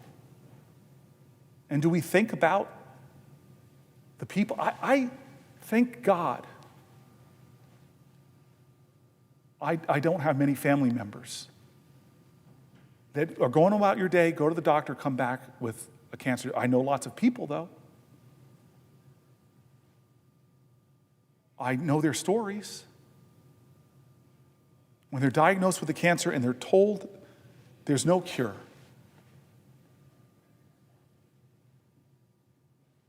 I've seen people go through what you go through in that. And so, how could the country that has led humanity for more than a generation or two suddenly have a president come along and say, I'm going to slash all of these things, and oh, by the way, I'm going to give billionaires a big tax cut?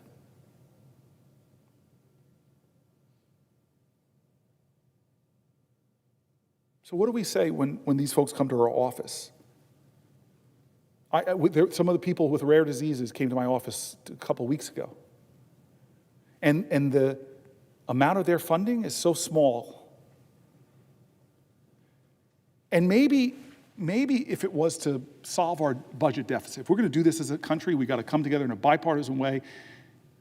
The debt is I'm one of these Democrats that believes it's a real crisis. But we are not solving the deficit in what they're proposing here. They're cutting and cutting and cutting things that make no sense to cut. And they're doing it for tax breaks which disproportionately go to the wealthiest and to rack up even more debt. I want to read this article, and my staff told me we have lots of sections to go through, and it's been 4 hours and 11 minutes. But this is one that hurts me because I've met so many people who fall into this category. I want to read an article that deals with an issue called medical debt and the ongoing impact it has on people as part of their lives. The Affordable Care Act, when we did that, we lowered the costs and implemented protections for Americans, requiring insurers to cover pre-existing conditions, expanding Medicaid, which we've talked about a lot tonight, implementing caps on out-of-pocket costs for Americans. All of these helped in alleviating medical bankruptcy for some. Medical bankruptcies in America have gone down, but not all. We still live in a country where one of the top reasons for bankruptcy is medical debt. One of my staffers kind of shook me with the reality she was dealing with, which is she's got stratospheric medical debt. So here's an article from Healthcare Insights. It's not a partisan rag, it's a scientific journal. How medical debt is crushing 100 million Americans. It's from October of last year. This author, I just want to give a little more understanding of what kind of article this is. It's John August. He is the Scheinman Institute's Director of Healthcare. George Curley is one of 52 million people, or 1/3 of Americans in the workforce, who earn $15 an hour or less. I had the opportunity to interview George recently about his experience with medical debt and how it has impacted his life.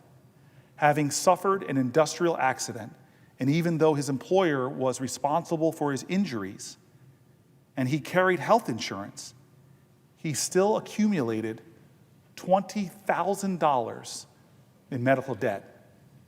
George grew up in Dallas and spent his life working hard as a full-time warehouse and retail worker. At one point in his life, he found a job and he enjoyed working as a forklift driver in a factory that produced ceramic tile.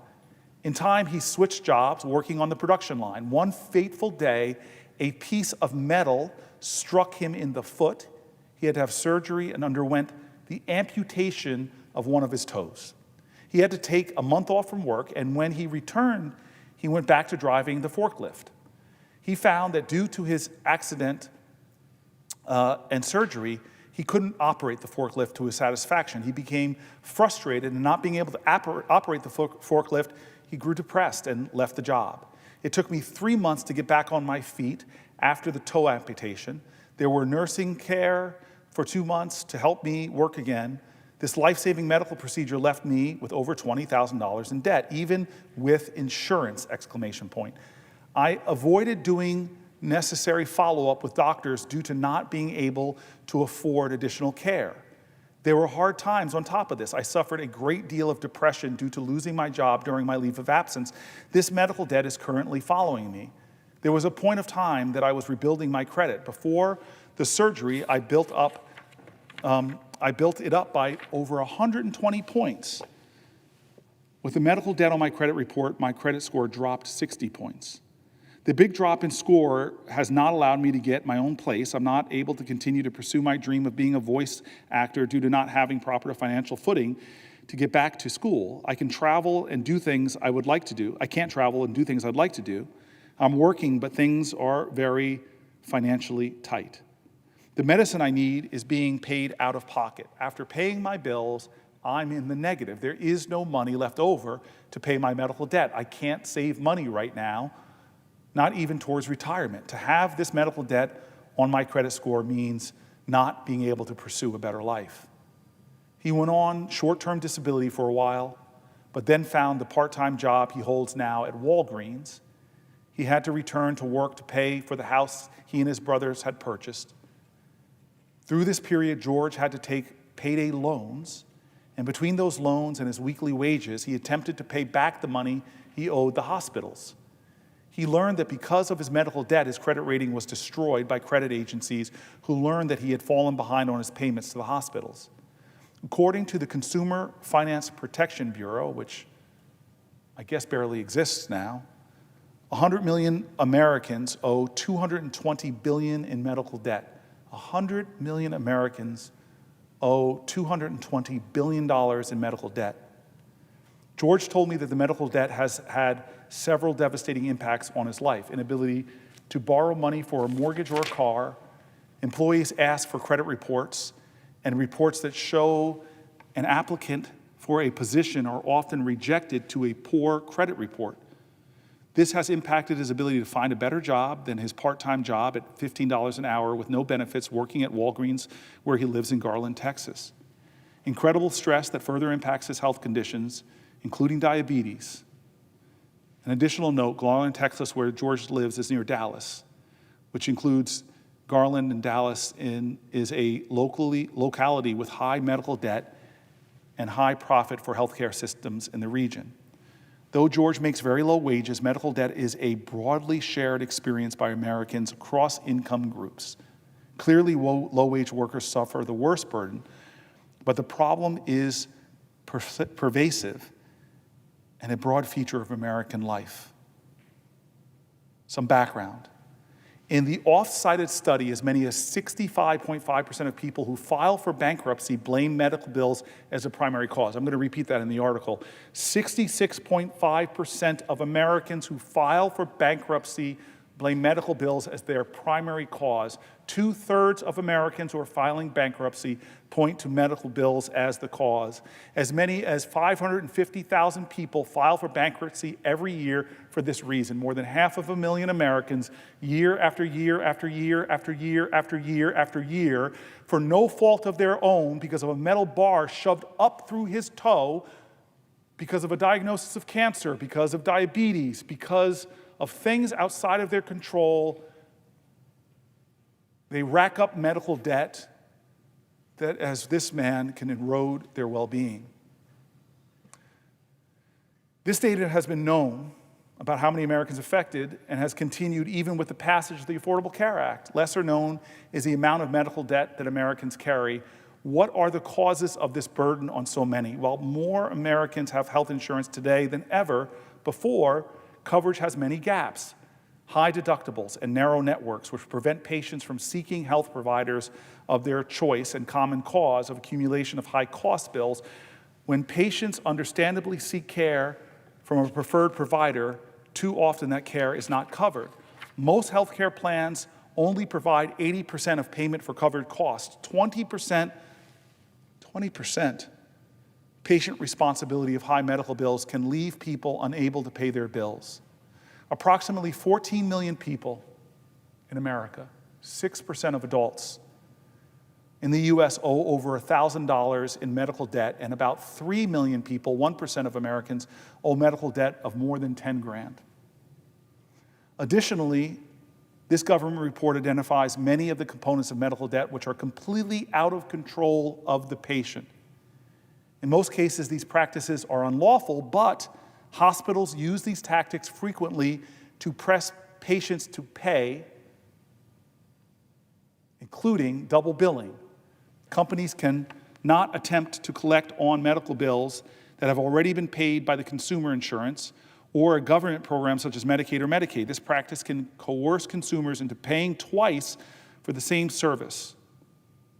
Expanding legal limits. Companies must not attempt to collect amounts that surpass federal or state caps, such as those set by the Federal No Surpass Act or state laws on reasonable rates. These violations can saddle consumers with unjustly high medical debts, burdening their finances. Falsified or fake charges. Debt collectors must not collect on bills that include upcoded or exaggerated services or charges that service the consumer did not receive. Collecting unsubstantiated medical debts. Debt collectors must not attempt to collect medical debts. These are all awful practices that go on. Here's Paul Sugar's story, compelling and tragic. Paul spent much of his life, starting as a child, as learning about jewelry, living in a small town near Albuquerque, New Mexico.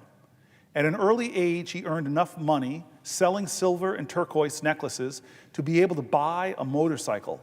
As he became an adult, he developed a successful business in the mining and selling of silver and turquoise used in making jewelry. He also worked at GE, the GE engine plant, but was laid off during the time of industrial downsizing. He went to work for Quest, installing communications infrastructure, but was laid off from that job when Quest was acquired by US West. So he returned to his business. On January 9th, 2019, he was terribly injured in a fire at his home.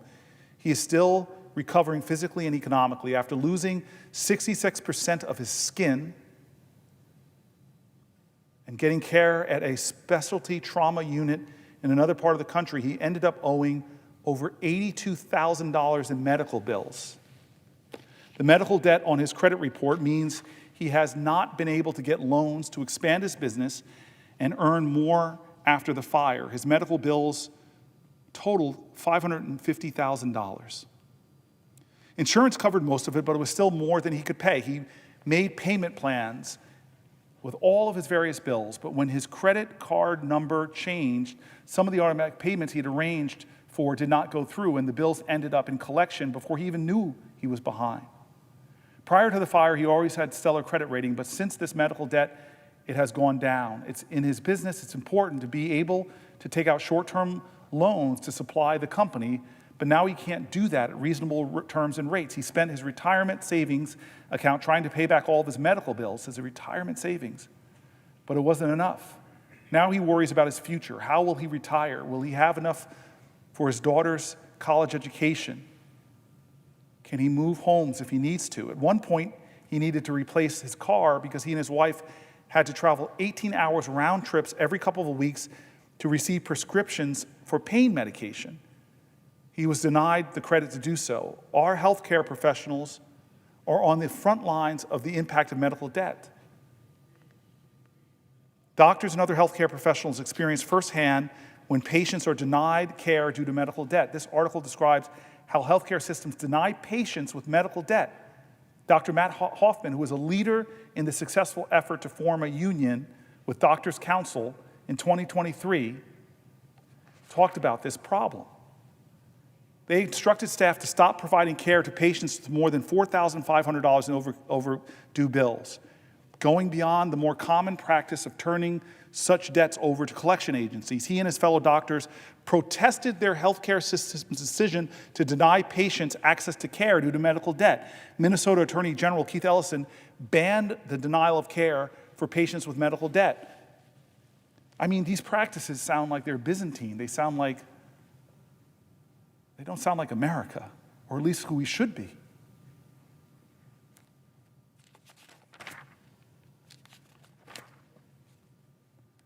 There's a lot of New Jerseyans who are dealing with medical debt. There are a lot of New Jerseyans that are being impacted by these programs that the president has already rolled back. I'm standing today because of this crisis in our country, and one of the strategies that Donald Trump and his team have talked about is to flood the zone, flood the zone, flood the zone. And so sometimes the press doesn't even cover the cutting of some of these programs, some of these benefits that help people who are struggling with medical debt or struggling making ends meet, help them access health care. It's a level of distraction and cruelty. And again, why? Why are they cutting this? They're saying they're trying to make government more efficient or more effective. Well, it's not effective for these folks. And what are the savings going to go to? Is it going to go to expanding medical research, expanding those things that when taxpayers invest money on, they get returned? No, they're cutting medical research. They're cutting the things that empower children to grow up and have healthy, productive lives. And again, what they're aiming to do with it is to provide massive, massive tax cuts. I'm coming to the end of this section, but there are more voices that I want to include. I'm going to read a few, and then I think I'm going to get a question from my colleague. So a few more pages, if I may, before we begin. It's a dialogue, or at least I'll receive a question, I imagine. But I just want to elevate some of these voices. This is a person writing to me in February 28th. Dear Senator Booker, I'm writing to you as a concerned citizen and most importantly as a proud aunt of a PhD in neuroscience, dedicating her life to research that could lead to life-saving treatments. As a minority in science, she has worked incredibly hard to break barriers in a field that is not always welcome to people like her. Watching the current political attacks on research funding is not just heartbreaking, it's dangerous for our country's future. Science is not political. It serves all people, regardless of race, background, or party affiliation. Yes, funding cuts to agencies like NIH and the National Science Foundation threaten to halt critical research, slowing the development of treatment for diseases that impact millions. These cuts will push out brilliant young scientists, many of whom have already had to fight to get where they are to do the research they're doing. This is not just about my niece or scientists in general. It's about every American. Disease does not choose a political party. Cancer, Alzheimer's, Parkinson's, and countless others affect Republicans and Democrats alike. Without strong investment in research, we are all at risk of losing the chance for better treatments, new cures, and improved health care. Beyond health funding, science will hurt our economy. Scientific research drives innovation, creates jobs, and ensures that the U.S. remains a global leader. A country that does not invest in science is a country that falls behind. I urge you to continue standing with the scientific community, supporting young researchers from all backgrounds, and fighting to protect and expand research funding. This is one of the most critical investments we can make for health, for economic growth, and for the future of every American. Thank you for your time, leadership, and dedication to building a stronger, smarter, and healthier nation. A couple New Jersey sources. At my university, this is a letter from someone in Somerset, New Jersey. At my university, I am extremely concerned that we are not as large an institution as some of the others and do not get as much state aid. We rely on these funds far more than running facilities. If this goes into effect, it will ultimately lead to the loss of jobs, research, opportunities for students, and will stunt our growth as we embark on a journey to become an R1 institution. I'm not sure we could recover from this anytime soon. Another person on these cuts to the NIH. I'm a postdoctoral researcher performing basic science research on bacterial communication. In short, I'm seeking to understand bacterial chemical communication to find new pathways for therapeutic development. Antibiotic research resistance is already killing thousands of Americans each year. We need new treatments provided by indirect costs to find these cures. Indirect costs actually directly funded my day-to-day work, providing funds for building maintenance staff, university-shared resources such as electron microscopes, and common laboratory supplies such as liquid nitrogen. Without any of these resources, my job and those of others researchers seeking new cures would be impossible. Thus, eliminating or reducing these funds will have a negative repercussions on the health and well-being of the American people for generations to come. It's my constituent from Plainsboro, New Jersey. Related to federal grant funding freezes, another New Jerseyan writes, I'm a researcher at a university in New Jersey where I study ways to combat cancer and promote infant health, critical research that ensures generations grow into healthy adults. My aspirations align with yours, fostering a strong, healthy, and educated population. For this reason, I urge you, Cory Booker, to take immediate action to restore normal federal grant operations so that my colleagues and I can continue making paradigm-shifting, state-of-the-art discoveries with the potential to save millions of lives. This university is dependent upon federal grants, a testament to the world-class quality of our research and its leadership in the biomedical field. These grants enable groundbreaking advancements that position the United States at the forefront of scientific information. I had planned to apply for a federal grant in 2025 to further my research. But with the current uncertainty, I'm deeply concerned about my application's future. Here's another scientist. My 5-year NIH grant is in its second year, and although my first-year budget ended and I submitted all the required documents, my second-year funding was cut. We need the funding to be able to continue our critical research. Here's another patient story. At age 17, a large black spot blocking his vision suddenly appeared in my patient's right eye. Over the next couple of months, multiple trips to increasingly specialized doctors led to a clinical diagnosis of von Hippel-Lindau disease. The diagnosis received by phone on his 18th birthday. This is a genetic disease in which the damaged VHL tumor suppressor gene fails to stop tumors from growing. Patients experience randomly occurring tumors in up to 10 organs. And the only available treatment was surgery to try to remove the tumors. The patient is one of about 10% of patients who are de novo, the result of random genetic mutation. In this patient's case, scans had revealed not only a large tumor on the optic nerve of his right eye, but also a huge tumor encompassing one of his adrenal glands that, in retrospect, had been causing him headaches, inability to concentrate, and anxiety due to consistently elevated adrenal levels. While MRI scans also related tumors in his spine, kidney, and pancreas, this tumor and entire adrenal gland needed to be removed. After months of injections, his eye interspersed with laser treatment, he lost the vision in his right eye. The time needed for medical care required us to give him to give up his team sport, losing both a support group and the chance to compete at the Division I level, but he continued with his final exams, graduation, and plans to study engineering at the university. With continued regular monitoring, he was able to attend university, but the trauma of his diagnosis and the processing of the impact of what it might mean for his life, coupled with the stress of engineering studies, brought on significant mental health challenges. He did go on to graduate, traveling to the NIH for his regular surveillance, supported by various specialists. In 2022, a kidney tumor had grown large enough that he needed surgery again. The kidney is a sensitive organ and will normally have full nephrectomy of the affected kidney. Doctors were treating him. And now at age 24, his tumor was removed in a successful kidney-sparing robotic operation. Yet tumors on his spine continue to grow. This experience of my patient and many others encapsulates the miracle of medical research funding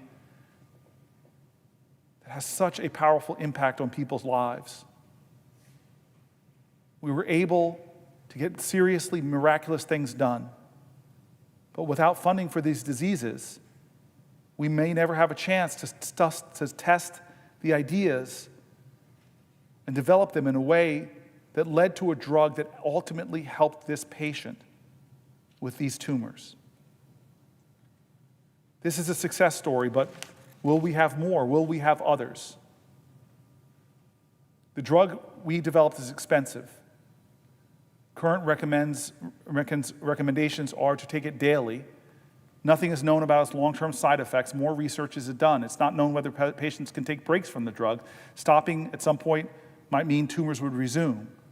One of the congressionally directed medical research program grants recommended for FY25 funding is going to look precisely at many of these questions. 2 others will examine other aspects of critical treatment. These are life or death issues for the patients. And yet this funding now is threatened. Yet this research now is threatened. Please continue to fully fund the congressionally directed medical program. I'm going to read a few more and then pause, just in case my colleague wants to ask a question. But this is Carrie Muller from Texas. My family has benefited from congressionally directed medical research programs because my 13-year-old daughters have neurofibromatosis, a rare genetic disease which causes uncontrolled tumor growth. My daughter Caitlin was diagnosed with a brain tumor 2 years ago, and thanks to a drug whose research was seeded with congressionally directed medical research program, her brain tumor has decreased to the point that it is now undetectable on an MRI. Without this drug, she would have had to try other chemotherapy treatments that would have been more invasive, in addition to brain surgery to bypass a blockage the tumor would have caused. This is Samantha Pearson from Las Vegas. For just over 4 years, I've been on a clinical trial at UCLA. The meds were just recently FDA approved. While the side effects sometimes may be questioned, agreeing to the trial, being told my tumors have drastically shrunk made it all worthwhile. My pain has decreased. My plexiform neurofibroma is 90% smaller, and I am so happy that I get to be a part of this clinical trial made possibly by NFRP because of my participation in the drug trial. There is story after story here of people, Camille Olenberg, Jan Domowski, Lola Neudecker, Professor Alexander Robachevsky, Kyle Retz, Carissa Heberkamp from Illinois, Samuel Curtin, Dr. Stephanie Bucks-Hoveden, Katharina Hopp, Jared Tare, Dr. Terry Watnick, Scott Howe, Marine Corps retired, Van Stewart, United States Navy, Reed Novotny, Colonel, Maryland Air National Guard, Alex and Leslie, Chip and Kristen, Greg and Molly from Denver, William Tuttle, United States Navy. After my son's birth and diagnosis, I was diagnosed with tuberculosis sclerosis complex at the age of 43, just 3 months after I retired from the 23-year naval career. The complexity of this disease means that it remains to be seen whether my young son will be able to live the typical life that I have been fortunate to live. Because of research conducted through the TSCRP, my son has effective treatment options available to him that were not even just a decade ago. But there's still so much to learn. Again, another person benefiting from our research, benefiting from the funding that's now being threatened and cut. Beth Heinlein from Nevada, Shelley Mitzner, Reed Hoffman, David Brooks Carpenter, a military family, Major David Long, United States Air Force, Deborah Moritz, Fran Heiler. I just want to say that the Declaration of Independence clearly states, we hold these truths to be self-evident, that all men are created equal, that they are endowed by their Creator with certain unalienable rights, that among these are life, liberty, and the pursuit of happiness. How can you have life, liberty, and the pursuit of happiness without health? Health is at the core of life. Health is at the core of true liberty. Health is at the core of the pursuit of happiness. The right to health is fundamental for overall well-being and for the realization of other human rights. In his annual State of the Union address to Congress on January 6, 1941, President Franklin Delano Roosevelt underscored the importance and shared commitment to four freedoms. Many of you know them. The first freedom is freedom of speech and expression. The second is the freedom of every person to worship their own way. The third is the freedom from want, which means every person deserves peace and health, among other things, he said. The fourth freedom is a freedom from fear, which in our country of great wealth, no one should fear their health care going away. We have known from our country's beginnings and throughout that we must do all we can to provide for our people, and we have tried to do that over the years, from Social Security Act of '65, which created Medicaid and Medicare, the Health Insurance Portability and Accountability Act of 1996, HIPAA, to the Patient Protection and Affordable Care Act of 2010, the ACA. We should be adding to these protections and benefits, trying to get more people health coverage. We should be caring for each other. We should be loving each other. We should be fighting for the justice of each other. We should be hearing the cries of parents worried for their children. We should be hearing the agony of a partner whose spouse has Alzheimer's. We should be standing up for these folks.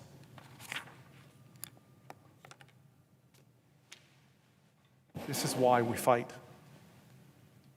This is why I stand. Yes, I'll yield for a question while retaining the floor. Senator Booker, first of all, I want to express my gratitude to you for recognizing the gravity of this moment.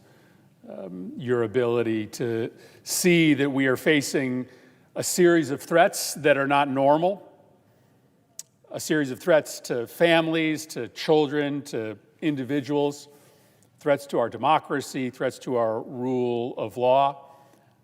I think it's really important. And you have endeavored to do something extraordinary here, to stand on your feet for as long as you can, to convey both to our colleagues and to the public that because these are not normal times, what is required of us is something different than a normal response. And I know maybe we have extended the amount of time that you had planned to talk on this particular topic of the threat to Americans' health care, but I don't know that there's anything more important than that we're talking about today in the United States Senate, because the scope of what Republicans are talking about here is absolutely extraordinary. And I want to lay out for you, a few additional facts and numbers and ask you to respond to them as you wrap up your time talking about this particular topic. But let me just underscore what you have laid out very well. We are talking about nearly $900 billion worth of cuts to Medicaid in order to pay for about $1 trillion worth of tax cuts for the wealthiest 1% of Americans. There will be table scraps in the Republican bill for middle-class consumers and families, but the bulk of the tax cuts are going to the very, very wealthy, millionaires and billionaires, frankly, people who have done tremendously well in this country over the past several decades, who are not in need of more. And so you were very right to point out the immorality of the 2017 attempt to cut the Affordable Care Act, which insured 20 million Americans. But Medicaid covers 70 to 80 million Americans. And the new wrinkle is that this proposal doesn't just cut health care for tens of millions of Americans. Estimates are that it could be 30 million Americans that lose health care under the Republican proposal. No, this is even more difficult to swallow for the American public than the 2017 attempt to cut and eliminate the Affordable Care Act, because this measure is a direct transfer of money from the poor and the middle class, the people who are on Medicaid, to the very, very wealthy. Frankly, it could turn out to be the biggest transfer of wealth in the history of the country from the poor and the middle class to the wealthy. Which is why I think you are taking this extraordinary step to make sure that our colleagues and the American people know the gravity of this moment. A lot of Republicans all across the country are not doing town halls any longer. They are not meeting in person with their constituents. And so there's a lot of Americans that are going to be in the dark, that have a lot of questions about what's happening here, about why it is necessary to cut a program like Medicaid that insures 24% of Americans to the bone in order to finance a tax cut for the very, very wealthy. One of the things I just wanted to set up for you here is, just to note that Americans may be surprised to know that 24% of Americans are actually on Medicaid today, because some Americans may say, well, my insurance isn't Medicaid. My insurance is through Mississippi Can, or my insurance is through Access Nebraska, or my insurance is through Centennial Care, or in Connecticut, my insurance is through Husky Health. In New Jersey, it's New Jersey Family Care, right? So Medicaid normally isn't called Medicaid. It's called something different in every state.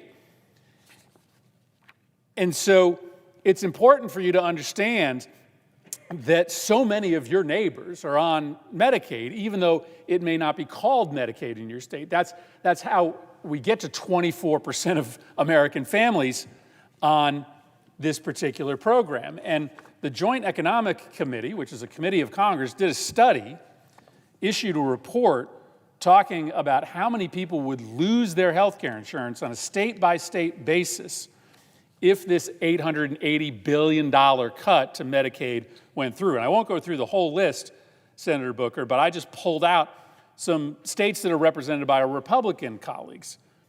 In Alabama, 20% of Alabamans are on their Medicaid program. And in total, 330,000 people in one state, Alabama, would lose their health care if this cut went through. In Arkansas, 25% of families are on the Arkansas Medicaid program. 250,000 people would lose their health insurance. In Florida, 17% of the state is on Medicaid. 1.3 million Floridians could lose their health care because of these Medicaid cuts. We can just go on and on. 20% of Iowans are on the Medicaid program, 20% of Indiana residents, 25% of Kentucky residents, 30% of Louisianans are on their state's Medicaid program. 500,000 residents of Louisiana could lose their health care. Some of that would happen in a sort of slow-moving catastrophe, but as you pointed out, Senator Booker, a lot of that would happen immediately, because many of the states that have taken advantage of the Affordable Care Act Medicaid expansion have a built-in clause to their state's law that says the minute the reimbursement rate declines, even if it declines by only a few percentage points, the entirety of the Medicaid expansion program is eliminated. So overnight, you will have millions of people who will lose their health care insurance. But as you have rightly pointed out, that's just the beginning of the disaster, because there are hundreds of rural hospitals in this country that are right now living on the brink of disaster. If Medicaid reimbursements drop just by 5 or 10%, those rural hospitals are out of business. Same can be said of thousands of drug treatment centers in this country, addiction treatment centers. And so you're ultimately talking about hundreds, if not thousands, of hospitals and health centers closing, millions of Americans losing their health care insurance. And for what? And for what? To be able to hoard a bunch of money so that the richest Americans can buy a third vacation home? So that millionaires can double their landscaping budget? who's asking for this in America today? Of course there's a conversation to be had about efficiency in our healthcare programs, but none of that conversation is happening here. If it was, you wouldn't be reading the letters of all of these associations representing healthcare groups predicting disaster. They would actually be in the room at the table, because if you really wanted to save money, you'd actually put the doctors in the hospitals and the medical providers who know something about the system in a room. But instead, this is a political decision that's been made to cut a certain amount of money that does not coincidentally line up to the amount of money that the Republican budget bill wants to give in tax cuts to the very, very wealthy. And so you, I think, rightly put emphasis and drew attention to John McCain's decision. And of course, we should always give credit to Lisa Murkowski and Susan Collins, who also voted no in 2017 on the repeal of the Affordable Care Act bill, because it's just a reminder that you are under no obligation as a United States senator to do the wrong thing if you know what the right thing is. You work so hard to get this job, spend your entire life working to become somebody who can make important decisions like we can in the United States Senate. And you are under no obligation to outsource your decision-making to the President of the United States or your party leadership. Everybody here gets to make an independent decision on what's right or wrong. And this just feels plain wrong. A thoughtless, unplanned, massive cut in Medicaid that's going to throw millions of people off their health care in order to finance a tax cut, the majority of which is going to go to people who don't need it. Every senator here can make up their own mind as to whether that is the right thing or the wrong thing to do for this country. And the exercise that you are engaged in, Senator Booker, is a simple one, just trying to make sure that all the facts are on the table. That last segment you did on the impact on medical research should be reason alone for folks to reconsider the path this administration is taking. But the Medicaid cuts as a mechanism to further enrich those that are already plenty rich, man, I just don't imagine that is anything that the American public are clamoring for. And so, Senator Booker, I just wanted to really thank you for standing up and making this moment possible. And I want to leave you with just two stories on this topic that have come into my office, and then ask you a question. This is all a lead up to a question. So I have a constituent who was paralyzed about a decade ago, and he now exists in a wheelchair, and the only insurance program that can provide him with what he needs from a mechanical and technological standpoint, plus the drugs he needs to survive, is Medicaid. It's his only option. It's his only option. He can't work. He's paralyzed. Medicaid is his only option. And for him and for millions of others, Medicaid is life or death. It's just life or death. If you're talking about cutting Medicaid by as much as 20%, that's what we're talking about here today. An $880 billion cut to Medicaid represents about 10% of the overall program.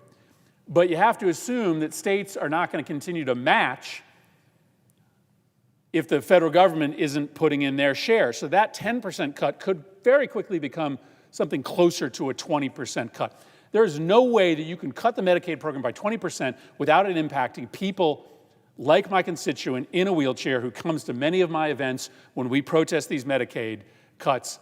This is life or death for many Americans. But that's not the full extent of the horror that will happen.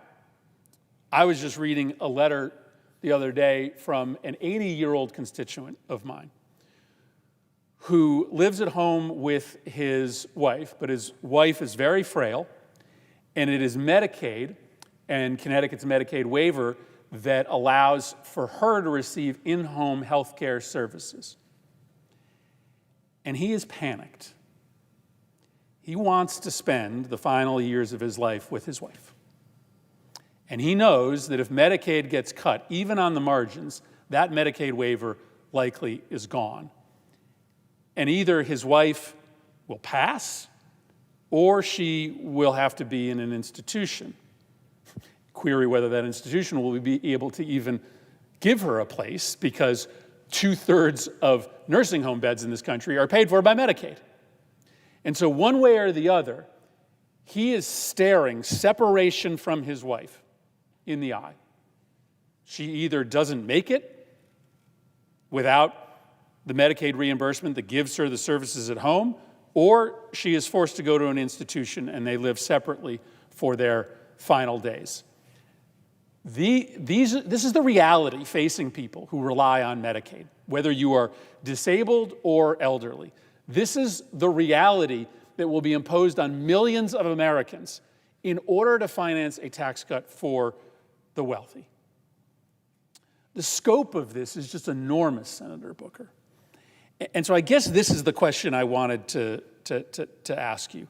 You and I have been in government for a long time. We've served in a variety of different capacities. I don't think this country is really ready for the scope of the healthcare cataclysm that could come with $1 trillion cut to the health insurance program that is responsible for the care of 1/4 of Americans, 2/3 of nursing home beds, and the budgets of literally tens of thousands of vital healthcare institutions in this country. And so nobody is better than you at conveying the moral consequences of the decisions we make here. Just share with us for a minute as you sort of wrap up a conversation on this topic of the healthcare priorities of the Trump administration and the Republican Congress, what America may look like in a world where we have decided to gut the program, the health insurance program of last resort for the most vulnerable Americans, and the health insurance program that insures 24% of Americans, 2/3 of which are working for a living. Just give us a little bit of a sense of the enormity of the consequence that this ultimately would bring to this country. So first of all, thank you for the question, but I just want to reiterate the friendship I have with Chris Murphy and his willingness to spend the night with me here on the floor as we go hour after hour after hour. And I just want to say this again, and I'm going to say it a few times in this long speech that will go on for as long as I'm physically able. Chris, the last time we spent 15 hours on this floor together was a health issue. It was yet another stunning mass shooting, this time at the Pulse nightclub. And you and I talked a lot before we got on this floor. And I think the agony that you and I were feeling was, how can this be the strongest nation on the world who organized government? If you read our founding documents, if you read our founding fathers, one of the first things they organize this government for, it's good to carry around the Constitution. It is so important to understand what the preamble to the Constitution says we are about. We, the people of the United States, in order to form a more perfect union, establish justice, ensure domestic tranquility, provide for the common defense, promote the general welfare, and secure the blessings of liberty to ourselves and our prosperity. Do ordain and establish the Constitution of the United States, which each one of us in this body went down there and swore an oath to uphold. Those are the first words of this, Chris. And God, I remember your agony. Folks, I want you to know, when I came to this body, my staff was talking about the maiden speech. Please don't go look back and look at my maiden speech. It was not great. But the maiden speech my staff wanted me to watch was yours. And it was gut-wrenching about Newtown. Gut-wrenching that the strongest nation on the planet Earth should now be this nation where we tell our children, in this implicit lesson, not explicit, but implicit lesson, we are going to teach you how to hide. We're going to run active shooter drills because we can't protect you. And my mom lives in Vegas, and that Vegas shooting at a synagogue in Pittsburgh. And so here we were in yet another of these maddening realities in our country, that the leading cause of death for our children is shooting. And in our conversations leading up to it, I still remember you and I saying, we need to come to this floor. And you said, I'm going to stand and do something different. And we, again, just like tonight, we had no end to that. We were 9 years younger, my friend.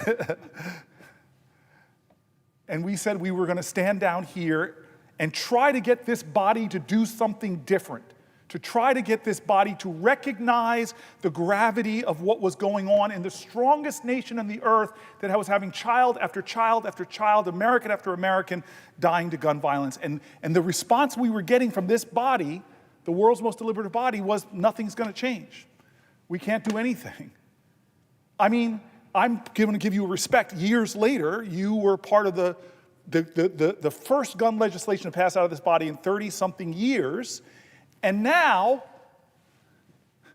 I just found out that the community violence intervention money that you allowed me to fight so hard to get into that bill is being clawed back by Donald Trump.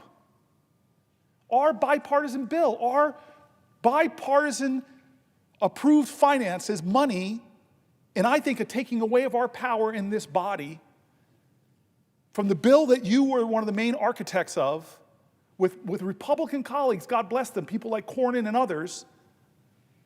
And so I just want to take people back to what the insider conversations, and you were generous. I want to remind you, just teasingly on the floor, you never asked me if you could publish my text messages, but you put them in your book. It's a great book. I actually learned, I read lots of my colleagues' book. I learned a lot of data about gun violence from your book.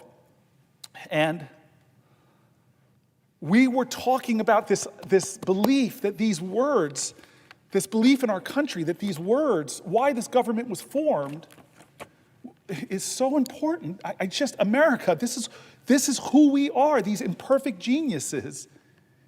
We formed this, we the people, in order to form a more perfect union, establish justice, ensure domestic tranquility, provide for the common defense, promote the general welfare, and secure the blessings of liberty. And so you stood right down there for 15 hours. I paced this room, pledging to you that I wouldn't go to the bathroom, I wouldn't sit down, and I was hurting after 15 hours. But you were steadfast until we finally got Mitch McConnell to give us something. Was it 1 or 2 votes? it was 2 votes, and both of them failed. We didn't get 60, but at least we forced this institution to confront the horrendous horrors of that nightclub shooting. And so you ask me now, as you and I and my dear brother, who I've known since he was coming out of college, the 3 of us on this floor at a new day, it's past midnight, a new month, it's past midnight, as we sit here. Why? Because of your question. I can't stand anymore to live in a country where it seems that the convulsions come that threaten our most vulnerable over and over again. I can't stand it. I have to stand up. I have to speak up. We have to do something different yet again. You and I talked about this last week. America, we are not doing a good job right now. We read the section about medical debt. Tens of millions of Americans are saddled with medical debt. 66% of the people that declare bankruptcy is because they can't afford their medical bills, because something that happened to them could happen to us and our families. My mother, my brother, and I have a lot of challenges, a lot of problems, but we weren't saddled with a rare disease.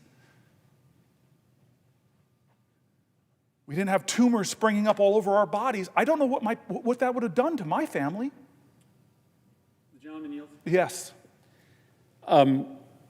There is so much similarity between the debate that you are forcing this Senate to have tonight and the debate that we were having back in 2016 on this epidemic of gun violence. I always describe it this way. The only thing that matters, the thing that matters more than anything else in your life is protecting your loved ones from physical harm, right? You would give anything, right? Anything. You would give your life saving, your house. You would perhaps give your own life in order to protect your child or your brother or sister or mother or father from physical harm. And so when you and I have sat across from the victims of gun violence, many of which live in your neighborhood and my neighborhood in Newark and Hartford, we are looking at a kind of desperation and sorrow that is unique, that comes with not just losing a loved one to gun violence, but feeling powerless in that exercise, feeling like there was nothing you could do, and watching your elected leaders stand by and allow for this reality to continue to occur in your neighborhood where kids are being shot down in cold blood and your elected leaders, the adults in charge of your community, are standing idly by. That is not fundamentally different than the reality that will be visited upon millions of families if this size of a cut in Medicaid funding goes into effect, because families out there who rely on Medicaid to keep alive their son or daughter who has a complicated medical disease have no other quarter, have no other last resort besides Medicaid. And so Medicaid stands between life and death for their son or daughter. There is no other place for them to go. And so that same empty, hollow look that we have seen so many times in the eyes of a mother or father who lost a son or daughter to gun violence, that is the look that we are choosing to visit upon millions of families in this country who, when faced with the loss of their only health insurance option for their disabled child, will watch their child potentially face the same fate as those young men in your neighborhood and my neighborhood. And so that's the reason why I pose this question to you that you're answering about the moral gravity of this moment, because it is not fundamentally different than the one that brought us here in 2016. And can I, in answering this question, and again, I'm going to continue to yield the question to you while retaining the floor, I want to just compound this for people, because I know these numbers, 880 billion, 100 million Americans affected by, that would be affected directly by Medicaid cuts, or the people that work in the hospitals that would be affected by Medicaid cuts, or the nursing homes that are affected by Medicaid cuts. These are big, big numbers, but people, these are human beings. I live in a community that had a horrible lead poisoning problem for their kids, that had horrible toxic sites, and children born around toxic Superfund sites, as you know they're called, have higher rates of autism, higher rates of birth defects. And so even coming up as a city council person, I saw that the environmental injustices surrounding my community were causing parents to have to deal with medical complications amongst their children at alarming rates and needed help, and Medicaid was the program. No fault of their own, environmental injustice. Now here's the double insult of the Trump administration. One is they gutted the environmental justice section at the DOJ. They're not investigating corporate polluters. They're not investigating the injustices environmentally that big, powerful, wealthy people do, that often cause people, we all saw Erin Brockovich, that cause people to get seriously hurt. And then the second part of that insult is, we're not only not going to hold people accountable and let them get away with that, the polluters or what, the folks causing often the source of the disease, we're now not going to help get health care to the families who often live in fragile communities that have these resources. These are the people, when you sit with them in your office, as you and I have, as me and the other senator from New Jersey on the floor tonight have, as you sit with them and they tell you their stories and you see that this is a lifeline, that this Medicaid program, and you were so good by telling people, because I saw this during the Affordable Care Act, just the name alone, people are like, I don't have Obamacare. Yes, you have the ACA, and let me explain it to you. It's under many different names, including in my state, that people don't know that this is a Medicaid funded program. So they don't know that this is a sword of Damocles at their family's well-being. But this is the larger issue, Senator Murphy, is that these are real people in every county, in every state. It's why they're representatives. It's why I read statements demanding there not to be cuts by the organizations, bipartisanly read, the League of Cities, the largest mayor association, Republican governors, and others are all saying, do not cut this program. They're not even saying, don't do 880 million, maybe just do 400 million. They're saying, do not cut this program. And many of them are saying, in fact, we need to find ways to expand the program because there's still gaps that people are falling into. And it doesn't make economic sense because if you get regular care, if your chronic disease is treated, it ultimately could be cheaper to the taxpayer as opposed to people ending up in hospitals. But those hospitals now, because of what's being threatened in this bill, rural hospitals and tier 1 trauma hospitals are all being threatened in their care. And so tonight, it's not normal. I ask everybody to understand this is not a normal moment in America. This is a crossroads moment in America. It's one of those times where the values that we talk about in the Constitution are at stake. What is going to define us? Our commitments to ideals of justice, fairness, of being there for each other. And one of those other programs that is now in crisis is what I want to switch to. And I think that my colleague was joking with me because we have, for anybody who's watching, we have a whole list of things we wanted to get to, and my staff now seemingly very ambitiously, Medicaid, Medicare, healthcare, Social Security is coming up now, tariffs and economic policy, education, national security, public safety, immigration, housing, chapter by chapter, each one about an hour or so. This would be enough to make it till tomorrow evening if I can stand that long, and who knows? But we're behind schedule, so I'm going to jump into talk about Social Security. And I want to start because, as I said earlier, I get to stand here, I get to come on this floor, but so many millions of people don't, and I want to elevate their voices tonight because as I go across New Jersey, as I go across my nation, I see Republicans, Democrats, independents, veterans, so many people stopping me in airports,